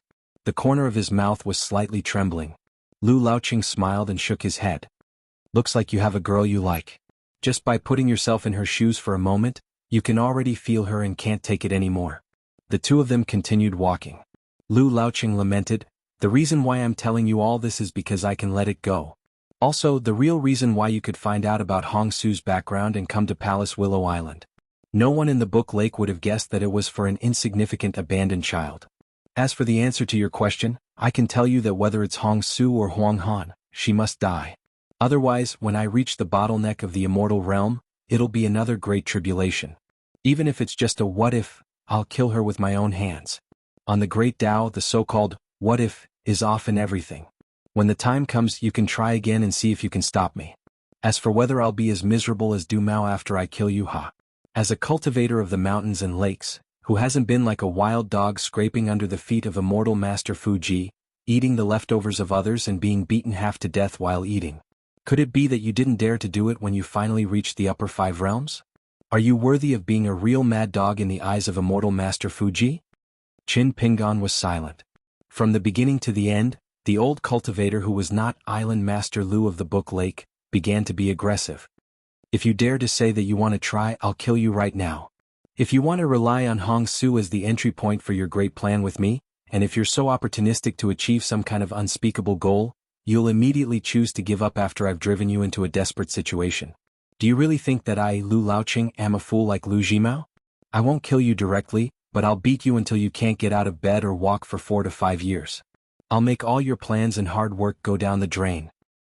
If you change your method and size up the situation, you'll choose to give up knowing that you can't save Hong Su, but you're prepared to make me suffer. You're willing to pay a huge price for a woman you just met. That's fine too. However, in this Book Lake, in front of me, Lu Laoqing, if you want to be a good person or a hero, you'll still have to be prepared for my revenge. Don't worry, it'll be worse than beating you until you can't get out of bed for a few years. You won't be seriously injured if you cut your flesh with a blunt knife. Qin Pingan, now it's my turn to ask and you answer. What will you do? Qin Pingan exhaled softly. Then I'll choose the third option. If you want to kill Hong Su, I can't stop you. However, I'll use that jade pendant to empty half of the Book Lake's spiritual qi.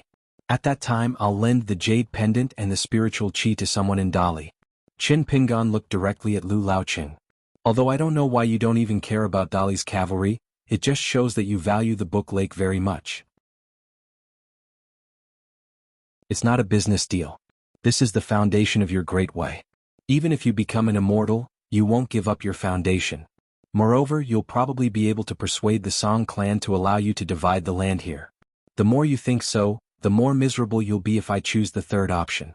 Qin Pingan spread out his hands. The jade pendant is right here. Why don't you try to take it away? If you don't, you can kill me right now or at least destroy my natal Qi palace. However, I'm sorry, the jade pendant has begun to absorb the spiritual Qi of the entire Book Lake. On the crystal clear jade pendant, the words, "I'm good at nurturing the Great Spirit," began to shine. From all directions, with Gong Willow Island as the center, spiritual Qi and water Qi condensed into water veins and poured into the 6 words. Lu Laoqing's face was gloomy. Qin Pingan said, "Now it's your turn to make a choice. Either you kill me and all the spiritual Qi in the Book Lake is in this jade pendant that you don't dare to hold. Even if you hold it, you can't open or close it. Either you beat me half to death, or I'll absorb half of the Book Lake's water Qi. Or we can do business in an honest way and each of us takes a step back to achieve the greatest mutual benefit. The premise is that you let me leave Gong Willow Island and return to Verdant Canyon Island safely. After casting a restriction on the jade pendant, it can open its own cave residence when I die. At that time we can sit down and talk.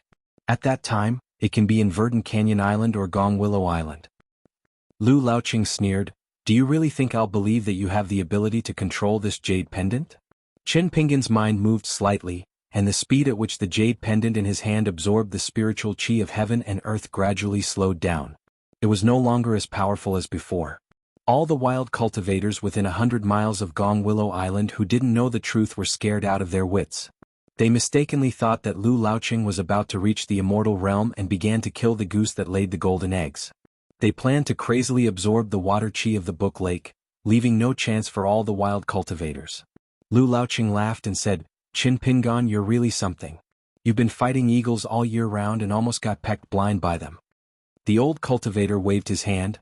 "When you return to Verdant Canyon Island and finish your business, we'll talk again." Qin Pingan said, "I think it's better for Island Master Lu to accompany me back to Verdant Canyon Island. Otherwise, I'm afraid that Island Master Lu has secretly gone to Verdant Canyon Island on the way back."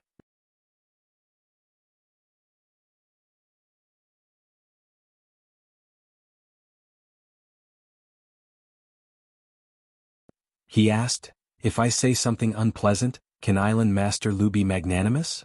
Lu Laoqing shook his head and said, "Then just hold it in, I don't want to hear it." Qin Pingan really did not speak. He wanted to scold Lu Laoqing, "Motherf asterisk Kurt, don't just sit here and talk." On the small ferry both of them were speechless. Many of the islands in the Book Lake who had seen this scene with their own eyes or heard the news were already in a hubbub of voices in private. Lu Laoqing, who had been resting with his eyes closed, suddenly opened his eyes and joked, "Oh, are you confused? This is rare, Qin Pingan, what are you thinking about?" Heaven and earth were vast.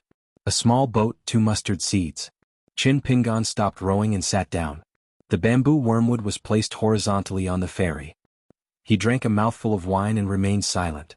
Although his current state of mind was unable to practice fist and sword, this did not mean that Chin Pingan was giving up.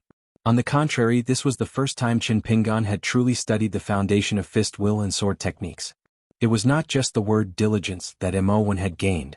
Back then, on the lake outside Cloud Tower City, Chin Pingan, whose body and soul were almost unable to bear the burden, was able to kill a military sect cultivator who was close to him with a punch. Although he was limited by his physique and it was strenuous for him to punch, and there were many aftereffects afterwards, in terms of state of mind, from the moment Chin Pingan wanted to punch to the moment his fist landed on the enemy's body, it had never been so smooth and natural. That was the realm that both people who practiced fist and people who played chess admired. There was no one in front of you. Chin Pingan did not dare to say that he had completely entered this realm, but he was already half a step into it. It was definitely not that Chin Pingan was arrogant and did not know the immensity of heaven and earth. This made Chin Pingan feel slightly relieved. He worked hard to do things, and he could not possibly make another mistake after working hard to make up for one mistake. Then, it would be a joke to look at the ins and outs of the 5 or 6 lines in the book Slip Lake. Chin Pingan rested for a moment and got up to row the boat again. He said slowly, "Lu Laoqing, although I don't like your character and the way you do things, the story between you and her, I am very..." Chin Pingan thought for a long time, but still could not think of the appropriate words. He simply gave a thumbs up to a Jade Realm great cultivator and said, "But if it were me in the same situation as you, I would definitely do better than you." At this point, the haggard young accountant with sunken cheeks was still rowing the boat with the wormwood. Tears immediately flowed down his face. "Since I met such a good girl, how could I bear to let her down?" 6.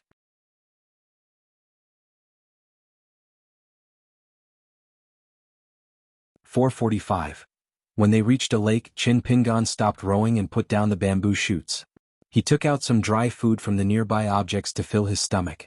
Lu Laoqing suddenly asked Chin Pingan if he liked fishing. There were 3 unique dishes in the lake, all of which were the delicacies at the banquets of the Zhuang dynasty. Among them there was a kind of fish caught in the winter. The colder the snow, the more delicious the fish called winter carp. Lu Laoqing pointed to the bottom of the lake and said there were some in this area. Without waiting for Lu Laoqing to say anything, Chin Pingan had already taken out the fishing rod that he had never had a chance to use on the purple bamboo island and a small jar of distiller's corn. Lu Laoqing did the same. His movements were skillful, but the bait was slightly different. The fishing rod was a special green bamboo that overflowed with spiritual qi. In the end, Lu Laoqing caught 3 palm-sized winter carp and Chin Pingan caught 2. They put away the fishing rod almost at the same time. After that, the 2 sides showed their skills again. They had chopping boards, stoves, pots, firewood, oil, salt, soy sauce, vinegar, sugar, and so on. One was at the bow and the other at the stern, cooking the fish separately. The 2 sat cross-legged, holding chopsticks in one hand and wine pot in the other. The 2 looked at each other and smiled. They began to chat while eating. The intrigue and killing intent were all in the conversation for the time being. After chatting and laughing, just as they put away the stove and pots, Chin Pingan patted the blade-strengthening gourd and the 15th flying sword flew out. Chin Pingan said in front of Lu Laoqing, "Go to the Verdant Gorge Island and tell Lu Jimao that I am with Lu Laoqing in the Gong Willow Island and ask him to open the mountain guarding formation. I will go ashore alone." Lu Laoqing asked, "Just giving orders and not making up an excuse? Otherwise won't Lu Jimao be suspicious?" Chin Pingan replied, "If we talk too much, he won't dare to open the formation." Lu Laoqing nodded. Being straightforward and either frightening the opponent or falling out with them is suitable for people like Lu Jimao. We can't give them any room to maneuver. Chin Pingan's eyes lit up. Lu Laoqing smiled and said, "Why? I just casually mentioned it and you got something?" Chin Pingan nodded and said, "Previously, I only had a vague idea of what I should do, but it wasn't as thorough as Island Master Lu. Yes, it's like Island Master Lu had placed a ruler in front of me. In the past, I pursued not going to extremes when dealing with people like Lu Jimao. However, Island Master Lu taught me to do the exact opposite when dealing with people like Lu Jimao." Lu Laoqing nodded his head in agreement. At the same time he said, "When talking with others, you can't throw away your whole heart. You and I are still enemies. Since when can we be so loyal to each other? Did you misunderstand something?" Chin Pingan propped himself up on the bamboo pole. "It's 2 different things. If I wanted to fight to the death, I wouldn't have to come to Gong Willow Island at all. At the end of the day, I still hope that both sides will be happy. Island Master Lu will still be able to obtain the great benefits. I just want to be at ease. I won't fight with Island Master Lu for money. Lu Laoqing didn't comment and drank slowly. Qin Pingan smiled and said, when I was learning to play chess with others, I really didn't have the ability to understand. I learned everything slowly. I could ponder for a long time on a set that had been fixed by the predecessors, but I still couldn't grasp the essence. So I like to think blindly. I wonder if there's a chessboard where everyone can win. It's not only about winning or losing but also about winning more or less. Lu Laoqing shook his head, don't talk to me about chess.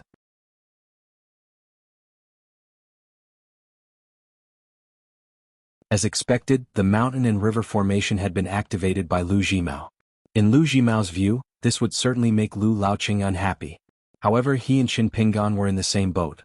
Once he rejected Qin Pingan's request, he would have to bear the corresponding consequences. He could only choose the lesser of two evils. Moreover, although Lu Zhimao couldn't figure out why old ancestor Lu was willing to accompany Qin Pingan to return to Verdant Canyon Island by boat, Lu Zhimao kept telling himself that Qin Pingan liked to do things by the rules. No matter what Lu Laoqing wanted to do, he was brought by Qin Pingan. He might not be able to settle everything, but at least he would solve this mess together with Verdant Canyon Island. He would not stay out of it and just leave. This was the invisible influence brought by a so-called good person. It was like the spring breeze sneaking into the night, moistening everything silently.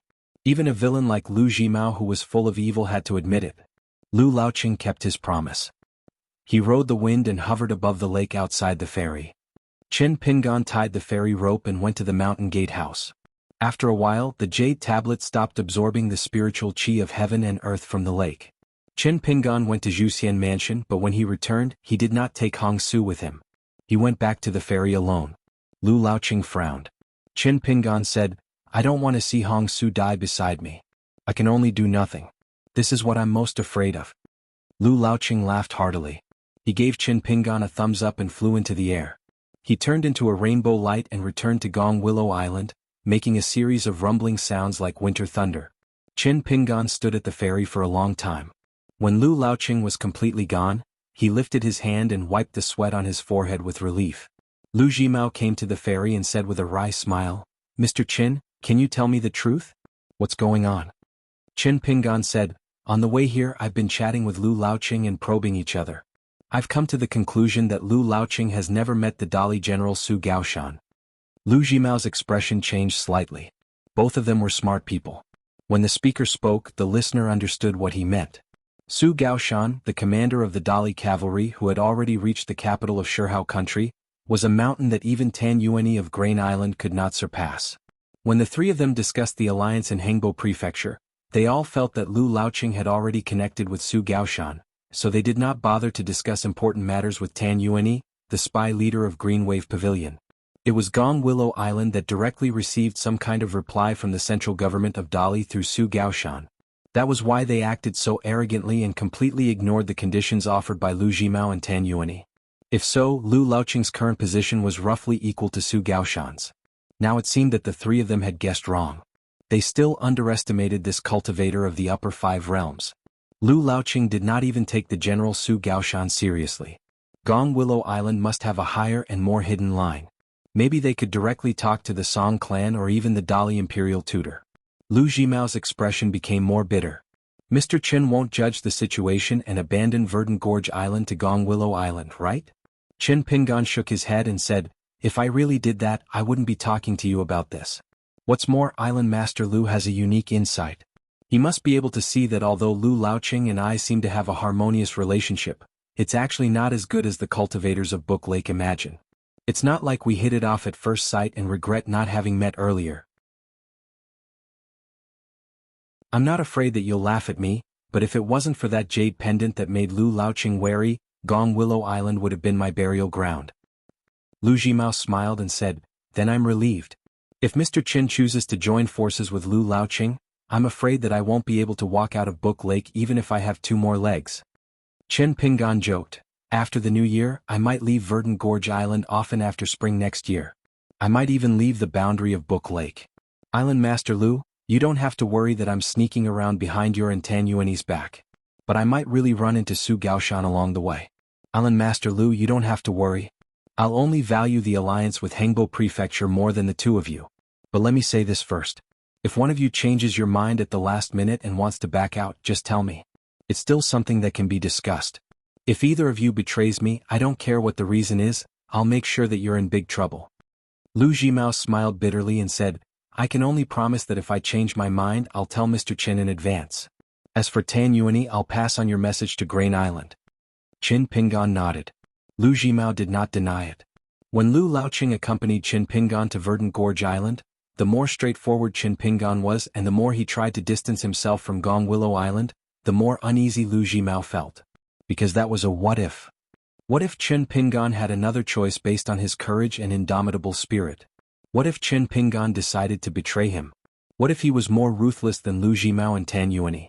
One had to know that he was very clear about how that insufferably arrogant little loach had jumped into the fire pit, how it had suffered, and how Qin Pingan had cleaned up the mess. Suddenly Lu Jimao felt a little regretful. Should he not have walked into Qin Pingan's rules? Could it be that when things came to a head, he suddenly realized that he had ended up in the same miserable state as that little loach? Qin Pingan folded his hands in his sleeves and looked at the lake and mountains in the distance. He smiled and said, Island Master Lu, you don't have a choice. Don't be distracted. Otherwise you'll only add to your troubles. This is not the state of mind that a nascent soul cultivator should have. Lu Jimao sighed and said, You've enlightened me. I've learned something again. Qin Pingan joked and said, You flatter me. I'm not a teacher. I'm just a poor accountant on Verdant Gorge Island. I'm living under someone else's roof. I still need Island Master Lu to take care of me. Lu Jimao also joked and said, Sometimes I have evil thoughts. I wonder if it would be better if Mr. Chen was killed by someone with a punch one day. Qin Pingan smiled and said, Same to you. After Lu Jimao left the ferry, Qin Pingan returned to the house. He took off the sword deity and hung it on the wall. He took off his golden robe and wore only a thick cotton robe to resist the cold. He threw some charcoal into the small charcoal cage and lit it. He carried it to keep warm and paced around the house. Zheng Yi knocked on the door to greet him. After Qin Pingan opened the door, he asked about the details of Zheng Ye's cultivation progress. After chatting, Qin Pingan was quite satisfied. He estimated that Zheng Yi should be able to use his own body to carry the spirit of the otherworldly item and walk freely in the world of the living. At that time, Zheng Yi could rely on this superior secret technique and his own special foundation to practice and improve his cultivation. Perhaps the speed of his breakthrough would be very fast. It would be faster than the insidious sects of Reed's Moon Island. He could become a cave realm cultivator who crossed the first big threshold of the 5 middle states earlier. Seeing Zheng Yi dilly-dallying as if he was unwilling to leave, Qin Pingan asked, Do you want to ask why you and Lu Laoqing can visit Book Slip Lake together like friends despite the difference in age? Zheng Yi was a little embarrassed and nodded. Even though he firmly remembered to see more and think less in Verdant Canyon Island, this tall teenager was really curious and couldn't hold back. Qin Pingan smiled and said, It's a little complicated. It's not something to talk about. Zheng Yi quickly got up and said, Mr. Chen, I'm going back to cultivate. Qin Pingan said to him, When you can talk about it, I'll tell you when you buy me a drink. Zheng Yi gently closed the door with a smile on his face. He happily said through the last gap of the door, Mr. Chen, it's a deal. After that, many islands and Book Slip Lake ushered in another heavy snowfall before the snow had completely melted. It's really strange. What's going on this year? It hasn't been long since there were 2 heavy snowfalls in a row. However, no one was unhappy about it. This meant that the spiritual qi in the entire Book Lake, which was already abundant, would be replenished. This was called the heavens giving them food to eat. In recent days, almost all the cultivators were talking about the accountant of Verdant Canyon Island. Even the 4 lakeside cities such as Qishui and Yunlu were no exception. For the first time, Yu Hui took the initiative to visit the mountain gate of Verdant Canyon Island. He sat in Qin Pingan's room for a while and made a small business deal. He sold Qin Pingan a superior spiritual weapon that was only a hair's breadth away from being a magic weapon at a low price. Its function was similar to that of the Yama Palace in the prison. It was a pavilion that was modeled after the glazed pavilion of White Emperor City in the Central Plains. Although there were only 12 houses that could house ghosts and spirits, which was far less than the Yama Palace from the secret vault of Verdant Canyon Island, the condition of the houses was much better. It was more than enough to house the Yama Palace that was carefully cultivated by the ghost cultivators in Verdant Canyon Mansion. Chin Pingan was a little helpless. It must be something good, but he didn't have the money so he could only buy it on credit from Crescent Island. Yu Hui was amused when he heard that. He said that Mr. Chin was not loyal. How could he have the nerve to sign an IOU at such a low price? Chin Pingan smiled and said that he had the nerve. He didn't need to be polite with Island Lord Yu. Yu Hui was even more amused. Friendship was friendship, business was business. He dragged Chin Pingan and asked the owner of the secret vault, Zhang Yi, to sign an IOU in the name of Verdant Canyon Island. Otherwise he would be worried and asked Mr. Zhang to keep an eye on Chin Pingan. By then, Yu Hui and the secret vault would be a pair of brothers who went through thick and thin. Zhang Yi smiled and nodded. He didn't lend Chin Pingan money to pay for the lapis lazuli pavilion. After all, Chin Pingan owed a lot of money to Verdant Canyon Island. But Zhang Yi promised to write an IOU. Yu Hui was satisfied. He also invited Mr. Zhang to visit Crescent Island when he was free. Zhang Yi nodded and agreed. He didn't force it and directly arranged a time with Yu Hui. In the end, Chin Pingan was like an outsider. The island lord of Purple Bamboo Island was jubilant. He took a spirit vessel ferry and brought Mr. Chin 3 purple bamboos that were ancestors of the island. He was happier to give money than to receive money. When he arrived at Chin Pingan's house, he only drank a cup of hot water without tea leaves and left. Chin Pingan saw him off all the way to the ferry and saw him off with a fist salute. There were many people who had been rejected by Chin Pingan before or had no island lord to show up. They all paid a visit to Verdant Canyon Island as if they had made an appointment. The heavy snow stopped. Lu Jimao came to the house at noon. He knocked on the door but didn't enter. Chin Pingan walked out with a charcoal cage. He looked tired. The two of them took a walk together. Lu Jimao was gloating. Do you want me to help you keep those guys out? Just find an excuse and say that Verdant Canyon Island is going to seal off the mountain. Chin Pingan shook his head. No need. I find joy in my misery. Actually, I can learn a lot from interacting with these island masters, but it's really tiring. Exchanging pleasantries with people has always been something I'm not good at. I'll just treat it as making up for my shortcomings and cultivating my inner strength to deal with people. Lu Jimao smiled. Actually, everyone has to go through this day. When you have your own mountain in the future, you'll have to take care of everything. It'll be more tiring. It's good to get used to it early. The two of them had walked a long distance away from the house. Lu Jimao looked back and tried to hold back his laughter. Chin Pingan, your aunt left Spring Court and came to see you. If I remember correctly, this is the first time she came out to see you after you moved out of Spring Court. Do you want to go back? Chin Pingan shook his head. Let's walk a little more. Lu Jimao nodded. If you're as hard-hearted as us cultivators, you don't have to go through all this trouble. Chin Pingan carried the charcoal cage and smiled. Let's try to part on good terms. Even after the incense is gone, I'll still hope that the other party can live a better life. Lu Jimao said, it's hard to be a good person when it comes to some half-baked family affairs, whether it's a house in a shabby alley, a mansion of a rich family, or a big mountain like our Verdant Canyon Island. Chin Pingan, let me give you another piece of advice. Maybe after a few years or 10 years, that woman won't understand your current good intentions. She'll only remember your bad. No matter if she's living a good or bad life at that time, it'll be the same. Maybe if she's living a bad life, she'll remember your good points.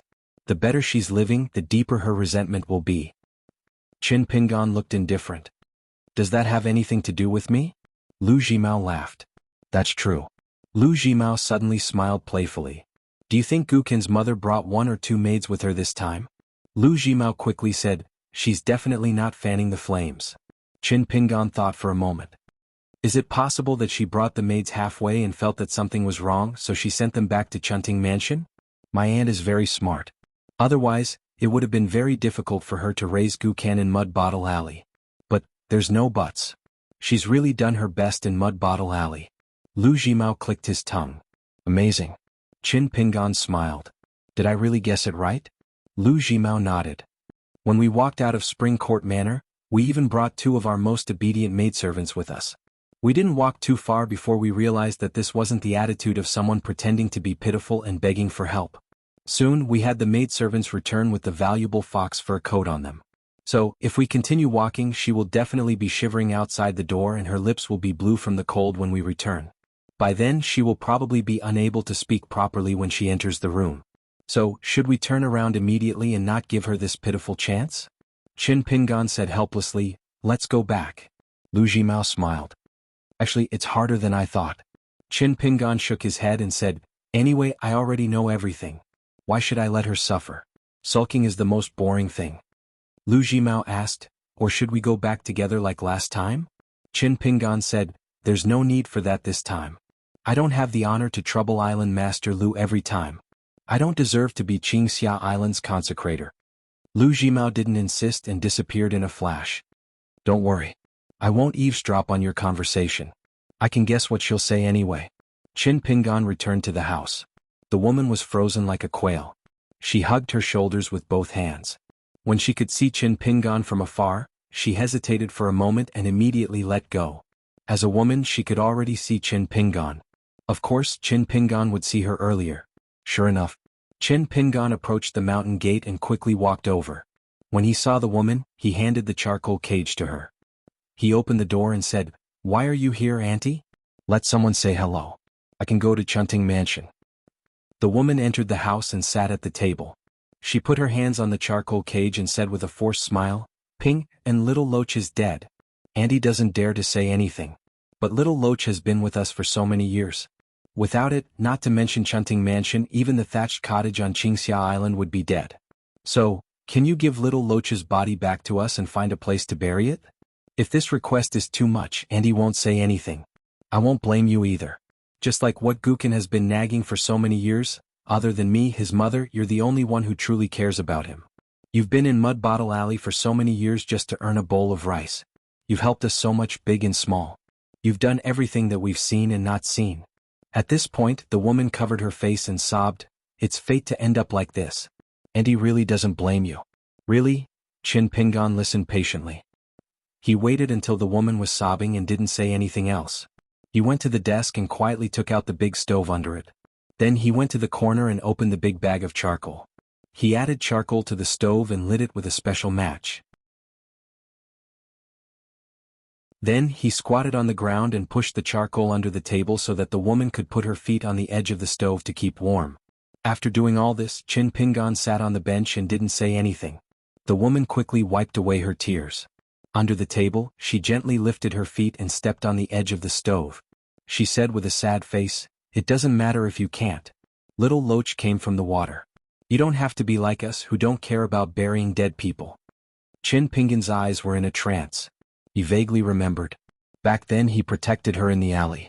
After quarreling with those long-mouthed women, the two of them sat on the steps at the gate of the courtyard. She just cried silently and clenched the corner of the sewn clothes with her hands. She didn't say a word. When she saw her naughty son swaggering into Mud Bottle Alley, she quickly turned around, wiped her tears, tidied her clothes and combed her hair with her fingers. Even now, Qin Pingan still felt that the aunt back then was the best mother for Gukan. She asked softly, Ping, and I heard that you went to Gong Willow Island this time and met Ancestor Lu. Was it dangerous? Qin Pingan clenched his fists and gently placed them on his knees. There was no more sadness in his heart, only helplessness. It was ominous to see the abyss fish. Qin Pingan took a deep breath and loosened his fists. He stretched out a finger and pointed at his eyes. Aunt, we're really a family. In fact, there's no need to talk. We're all here. I saw it when you opened the gate and brought me a bowl of rice. After the quarrel, you sat at the gate of the courtyard and winked at me. You told me to keep it a secret from Gukan and not let him know that his mother was wronged and made him worried. I also saw it. The woman wanted to say something but stopped. Under the table, she clenched the bamboo handle of the small charcoal cage tightly. Qin Pingan really wanted to tell her. Aunt, you probably don't know, but when I was in Mud Bottle Alley, I knew that you wanted me dead because of that little Loach. Aunt, you hoped that Lu Jimao could kill me. Aunt, you probably don't know either. That night when you invited Lu Jimao to Chunting Palace and asked about me, Lu Jimao didn't drink the tea but took the water in the cup. In fact, he used the mountain's secret technique of echo water to collect the tea and put it in the bowl. He then placed it on this table. It's just that I shattered the lingering sound ripples of your conversation. Auntie, you don't know either. You took off the fox fur coat, the maidservant returned to the manor, and even the little action of letting go of my hand as soon as she saw me at the door, the scheming behind it, and the words she said when she entered the room, I know everything. I know everything clearly. However, Qin Pingan swallowed all these words back into his stomach. In the end he only said, Auntie, Book Lake might be different in the future. Auntie and Gookin won't have to be so afraid anymore. There might be a day when we can't protect our family business, and there might be a day when assassins come for revenge and Gookin has to kill them again and again. However, before that day really comes, I hope that Auntie can stay in Springcourt Mansion as much as possible." The woman nodded gently. Chin Pingon looked at her and said slowly, "The Book Lake will be very different. When that day comes, I hope that you can be as careful as you were when you moved from Mud Bottle Alley to Green Canyon Island and see how you can help Gookin expand the family business in Chunting Palace. Since it's for Gookan's good, I think you've suffered for so many years in Mud Bottle Alley and the first 3 years in Green Canyon Island. In the future, for the sake of Gookin, you can also endure it. There was bound to be a day when he would succeed. Just like how he had raised Gookin all those years ago. The things that the little slug ate and wore were never worse than the other children in the neighborhood. Just like how his ancestral home in Mud Bottle Alley had turned into Springcourt Mansion. In the future, it might even become his own island instead of Hangbo Mansion, which was bigger than Springcourt Mansion, right? What's more, Gookan's father may come to Book Lake to see you at any time." The woman nodded vigorously. Her eyes were moist and slightly swollen. Chin Pingon did not say anything else. The woman sat for a while longer and then left. Chin Pingon walked her to the door, but the woman was unwilling to take the charcoal cage away. She said that it was not necessary and that the cold was nothing. She had suffered all kinds of hardships in Mud Bottle Alley and was already used to it. Chin Pingon watched her leave and then returned to the house. The woman walked hard all the way but did not complain. When she got close to Chunting Palace, she immediately put on a straight face and moved her lips slightly. But when the maidservant ran out quickly, the woman quickly smiled. Chin Pingon sat at the table and was speechless. He murmured, "It's useless, right, Chin Pingon?" He rubbed his cheeks. "Then do something useful." Chin Pingon lowered his head and bent over. He moved the stove and stepped on it. Still holding the charcoal cage, he lay on the table and took a nap. Half asleep and half awake, he felt like he had returned to his hometown. The barking of Shiba men dogs in the middle of the night, the crying of children that disturbed one's sleep, and the sound of an old woman's hunched figure playing with clothes. Many people would be annoyed by it. Chin Pingon was the same back in Mud Bottle Alley. He could only endure it. In the end, it was just a small matter. The more he thought about it, the more he felt that it was a small matter. Now that he thought about it, he missed it. With a bang, the charcoal cage fell to the ground. Chin Pingon woke up, picked up the charcoal cage and put it beside the bench. He went to sleep. When he woke up, it was already late at night. He was awakened by a knock on the door. Chin Pingon went to open the door and almost cursed it out loud. It was the master of Pearl Hairpin Island, Lu Zhongruan. Chin Pingon opened the door but did not give way. Lu Zhongruan raised his eyebrows. "What, you won't even let me in?" Chin Pingon asked in return. "If I let you in, how can I go to Zhu Xian Palace to see my Yuanji?" Lu Zhongruan waved the porcelain bottle in his hand. "We're discussing such an important matter at the door?" Chin Pingon frowned. "You're doing this on purpose?" Lu Zhongruan smiled and nodded. Chin Pingon said helplessly, "Master Lu, what are you thinking? This is not the rule of doing business, okay?" Lu Zhongruan smiled. "Don't reason with a woman." Chin Pingon was stunned for a moment, then smiled bitterly. "That's reasonable." Lu Zhongruan walked into the house. Chin Pingon did not dare to close the door. As a result, Lu Zhongruan lifted his leg and kicked the door shut. Lu Zhongruan looked down at the large bluestone slab, glanced at the bookcase in the corner, and the 6 halves of purple bamboo leaning against the wall. Finally, his gaze returned to the bluestone slab. "Mr. Chin, you've been hiding here all day just to fiddle with these sinister things?" Chin Pingon nodded. Lu Zhongruan walked to the table and glanced down at the stove. "This thing is very rare." Chin Pingon said with a smile, "The common people have seen the earth dragon in your rich and powerful sect. They think it's even rarer." Lu Zhongruan was a gold-core earth immortal who deliberately hid his strength from the book slip lake. After sitting down, he put his feet next to the stove. "Oh, it's quite warm. I'll get one in the sparkling gem pavilion later." Chin Pingon asked, "Have you thought it through, Master Lu?" Lu Zhongruan was still looking around curiously. He said casually, "Yes, I've thought it through. How could I dare to neglect a bookkeeper who can be personally escorted by Patriarch Lu? Do I want to die?" Chin Pingon said, "Our business may need to be put aside for a while." Lu Zhongruan said angrily, "Chin Pingon, are you playing with me? Who was the one who came to the sparkling gem pavilion to do business with me? Now that I've come to give you a personal answer, you're putting on airs with me? What? You want to raise the price now that you've got Patriarch Lu? Fine, name your price. I'd like to see if you have the face to say that you'll take both the man and the money. Chen Pingan stared at the Princess Royal of the Fallen Kingdom. If it weren't for the fact that so many people have come to visit the master of the Verdant Gorge Island, I wouldn't have let you sit here and scold me tonight. I would have really drawn a clear line with you. Do you really not know, or are you just playing dumb? You could have waited patiently in the Pearl Hairpin Island.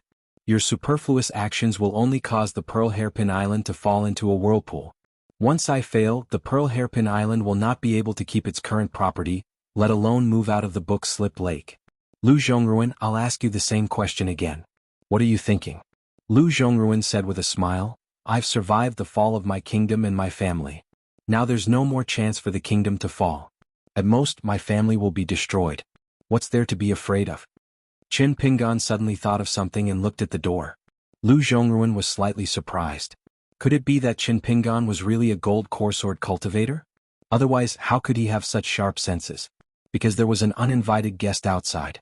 He was sneaking around like someone who often eavesdropped on other people's conversations.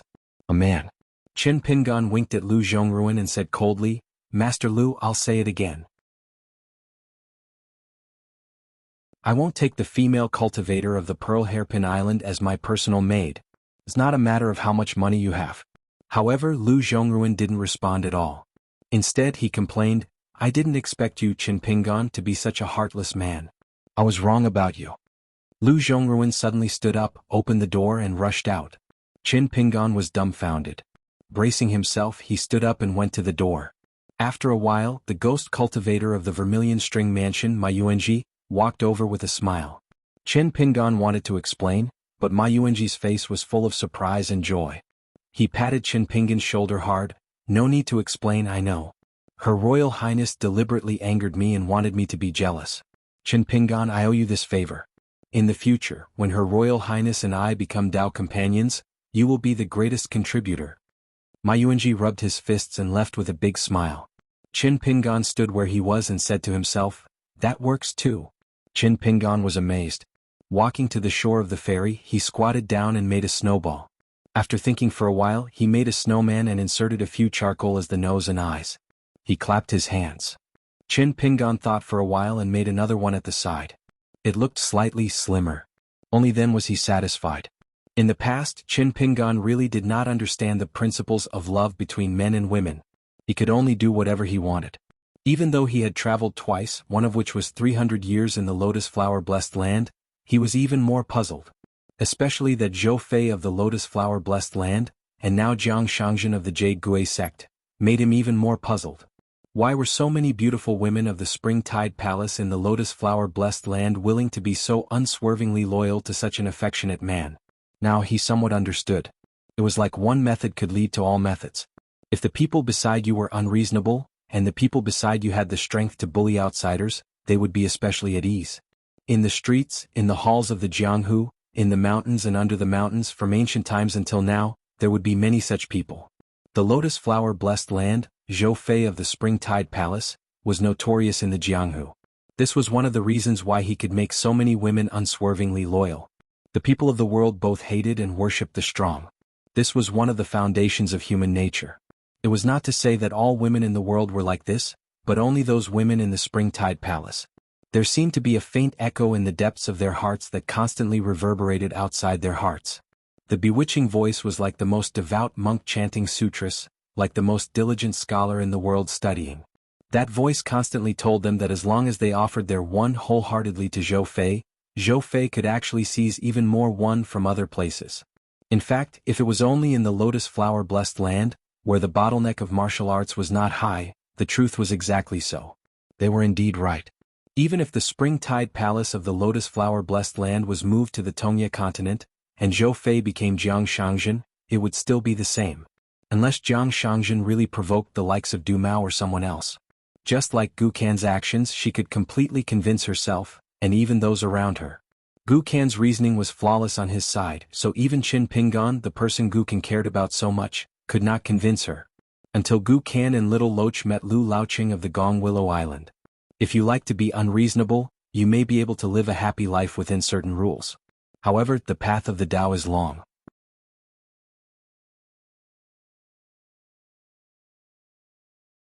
Sword Kamiseref equals https://koyan apps.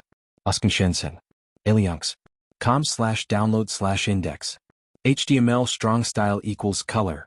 Red. The new version of the Quick iBook app has been officially released. It includes a large number of books from the library for readers to read for free. The books are updated at the same time as the major platforms, and there are also many high-quality sources to support it. Hurry up and download it.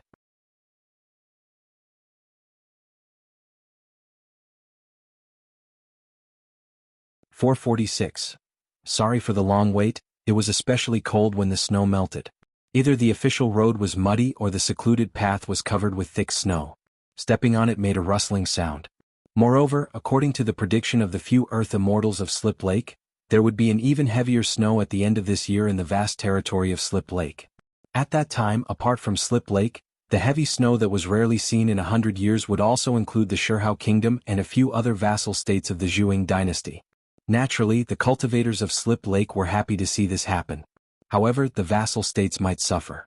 It was just unknown whether the 3 heavy snowfalls at the beginning of winter would imperceptibly slow down the speed of the Great Li's cavalry moving southward, giving the Zhuang dynasty, who adopted the scorched earth strategy for the first time since the founding of the dynasty, more time to breathe. However, the general trend of the world did not seem to have much to do with the daily lives of the cultivators. After all, the world was divided into the top and bottom of the mountain. In the main hall of the Lingguan Temple, Zheng Yi went around to pick up firewood and lit a bonfire. Qin Pingan was still wearing a thick cotton robe, which was no different from when he was in Verdant Canyon Island. However, he did not carry a sword on his back. Instead, he carried a self-made bamboo blade and the fake Chu Huang sword that he bought from the Crying Ape Street in Pondwater City. The two ate their rations. This trip was the first time in Zheng Ye's life that he went on a long journey. Therefore, compared to the quiet Qin Pingan, the young Zheng Yi could not help but feel excited. Passing a checkpoint and handing over the genealogy certificate issued by the Ancestral Hall of the Verdant Canyon Island to the soldiers at the border of the Shirhao Kingdom made Zheng Yi very excited. However, he did not dare to show it. Mr. Qin Pingan had a lot on his mind. Zheng Yi was not blind. The two did not speak. After Qin Pingan finished his food, he started to spread out a map of the Shirhao Kingdom. The southern part of the Shirhao Kingdom was still fine. There were only a few Dali Iron Horse scouts and cavalry. Qin Pingan and Zheng Yi had seen them twice. However, in the south, which had not been affected by the war, there were already signs of chaos. For example, the Lingguan temple they were in was a good example. This was an old Lingguan temple that had not been repaired for a long time. It was slightly dilapidated. According to the explanation of the villagers nearby, the old Lingguan temple who was in charge of the incense died in autumn this year. The county government should have chosen a new Lingguan temple. Generally speaking, as long as the candidate had a clean background and had a genealogy certificate signed by a Taoist master, the county government would agree. There was no need to trouble the Ministry of Rites in the capital city for such a trivial matter. However, the Lingguan temple, which had few incense offerings, was no different from the county magistrate. Therefore, the two candidates that the county government originally wanted were not willing to take up the position even though the county government had made a big concession and told them in private that they did not need to spend their own money to build a relationship with a Taoist master in the county. Therefore, the two candidates that the county government originally wanted were still unwilling to take up the position even though the county government had made a big concession and made it clear in private that they did not need to spend their own money to build a good relationship with a Taoist master in the county.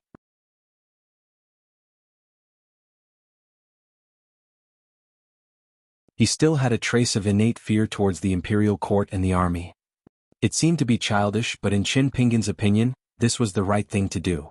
Otherwise, if they encountered the unfamiliar cavalry from the distant north and mistook them for the ordinary cavalry from the central territory of the Aquarius continent, once a conflict broke out, then not to mention a cultivator of the lower 5 realms like Zheng Yi, even a Golden Core realm earthly immortal who was second only to the Emperor of Stonehair Kingdom and was superior to tens of thousands of people would run into a wall with the cavalry of Great Li and might even perish. Qin Pingan did not deliberately remind Zheng Yi about this. Many of the principles that seemed superficial had to be experienced personally to understand. At the very least, he should hear it with his own ears and see it with his own eyes. Zheng Yi began to cultivate with the immortal's secret technique taught by Mr. Qin. Breathing and expelling could make up for one's lack of talent. The poorer the wild cultivator was, the more he would cherish this hard-won opportunity. Qin Pingan's heart was not easy to cultivate, so his cultivation of strength naturally stagnated. It was the same for fist art, sword art, and cultivation of spiritual qi. Qin Pingan stood up, crossed the threshold and came to the main hall of Lingguan Temple. He frowned slightly. There was a popular old saying in the village, "One does not live in the temple, two do not look at the well." The common people might not really understand the mystery, but the cultivators would feel it more deeply. When a person's heart was in the house, good thoughts would scatter like monkeys on a fallen tree. Distracting thoughts and evil thoughts would enter one after another and vice versa. It was the same for temples and Taoist temples, which were originally places with flourishing incense. Were they originally gods revered by ghosts? In places where there were rules and regulations, once there were no more incense, the spiritual qi would disperse, and it would be easier to attract the attention of ghosts and otherworldly items. Many literatis' books and notebooks recorded one after another strange things that happened in the dilapidated temples. That was exactly the reason why. Once, between the colorful clothes kingdom and the comb water kingdom, Qin Pingan met a fox demon in a dilapidated temple. At that time there was a meeting and also a parting. Qin Pingan lowered his head and held his hands. He gently exhaled a mouthful of white mist and rubbed his palms together to warm them up. After thinking for a while, he went to close the door so as not to disturb Zheng Ye's cultivation. Zheng Yi was simple and honest, but on the path of cultivation he was not tenacious enough and was easily distracted. So, tonight, the matter of refining spiritual qi and nourishing the qi residents had just started and was interrupted. He had to start all over again. It was fine if it happened once or twice, but if it happened too many times, it would form a mental path that Zheng Yi did not notice and it would be a big problem. People's laziness, greed and so on were all like this. They seemed to be quietly born and justified, but in the eyes of others, they were already traceable. Therefore, in the early stages of Zheng Ye's cultivation, Qin Pingan had to put in more effort to take care of the youth. Although he was not a master, he was quite like a guardian. Thinking of this, Qin Pingan could not help but laugh. Not only did Qin Pingan's mood not become heavy, but it also became more relaxed.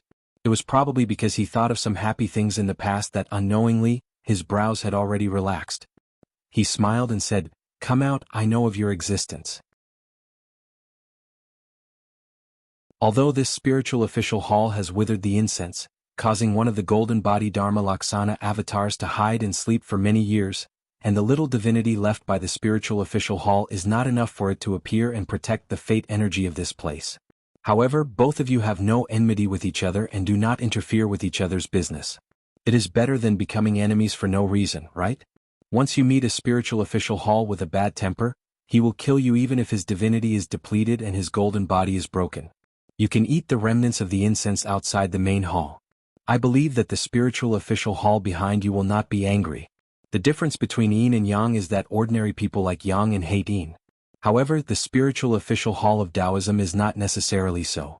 You can live after death, it is the will of heaven and fate. Therefore you can wander around outside the main hall and help yourself to maintain a little spiritual aura, but do not enter the main hall. Qin Pingan explained patiently and carefully. This was because many of the otherworldly items and ghosts that did not dissipate after death were muddle-headed. Their knowledge of this world was not more than when they were alive. They were probably not even comparable to Zheng Yi, who was a cultivator of the lower five realms.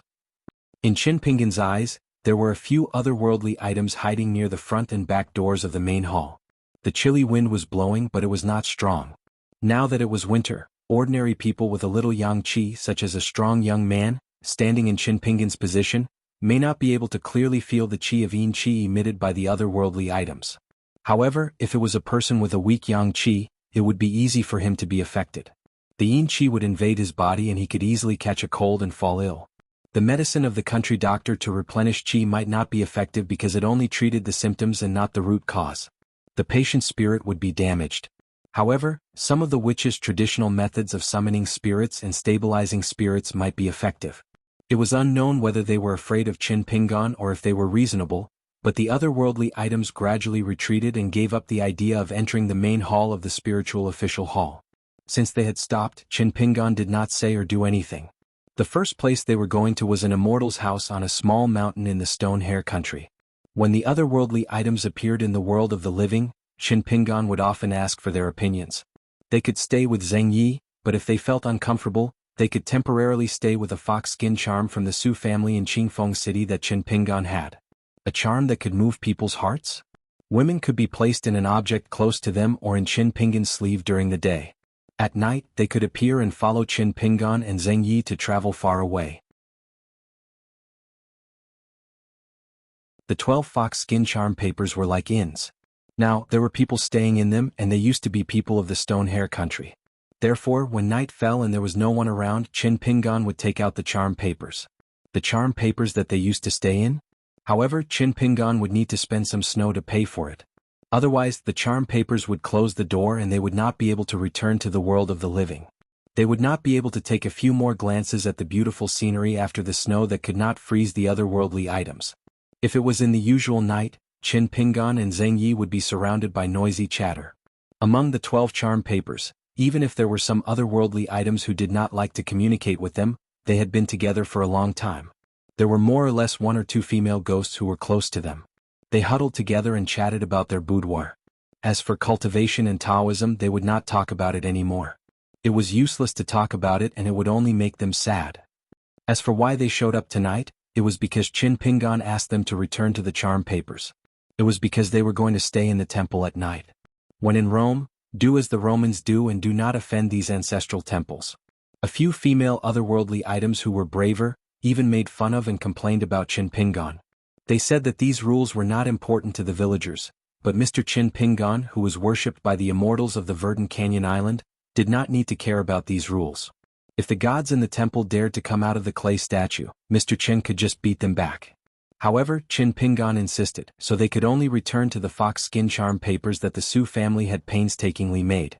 At this moment, Qin Pingan was standing in the corridor. Behind him, there was a red-faced, bearded, yellow-robed and golden-armored spirit official who was holding an iron whip and standing on one leg. He looked majestic. It was said that he was one of the more than 200 Orthodox Taoist spirit officials recorded in the book. There was also a very hidden rumor that had spread throughout the world in the past 100 years. Most of the cultivators in the upper 5 realms and earth immortals like Lu Jimao were qualified to hear about it. It was said that one of the 3 Taoist leaders who was in charge of the Baek Okekyung building in the past, the second Taoist brother, who was known as the Invincible Taoist Brother, had proposed 500 Taoist spirit officials. Everyone in the 3 realms, including the Taoist masters of Dragon Tiger Mountain, and even if they were not originally Taoist disciples, regardless of whether they were from the other 2 sects or the 100 schools of thought, had a chance. Once they had accumulated enough merit and luck, they would be able to return to their positions and finally enjoy endless incense in one of the 5 cities of the Baek Okekyung building. What about the more than 200 Taoist spirit officials who were in the immortal class? That meant that half of the divine positions were still empty. The heavenly mandate was waiting for them to return. Qin Pingan walked down the stairs and made a snowball. He gently pressed it with his hands and did not go to the front hall. Instead, he paced back and forth in the courtyard between the 2 halls. It was probably a case of well water not interfering with river water. Qin Pingan was thinking about something. The South Sa continent, the Tongya continent, and the Fuyao continent were the 3 continents closest to the inverted mountain. A treasure had appeared and heroes were fighting for it. Du Mao failed in his ascension and the fragments of his azure golden body were scattered. This great opportunity was said to have caused many cultivators in the upper 5 states of the Aquarius continent to fight for it. Then there was the talk of 500 Taoist spirit officials. This was the real general trend of the world. Among them, Qin Pingan had personally experienced the chaos in the Tongya continent and was slightly affected. Fortunately, his life was not in danger. However, he was miserably schemed by the young Taoist from the Taiping Mountain who gave him a jade token of the Hall of Ancestors. Because of this, Zhong Kui became a ghost and lost his identity as a gentleman in the academy. On the Great Tao, there were dangers after dangers, but the mystery was even more mysterious. It was the coexistence of risks and opportunities. Whether it was fishing in troubled waters, profiting, or even becoming rich overnight, it was far better than 100 years of accumulation. Whether it was the destruction of the Great Tao and the collapse of the Great Tao, in the end, it all depended on the ability of the cultivator. Under the sweeping general trend, Zhong Kui from the Taiping Mountain and Du Mao from the Tongya sect were the same. There was no distinction between good and evil. Knowing these things might not be useful. However, knowing the context was definitely better than being kept in the dark from the beginning. Because this trip required him to pass through all the prefectures in the north and south of the Shihao country, Qin Pingan knew a lot about the Shihao country's Jianghu and local customs. The Shirhao country worshipped Taoism and worshipped a Taoist itinerant immortal as the imperial tutor. The so-called itinerant immortal was naturally an unorthodox Taoist who was not part of the four main branches of Taoism. The three branches under the Taoist ancestor had different styles of Taoist robes. However, the Taoist crowns on their heads were the easiest to distinguish. They were the hibiscus crown, the fishtail crown, and the lotus crown. There were also many details about the Taoist crowns.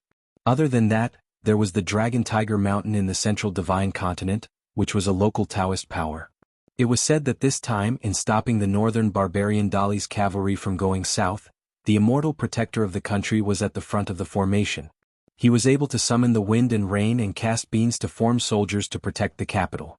In addition to the paper news from the immortal's residence on Katkin Island, Qin Pingan also specially arranged a banquet in Pond City. He found an opportunity to invite two of Gukan's brothers, Han Jingling, the prince of the Shirhao country who had fled here for almost a year, and Huang He, the son of the general of the Shirhao country's border army. Qin Pingan asked a lot of questions but did not talk much. He was very polite.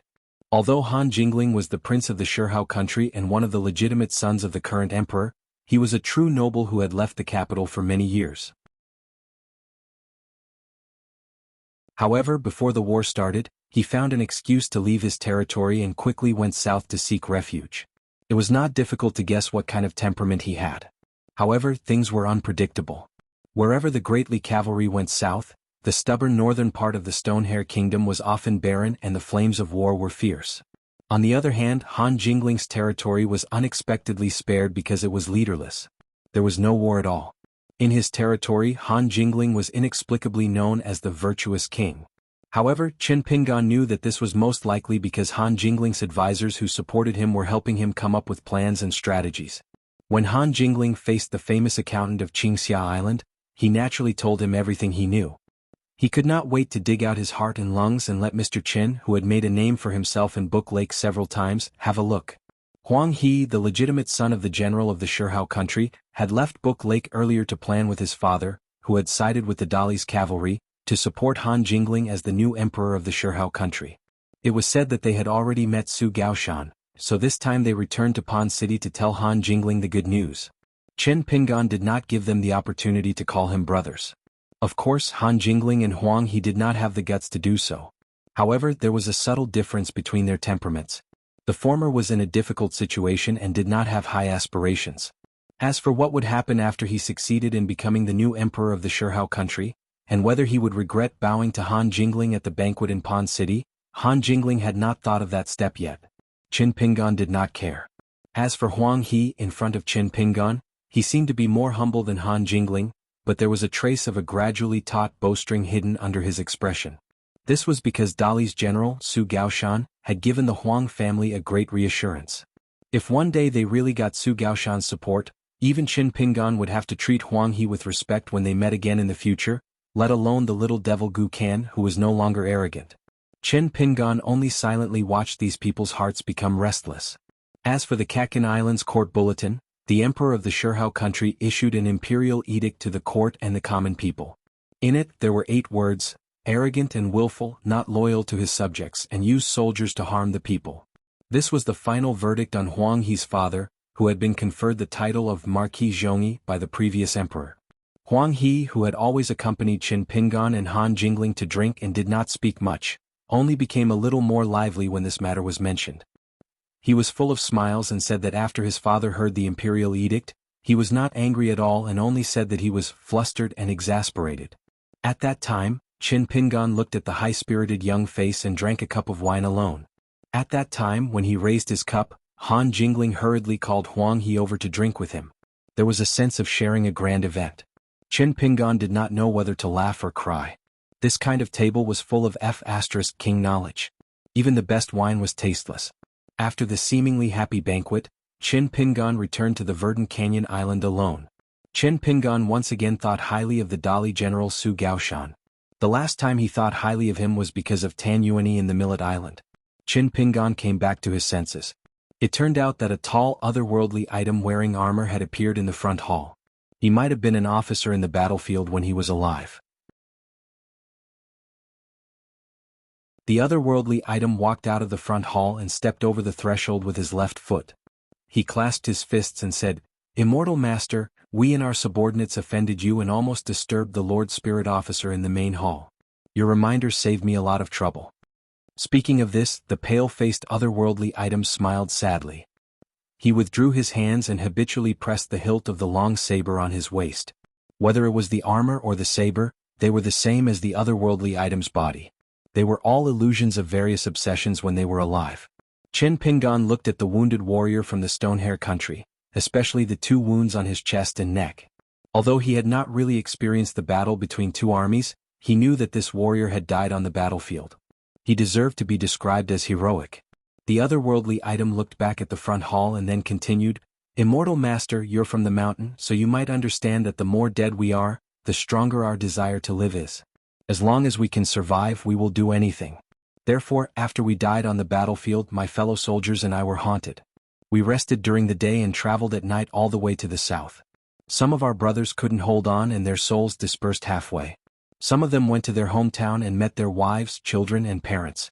Most of them went to the ancestral hall and ancestral tombs so they could go on with peace of mind. However, many of our brothers became more and more obsessed. As long as they met living people at night, they would want to devour their young energy or pass by the local spirit officer temple, which no longer had any god. They didn't care about anything in the place where they were stationed. They just wanted to have a good meal. It was very difficult to restrain them and it was getting harder and harder." Chen Pingan nodded and asked, "If I may ask, General, if some of your fellow soldiers wanted to do this, such as harming the people on the way, and you couldn't stop them, what would you do?"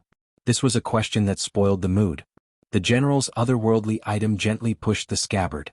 His face was full of pain, but there was no hesitation on his face. "You'll have to ask my saber if it agrees. When we were alive, we were warriors who protected our country. Since we died on the battlefield, there was no way we could serve our country. However, if you want to harm the people after you die, you'll have to go through me first." The general's otherworldly item took a deep breath and grinned. "I'm not afraid that Immortal Master will laugh at me." Along the way to the south, our brothers returned home one after another. We also went from being the Een soldiers in the eyes of the people at the beginning, more than 600, to less than 10 today. Not only did we not harm any of the people in the world of the living, but we also cleared out nearly 100 lonely souls and wild ghosts that were full of evil chi in various places around the mass grave. It's a pity that the cultivators in our army ran away one after another, so I didn't have time to ask after my death. I don't know if our actions of getting rid of evil for the people can accumulate good karma for our brothers so that they can reincarnate well in their next lives." Chen Pingan first cupped his hands and bowed. Then he stopped and said with an unquestionable firm tone, "Heaven and earth are selfless, but human relations are moral. I believe that you and your fellow soldiers will have good karma to protect yourself and your family's descendants." As soon as the general heard these words from the Immortal Master himself, the unyielding warrior on the battlefield actually shed tears on the spot. He turned his head and said, "Did you hear that? I'm not lying to you." At the front and back doors of the hall, soldiers appeared one after another and cupped their hands. It was unknown whether they were thanking the general who died together with them or the young man in the green cotton robe for his final conclusion. When the world was bitterly cold and the mountains and rivers of the country were destroyed, the iron armor on their bodies clanked. That night, Chen Pingan took out a pen and paper and recorded the names and birthplaces of the more than 600 otherworldly items, including the generals. He said that if his friends wanted to hold 2 grand ritual of Zhou Tian and water and land dojo in the future, he could try and help them to record their names. During this time, Zheng Yi, who had finished his cultivation for the night, opened the door of the main hall and helped Chen Pingan and the dozen or so soldiers a lot. Chen Pingan was very familiar with the language of the Aquarius continent, but he was not unfamiliar with the official language of the Zhuang dynasty that the cultivators and people around the Book Slip Lake usually used. However, when the generals and soldiers put on the accent of the Shirhao country, it was a headache. Zheng Yi happened to be the go-between. Chen Pingan was busy until the rooster crowed. It was not easy for him to record all the names in the book. For otherworldly items, the crowing of the rooster did not mean that they had to retreat. Some ghosts with strong Yin Chi could travel freely in the world of the living as long as it was not noon when the sun was shining brightly. However, when the rooster crowed, the otherworldly items would stop and rest. It was like a living person's instinct. After Chen Pingan put away the pen and paper, the general of the Shirhao country, whose surname was Wei, said that he wanted to take a walk outside the Lingguan temple with Immortal Master Chen Pingan. Of course, Qin Pingan did not refuse. After the two of them walked through the front hall and stepped out of the door, the general chuckled and said, "Immortal Master Qin, are you an immortal master from another country? Otherwise, the official language here would not be so awkward." Qin Pingan nodded and said, "I'm from the north." The general rubbed his neck and said with a smile, "It doesn't matter even if I'm from Dali. I have to admit that the Great Li cavalry is really powerful. In terms of battle formation, both sides didn't need to send their cultivators into the battlefield. One side didn't think it was necessary, and the other didn't dare to throw their lives away. When they fought, they had almost the same number of troops, but the battle was completely one-sided. This was because the Great Li cavalry dismounted and fought with us. Their battle techniques and momentum were incomparable to our Stonehair Kingdom soldiers. It's one thing to lose in a cowardly manner, or else my brothers and I wouldn't have died in peace. But then again, I'm somewhat convinced." Qin Pingan nodded. The general stopped and said, "I won't ask too much. However, I'm not stupid. I know that Immortal Master Qin is the one who is going to hold the Granzhou ritual and the Water and Land Dojo. So." The general shook his armor slightly and let go of the hilt of his sword. He was about to kneel down on one knee. He had to show his gratitude to this immortal on behalf of his brothers. However, Qin Pingan held his hands and prevented him from kneeling down. Qin Pingan smiled and said, "You don't have to do this. I don't deserve this." The general had no choice but to give up and said jokingly, "Immortal Master Qin, why are you being so polite? Do you want me to die of shame again?" Qin Pingan shook his head and said, "I wouldn't dare." Qin Pingan covered his sleeves with his hands and looked into the distance. The sky was about to brighten and the night sky was getting thinner. He said softly, "General Wei is actually much better than me. He knew how to do the right thing from the beginning. This is the best way to treat his fellow soldiers. I'm not as swift and decisive as General Wei. Not only did I get myself into trouble, but I also got everyone into trouble." The general was silent for a moment and asked, "Why don't you say that you got yourself into trouble? You're already unhappy. Why can't you say something? What do you mean by, 'I also got others into trouble'? Immortal Master Qin, although I am an outsider, I know the hardships that I have gone through. Especially when my comrades drew their swords on me, it was even worse than being stabbed by the Great Li's cavalry. When I felt that I couldn't get over it, I secretly called a few of my brothers in the army to beat them up. Otherwise, I would have been driven crazy. Perhaps before my brothers lost their minds and turned into malicious ghosts, I would have become a malicious ghost that wreaks havoc in the world." Immortal Master Qin said with a smile, "You are right. So, Immortal Master Qin, you shouldn't think that way." Qin Pingan thought carefully and then smiled and said, "Thank you. I feel much better after hearing General Wei's words." General Wei laughed and said, "I'm not a general. I'm just a secondary rank 6 official. In fact, I'm also a meritorious officer. It's just that the generals with real power either ran away or avoided battle. That's why I was able to lead so many of my fellow soldiers." Then he stomped his feet and stepped on the snow by the roadside. "He's just going to die." "It's not a great feat." Qin Pingan thought of something and took out a handful of snow. "This is the deity coin from the mountain. You can use it to absorb spirit chi and maintain your consciousness. It's the least valuable kind." The general hesitated for a second and then took the snow. He joked, "Immortal Master Qin, you can give me more. I don't mind the weight of the deity coin. I love money both in life and in death. The least important thing in the world is silver." Qin Pingan hurriedly waved his hand and said with a smile, "I'm now an accountant. I'm very shrewd when it comes to doing business. I know where you're from, no more no less. I should give you a few immortal coins for traveling at night." General Wei laughed heartily. "Great. Was there a businessman in the world who was afraid that others wouldn't know that he was smart?" Qin Pingan asked, "General Wei, since you're from a garrison at the northern border of Shihao Kingdom, do you plan to go back to the north alone after seeing your brothers off?" General Wei, who was in his early 30s, shook his head. "No need. My parents passed away early and I don't have a wife or children. Everyone I know in my hometown is dead. 2 years ago, His Majesty began to mobilize the border army on a large scale. Apart from the northern border army, which was tough to begin with, the few border armies that were brave and capable of fighting were mostly transferred to the north. As for the border towns in the south like the Huang family, we tried to persuade them, but they didn't listen. So they rebelled and stabbed us in the back. In fact, I know very well that the backbone of our Stonehair Kingdom has been completely destroyed by the Great Li's cavalry." Qin Pingan said slowly, General Wei, if you're willing, you can go to Yunlu City at the Book Lake alone after you're done with your business. Look for a 8-state sword cultivator named Du Seiyu. If Du Seiyu is not in the city, you can go to the Liu family in Plum Alley and ask their family head to recommend you to the Verdant Canyon Island. Whether it's Du Seiyu or the head of the Liu family, you can say that you're Qin Pingan's friend. When you arrive at the Verdant Canyon Island, someone will welcome you. You can stay at the entrance of the Verdant Canyon Island and stay in Zheng Ye's house until we return. If General Wei is willing, I can write you a letter and give you a token. General Wei smiled and asked, Immortal Master Qin, do you have friends who are proficient in the Ghost Dao? Are you planning to train me to be a ghost general? Immortal Master Qin has done me a great favor, that's why I'm asking. Otherwise I wouldn't even ask. At worst I'll just agree and wander around, but I won't go to the Book Lake. I hope Immortal Master Qin can forgive me. To be honest, I don't have the slightest interest in fighting and killing. If possible, even if I have to wait for my soul to scatter day by day, I'll accept my fate. Immortal Master Qin, I can only hope that I'll repay your kindness in my next life. Qin Pingan shook his head and said, Although I know some secret Ghost Dao techniques and 2 spirit tools that are suitable for ghosts to live in, I don't want General Wei to be my servant. I just don't want General Wei to disappear from this world. As long as you trust me, I'll let General Wei decide whether to stay or go when we arrive at the Verdant Canyon Island. Even if General Wei wants to become a ghost general, I won't agree.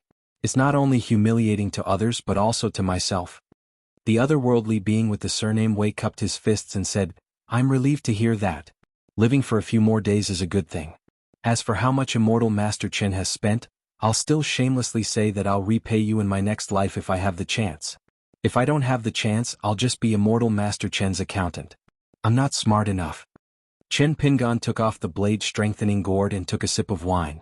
It was rare that he didn't drink to refresh himself. He just wanted to drink. After returning to the Lingguan Temple, Qin Pingan wrote a letter and handed over a Yangqi lantern lighting talisman and a small bamboo slip. He handed them all to General Wei and finally he secretly gave him a small piece of Xiaoshu money. When he was done, the sky was already bright. All the otherworldly beings were temporarily resting in the front hall of the Lingguan Temple. When Qin Pingan returned to the main hall, Zheng Yi had already packed his luggage and carried the bamboo box. Qin Pingan cupped his fists at the painted statue and said apologetically, Tonight, we'll be staying here. There's also a group of Yin soldiers in the front hall. Sorry for the inconvenience. Zheng Yi had no choice but to follow suit. When they walked out of the main hall and passed by the front hall, General Wei only cupped his fists and sent them off. He didn't say anything else. After leaving the Lingguan Temple, they continued their journey north. As the two walked in the snow, Zheng Yi asked softly, Mr. Qin? Can I ask you a question? Qin Pingan bent down and grabbed a handful of snow to wash his face. He smiled and said, Go ahead. Zheng Yi asked, Mr. Qin, do you have to spend so much money again and again for no reason? When we were on Reed's Moon Island, my master and everyone else said that us cultivators are the most wasteful. If you don't know how to be thrifty on small things, you're destined to have no bright future. Qin Pingan smiled and asked, Do you think I have a bright future now? Zheng Yi scratched his head and said, Of course. Mr. Qin, you're already a grand cultivator. Qin Pingan said, That's fine. Anyway, I'm already a grand cultivator in your eyes. It doesn't matter if I'm not thrifty once in a while. Zheng Yi felt that Mr. Qin, who always treated people with sincerity, was purposely not giving him a thorough explanation. But seeing that Mr. Qin wasn't willing to talk about it, Zheng Yi didn't want to get to the bottom of it. Qin Pingan sighed and said, Last night we stayed in the Lingguan Temple. Do you know the origin of the Lingguan Temple and the duties of these gods? Zheng Yi shook his head and said, I only heard from my master that it's a Taoist god. Compared to the mountain and water god? Their origins are even further back. Qin Pingan smiled and said, Then you must have heard of the old saying, There's a god 3 feet above, right? The Lingguan Temple used to be one of the gods who checked the merits and faults of people in the mortal world. Although this saying isn't very accurate now, I think it's better to believe it than not. Whether it's the common people or us so-called cultivators, if we're not afraid of anything in our hearts, we're only afraid of the wicked and the evil. I don't think it's good. But this is my own opinion. Zheng Yi, you don't have to worry too much about it. Just listen. Zheng Yi nodded and said, I'll remember it. Who knows, it might come in handy someday. Qin Pingan turned to look at Zheng Yi and smiled. Zheng Yi was a little embarrassed. Mr. Qin, did I say something wrong again? Qin Pingan shook his head and walked slowly. No, you said it very well. Some principles were used to survive and help oneself live a better life, while others were used to ease one's mind. As for which principles are better and more suitable for the current situation, it depends on everyone's background and state of mind. Anyway, I think they're all useful principles. In the future you'll know all kinds of principles.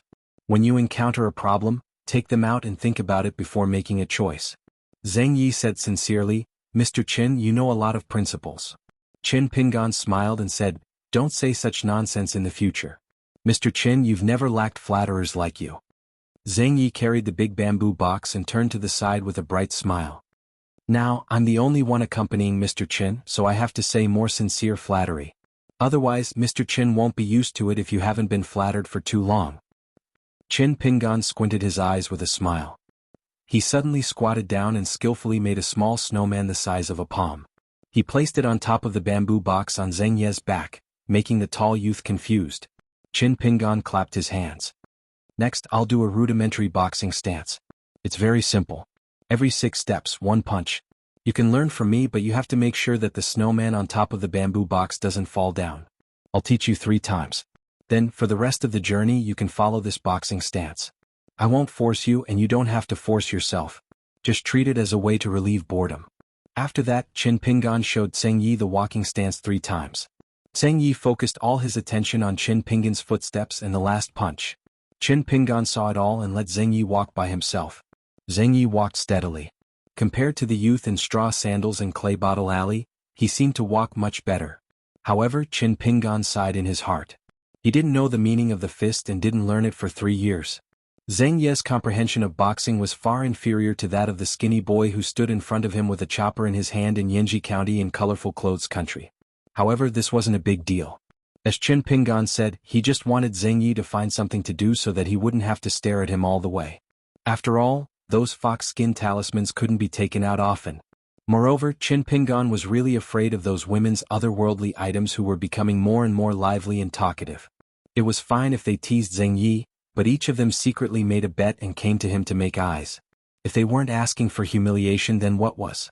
I, Qin Pingan, have seen so many dangerous situations in Jianghu. After all, Zheng Yi was a chi cultivator who was trained with money on Maoyu Island.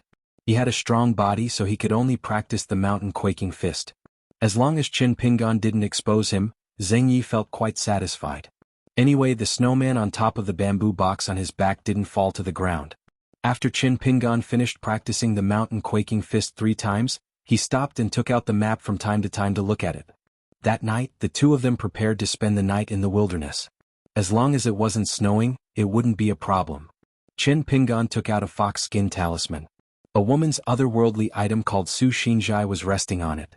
When she was alive, she was a cave-dwelling realm cultivator from the Stone Hair Kingdom. Her father favored boys over girls.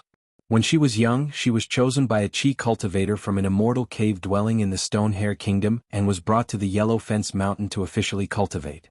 She cultivated on the mountain for more than 10 years and never left the mountain. Su Xinzhai no longer had any feelings for her family. Her father once personally went to the foot of the Yellow Fence Mountain and begged to see his daughter, but Su Xinzhai still refused to see him.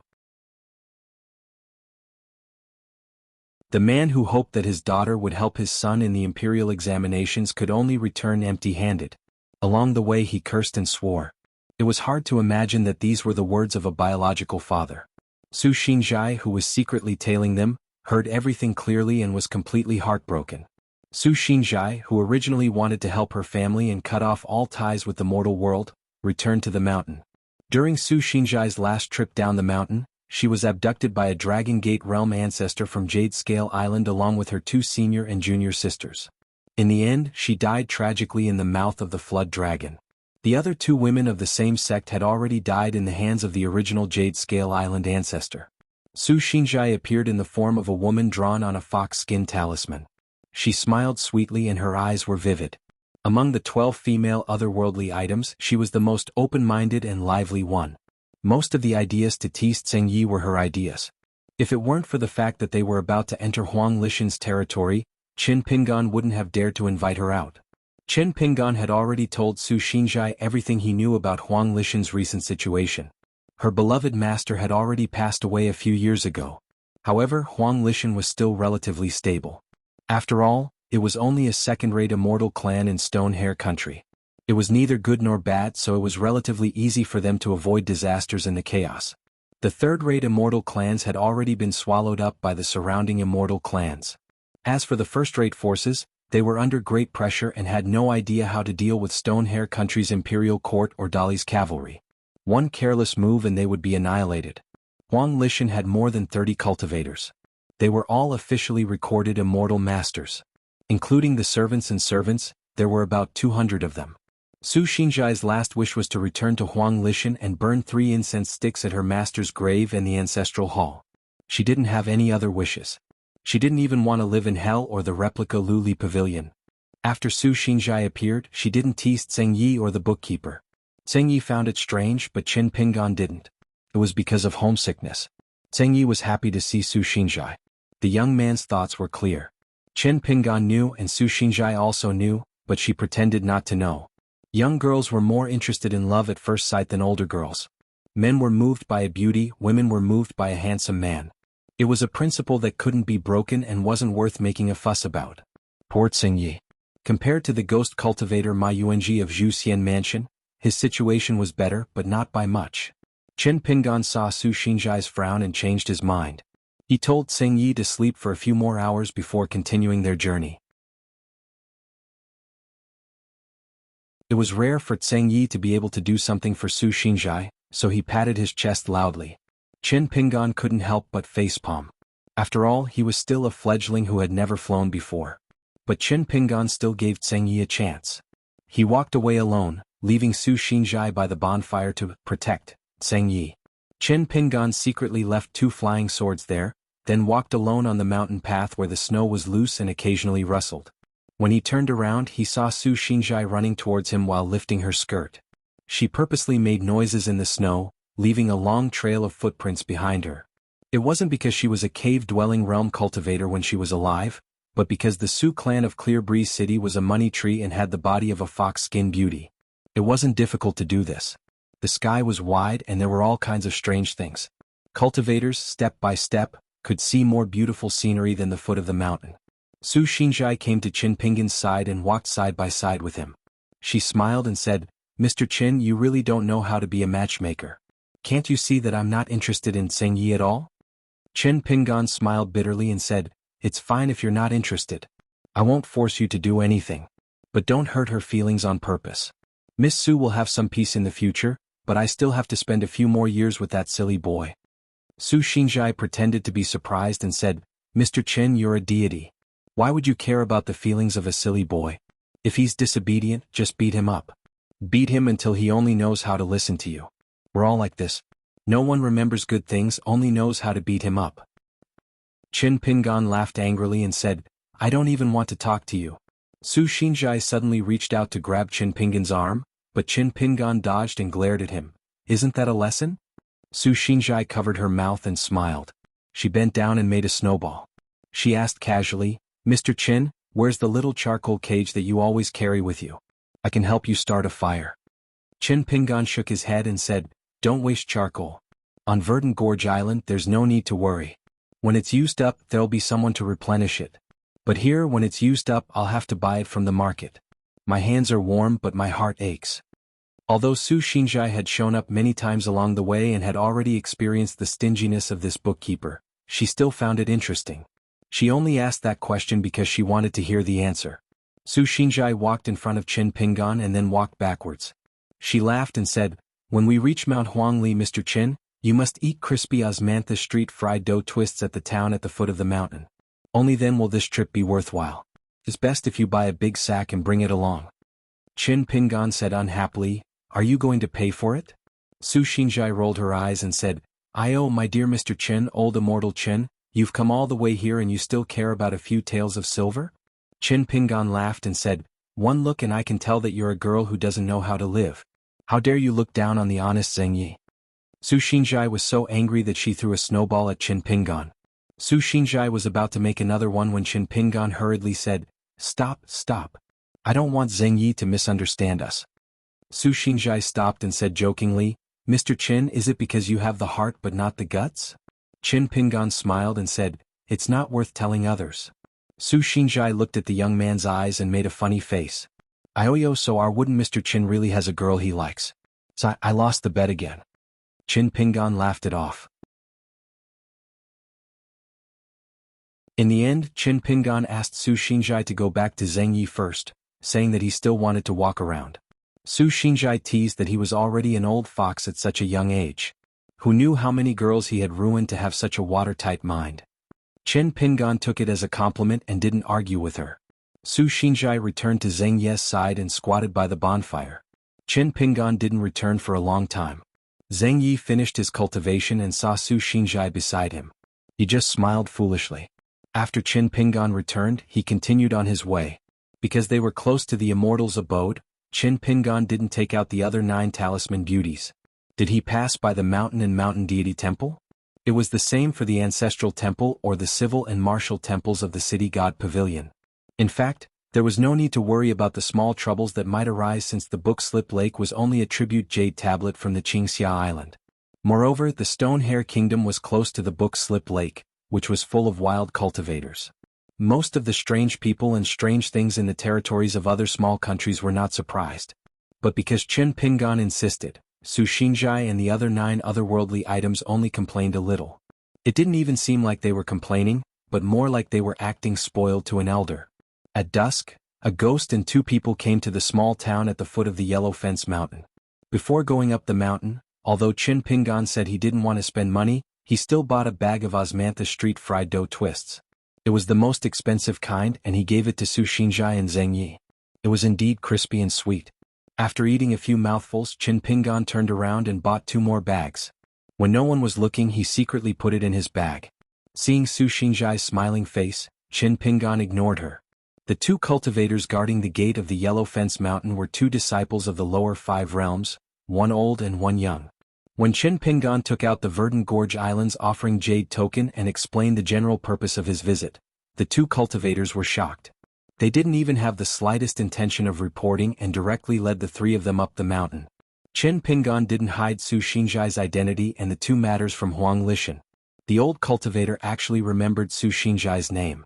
After all, she was the prodigy that Huang Lishan had placed high hopes on back then.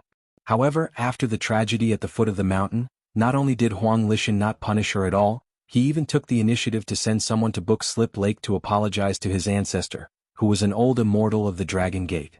Of course, he also had the intention of turning the bad into good. He wanted to establish a relationship with Book Slip Island so that he could set up a banner at the top of Huang Lishan's mountain and intimidate his enemies far and near. However, White Scale Island didn't allow the cultivator of Huang Lishan to enter the mountain at that time, which was a great humiliation.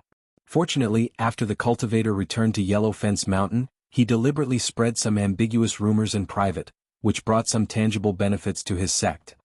Therefore, when the old cultivator heard that it was a guest from Verdant Gorge Island who came to visit, he didn't dare to be negligent.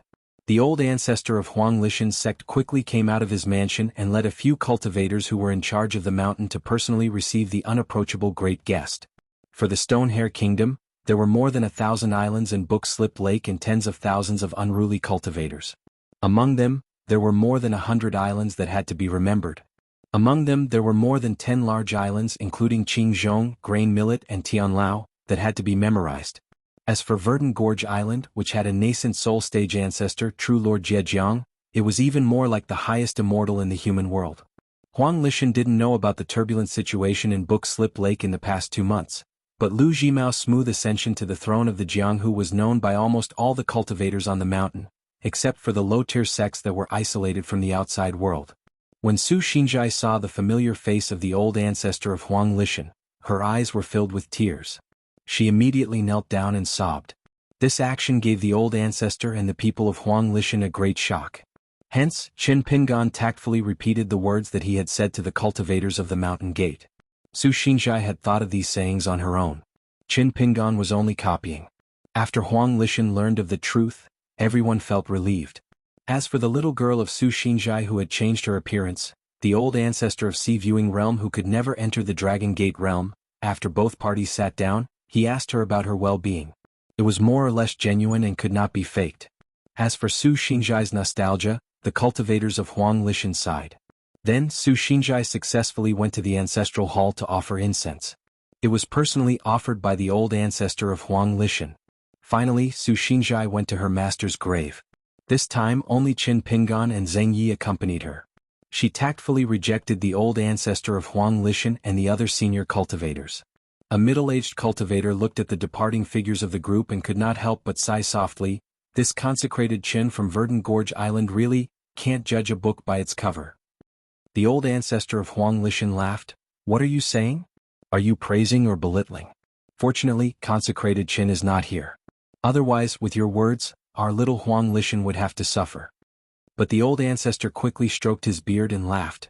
But you really can't judge a book by its cover. His looks are ordinary and he doesn't have a single dazzling magic weapon on him. If it wasn't for that consecrated jade token, I really can't believe that such a young cultivator is already the top consecrated of Verdant Gorge Island.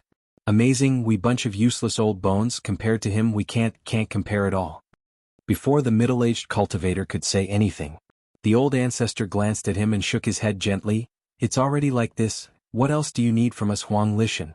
Don't you think it's not good enough, so you're doing something extra? The middle-aged cultivator immediately understood and nodded. Although they were already far away, Su Xinzhai keenly noticed Qin Pingan's helpless face. She smiled and asked, "What's wrong? Did the old ancestor say something about me behind my back?" Qin Pingan smiled and shook his head. "No, she's just saying good things about me." Su Xinzhai asked curiously, "Why?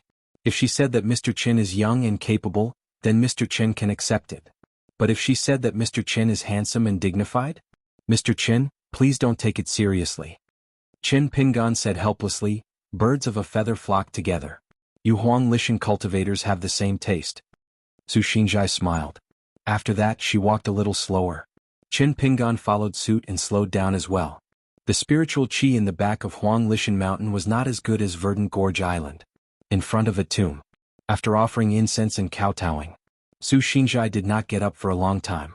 Qin Pingan squatted in the distance, grabbed a handful of soil and gently rubbed it. Zheng Yi looked at Su Xinzhai's figure from afar. The young man was also sad. After Su Xinzhai got up, she wiped away her tears and walked to Qin Pingan.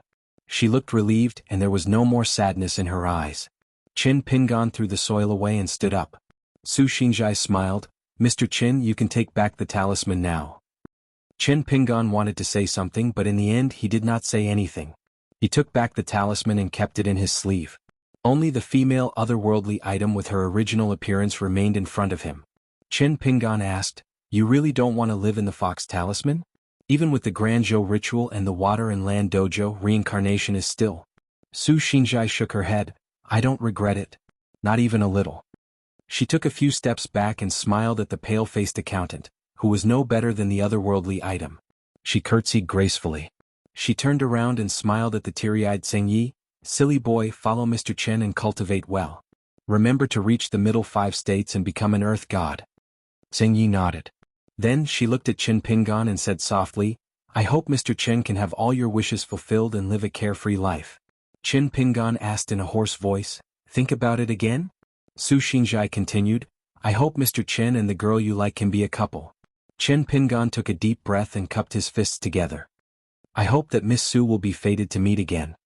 Su Xinzhai's face was full of tears, but she smiled happily. Please don't forget me when the time comes, okay?" Qin Pingan nodded. Su Xinzhai tilted her head and looked into the young man's eyes, as if she was trying to make sure that he was not lying. Finally she smiled. I just realized that our Mr. Chen is so handsome." Qin Pingan squeezed out a smile and gave her a thumbs up with a trembling hand. "This lady has good taste." Su Xinzhai no longer had any lingering thoughts. Bit by bit, her soul began to dissipate. Like a painting of a beautiful lady, she was burned to ashes and returned to the world. Qin Pingan waved goodbye to her. Zheng Yi covered his face and cried. Finally, Qin Pingan patted his shoulder. "Let's go." Zheng Yi lowered his head and nodded slightly. Qin Pingan said softly, "If you really like Miss Su that much and you can't tell her that you like her, it's okay. In the next few decades, even if you have to search the entire world, you have to see her again. Tell her loudly that you like her. If 100 years is not enough, then work hard to become an earth god. As long as you still like her, you can cultivate diligently and travel thousands of miles. What's wrong with looking for her for 1,000 years? Tseng Yi raised his head and sobbed, but I'm not talented enough. Chen Pingan said in a low voice, Tseng Yi, before you put in more effort than normal people, you don't have the right to say that you're not talented enough. I don't care if you say this to others 1,000 times or 10,000 times. But with me, as long as you want to cultivate with me, you can only say it once. Tseng Yi was in a daze. Chen Pingan took the lead and said his last words to Tseng Yi. I'll wait for you at the mountain gate. Before that, I'll bid farewell to the cultivators of Yellow Fence Mountain. You don't have to follow me. You can stay here alone. As for whether you say it or not, it doesn't matter. Whether you can keep it in your heart for a long time, that will be the proof of how much you like Miss Su. But I'll say something that you might not want to hear now. Even if you like another girl in a few months or a few years later, I won't look down on you, Tseng Yi. But if you can keep Miss Su in your heart, I'll definitely think highly of you, Tseng Yi. Chen Pingan left Tseng Yi alone and returned alone to bid farewell to the cultivators of Yellow Fence Mountain. He slowly went down the mountain. He sat on the bottom step of the mountain gate. Turning his head, he saw a tall young man running down the mountain. On the Pine Crane Street of a provincial city in the Shihao Kingdom, where the rich and powerful gathered, there was a mansion of the Ma family with a very high threshold. It was originally a first-class county. Later on, because it gave birth to a daughter who was even more precious than the royal family, it made the family further progress. In such a large provincial city, it was very prestigious. Even the provincial governor, who had always been aloof and arrogant, would take the initiative to send people to the mansion of the Ma family as guests every New Year and festival. At the end of the year, early in the morning, the sound of horse hooves resounded on the Bluestone Street. 3 riders entered the city early and came to Pine Crane Street. Because the flames of war had spread to the central region of Stonehair Country, this year's end of the year, Pine Crane Street was not as jubilant as before. The 3 riders dismounted one after another. A young man with a dispirited expression, wearing a green cotton robe, was carrying a saber and sword like the ranger. Beside him were a man and a woman who were leading a horse. The woman had a graceful figure, but unfortunately she was wearing a veil hat that covered her face. The other was a strong young man carrying a bamboo box. The gatekeeper was a middle-aged man who was dressed as well as the county's gentry. He yawned and glanced at the leading foreigner impatiently. However, when he heard that this person came from Qingxia Island and Book Slip Lake, he shivered and lost all his sleepiness. He immediately lowered his head and bowed, saying that the immortal master would wait for a moment and that he would report to the family head. The gatekeeper ran away quickly, not forgetting to look back with a smile, and earnestly asked the young immortal master not to be anxious and that he would return quickly. The mansion was spacious. After about half an hour, the gatekeeper, who was sweating profusely, hurried over with a thin and elegant man with white hair. Behind them there was an old man who walked at a steady pace. He looked like a tutor. The woman under the veil hat was already in tears. She just bit her lips tightly and did not speak. Chen Pingan took out the jade tablet. The old man took it and carefully examined both sides. He respectfully handed it back to Chen Pingan and said softly, I didn't know that the immortal master would come. Sorry for not going out to meet you. The head of Ma family suppressed the surprise and awe in his heart and hurriedly invited the 3 people from Qingxia Island into his mansion. The head of Ma family originally wanted to open the E-gate to show his sincerity, but the young immortal master politely refused. Chen Pingan talked to the head of Ma family, who was almost 50 years old but well-maintained, according to the wording that he had discussed with the head of Ma family's mansion. Ma Duyi was originally a cultivator of Songfeng Island in the Book Slip Lake. He joined an old cultivator named Xiao Dongtian and had no hope of reaching the Great Tao.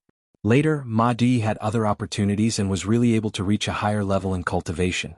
He was lucky enough to be in the same line as me. Now he can be considered as my martial nephew. Therefore, I specially came to visit your Ma family when I was traveling. These words as a guest were actually very rude and condescending. It was very in line with the tone of a cultivator of Book Slip Lake and the demeanor of the top immortal master of Stonehair Country. However, the head of Ma family and the family's consecrator felt that this was the right thing to do. Otherwise, they really had to immediately consider whether this young man's identity as a consecrator was fake. Seeing that Ma family was now in danger, he deceived them. Otherwise, at most, they would just serve him with good food and drinks and then quickly send him out. To be safe, they didn't want to cause any trouble. After all, what Ma family needed now was a real help in a time of need, not some insignificant icing on the brocade. Although they were still skeptical about the young man's so-called identity as a consecrator of Green Canyon Island, they believed it more. Therefore their polite words were more polite and almost flattering. Anyway, there was a lot of polite words and it didn't cost a penny. The Ma family's wealth today was not just based on generations of Ku's ancestors and their descendants reading of the sages' books. The only trouble was that Ma family had been too prosperous in the past few decades and wanted to make money from all sides. As a result, they made a lot of trouble. Ma family was not afraid to spend money to solve the trouble. What she was afraid of was that what she spent a lot of money to buy was not a life-saving talisman, but a talisman that would hasten her death. If this young immortal master was really Ma Duyi's new uncle, then everything would be fine. Today's Stone Hair country was in an uproar from the capital city to other places. A powerful immortal cultivator's words were more effective than those poor big shots of the 6 departments. After entering the hall of the mansion, Qin Pingan was still concise and to the point. He said that Ma Duyi had a good relationship with him. If the Ma family was in trouble, he could try his best to help. If the family business was stable, he could see if there was a good seedling suitable for cultivation in the family. If there was such a blessing, he could send the seedling to the calligraphy lake for cultivation or leave a sum of money. Both were acceptable. 3 days later, the 3 of them rode out of the city. The woman who had always been wearing a curtain hat looked back at the city wall of the city with a complicated expression. Ma family was in urgent need. After a young consecrator of Green Canyon Island showed up, they went to the mansion of the provincial governor and lived through it peacefully. A child of the Ma family who barely reached the 4th or 5th level of Qi training warrior, sought refuge with an old immortal in the provincial capital and began to cultivate. He was not a nominal disciple but a true inner disciple. He needed to be clearly recorded in the government office of the imperial court. This meant that the child, on the premise that he had a famous teacher, had a steady stream of money from his family, which could enter his master's pocket every year. Of course, the master would not use all of it to pave the way for the child's cultivation. But no matter what, the child had no worries. He would more or less get a part of the real benefits that belonged to him. Qin Pingan sat on the back of the horse and did not say anything. Even Zheng Yi, a teenager who was not very enlightened in the ways of the world, could see that the head of Ma family and the woman did not have any affection for their daughter Ma Duyi, who had left them long ago.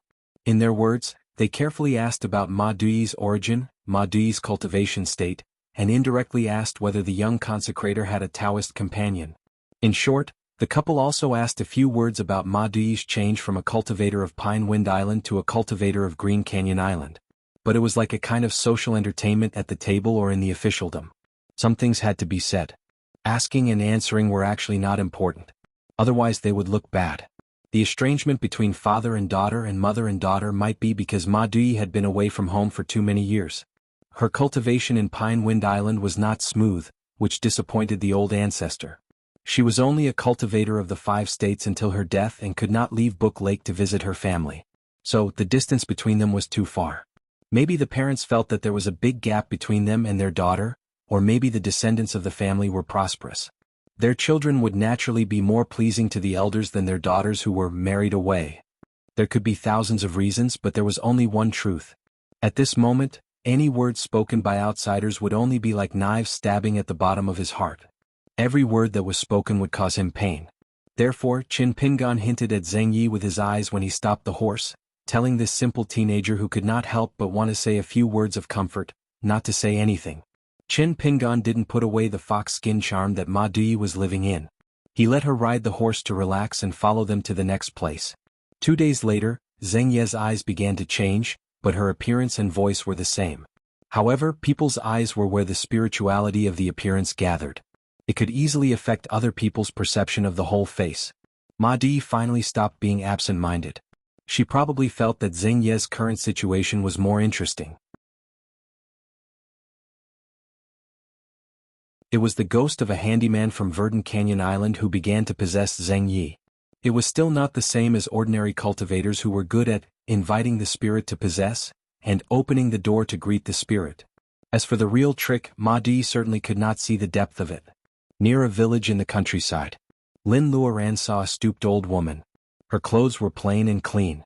Even if there were some stitches, she still did not look shabby. She was coming back from the stream holding a big bamboo basket and walking unsteadily. This was not an easy task for an old woman in the countryside. Life was full of trials and tribulations. It was already not easy to live a poor life without too many complaints. If a poor person wanted to live like a rich person, it was as difficult as ascending to the heavens. But if they wanted to live a carefree life, it was even more difficult. Zheng Yi turned over and ran forward. She ran to the old woman and knelt on the ground. She just kowtowed and banged her head. The old woman was at a loss. She quickly put down the bamboo basket. She didn't care if the clothes she had just washed would be stained by the mud on the ground. She squatted down and tried to help the strange young man up. She anxiously asked in a dialect that Qin Pingan and Ma Di didn't understand, "What are you doing? What are you doing? You can't do this." In the night of the same day, in the old woman's house there was a fox-skin charm beauty, but there was actually a man living inside. On the table there was a pile of immortal money left by a person who left. The Reiki was enough for him to live for 20 years. It was still possible for him to send the old woman off and let the old woman live a comfortable life. After the guest left, the old woman and this grandson, who had left their hometown for too many years, held each other's hands and cried. On the rural road, the three of them left on horseback. Zheng Ye's spirit was still a little shaken and he had to breathe slowly. The three of them returned slowly. Ma Di suddenly said, "The old woman is a good person, but when she found out the truth, she should not have spoken to you like that. It's right to pay a life with a life, but what does it have to do with you?" Qin Pingan shook his head. "I think that's the right thing to say." Ma Di suddenly snorted and said with a face full of annoyance, "Look, an old woman in the countryside is more nostalgic than my heartless parents." Qin Pingan turned and laughed. "Are you mad? Why don't you go back to the capital and I'll help you get back that immortal money? And help you scold your parents? Same old rules, you choose the words and I'll speak." Ma Di, who was riding leisurely on his horse, spat at the accountant. "Don't even think about it. You're really a greedy accountant who only wants to earn as much as you can." Qin Pingan laughed loudly. Ma Di suddenly laughed. "Do you know why my parents gave me this name? Because before I was born, the midwife said with certainty that it would be a fat son. In the end, after I was born, my father, who was guarding the door, was stunned when he heard that it was a daughter. He stomped his feet in anger and left immediately. But in the end he still walked back in a huff. My mother often told me that when my father saw me for the first time, I was so beautiful that I didn't look like those ugly children at all. I was especially good looking, and my father was immediately overjoyed. Alright, do you know why I'm called Dui? I'm asking you a question, Mr. Qin." Qin Pingan smiled and shook his head. Ma Dui shook his head like the old teacher in the family school that he was extremely annoyed with when he was young. He said, "High innate talent, complemented by diligent study, matching heart and hand, unparalleled in the great Tao, perfect." Qin Pingan asked, "Isn't it unparalleled in the world?" Ma Dui held his belly and laughed. "Well, Mr. Qin, you've pulled out the fox's tail." Qin Pingan said helplessly, Okay, you're smart." Ma Di turned his head and asked softly, "Mr. Qin, why are you doing this to us?" Qin Pingan let go of the reins and held the back of his head with both hands. He muttered, "Yes, why?" Ma Di looked at the thin cheeks in a daze. It had nothing to do with love between a man and a woman. He just looked at it and felt a little sad. For a moment, he even suppressed the sadness that lingered in his heart. The cotton-padded robe withdrew his hand and clapped. "I have the answer." Ma Di looked curious. The accountant, who had a sword and a knife at his waist, was beaming with joy at this moment. "Perfect. It's perfect." Ma Di also laughed, but he said, "What kind of **T answer is this?" Qin Pingan covered his sleeves with both hands and said, "If you complain again, I'll put you away." Ma Di was not afraid at all. He didn't take it seriously at all. "Where is the next place?" Qin Pingan smiled and squinted his eyes. He looked into the distance and whispered, "It's in the human world anyway." Ma Di suddenly shouted, "Izai." Qin Pingan smiled and agreed, "Good." The hooves of the horses went far away from the countryside village where chickens were crowing and dogs were barking. The last and biggest snowfall of the year came unexpectedly. It was late at night. They were already far away from the village.